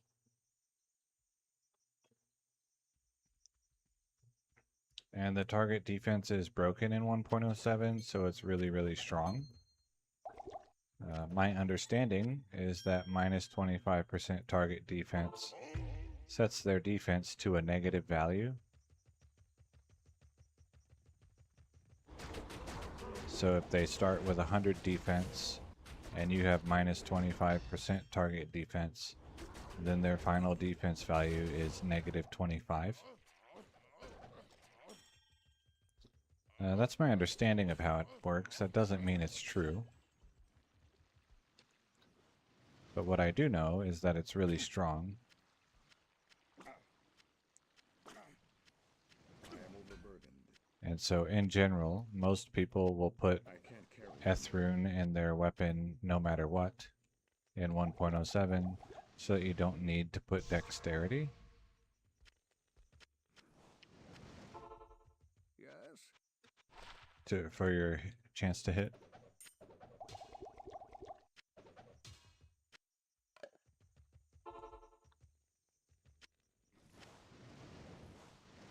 Like, it may be that it has a minimum value of 0 or something. And that it doesn't allow the negative total. I am overburdened.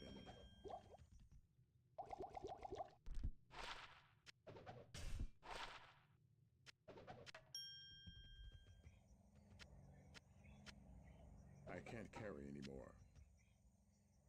Alpha helm. There we go.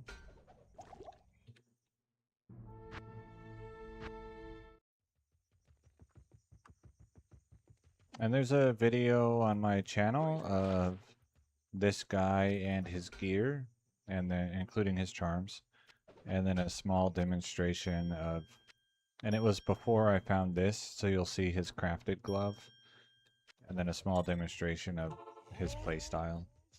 Basically what you're seeing right now. I don't write scripts, and so the monologue there is similar to what you'll hear here.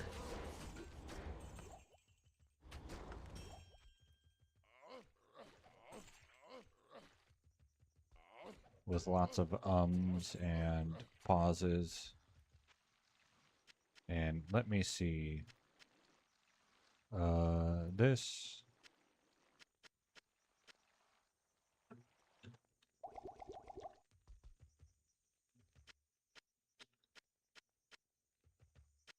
But he's wearing several interesting pieces of equipment.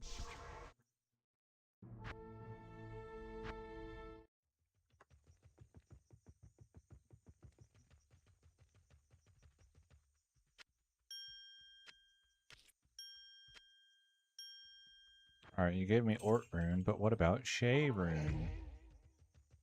Imagine getting that in the last 2 runs of the day.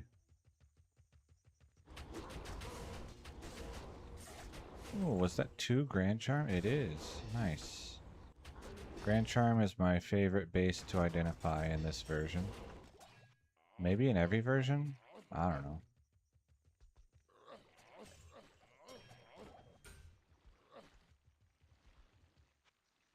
What would you want on the claw? I'm curious. I am overburdened. Like, what would the 1.07 claw do that you can't get now? Unless you mean a crafted one. In which case, you're in for a long haul. Alright, War Cries. Whoops. Expert's Grand Charm, War Cries. And then I need to mule off. So this was the last run of the day. Let's see, tomorrow I work in the morning. And so my stream will likely start about an hour and a half to an hour ago I am overburdened. tomorrow.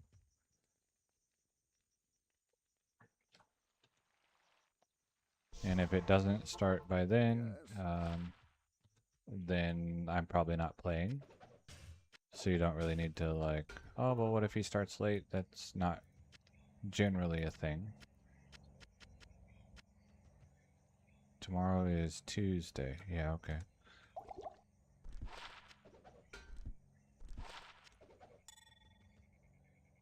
Alright. Go to Act 5, repair my stuff. Ask Anya if she's got any cool armors for a minute or 2. Let's see, Templar coat. I guess I can buy this. Do Templar coats get 4 sockets here? You know what? I don't want it.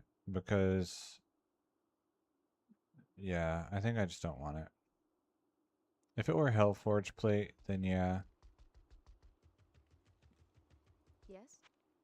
But as a Templar coat, I think no thanks. Good If it morning. had more life, okay. Can I help you? But otherwise, you know, I'd rather just have godly ancient armor because the defense would be similar. Yes? And it's much easier to Good morning. get high life on that because I see them more often. What are your needs? So Good morning. we'll look for What are your needs? light plate bases with that are red. What are your needs? What are your needs? Okay, that's one. Mage Yes? plate only gets 3 sockets here, so I don't need to consider mage plates. Yes? Good morning. Someone said something. Yes? It's 2. Plus 6 Tiger Strike. Oh. Alright. Good morning. What are your needs? Yes? Do you just like shop that here, or how does that work? Good morning. What are your needs? Yes? Because you could get it theoretically on like crafted What are your runic needs? talents. Good morning. 3. What are your needs? Good morning. What are your needs? 4. Ah, Good morning. forbidden staff What are your mods. needs? I see. Good morning. 5. Okay, that's enough of that. Then muling off and ending stream. So thank you for watching and thank you for chatting. It's likely that I'll play tomorrow, like I said, starting about an hour and a half ago from right now. And I don't really know what target I'll go for. It won't be cubing in 1.08. I might do shopping, or I might just do more high council. Oh. Alright, then I guess I'll open this one and pull a jewel out. Jewel of Carnegie. Okay.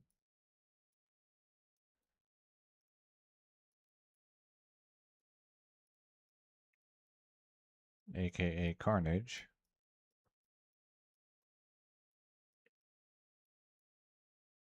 And then here I have ITAL Y through ITAL R. All have 1,000 pieces of junk, or slightly more. So that's like 1, 2, 3, 4, 5, 6, 7,000 pieces of junk.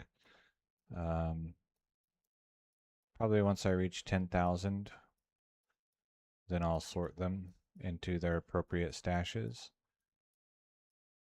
Gems, runes, skillers, maxers, etc.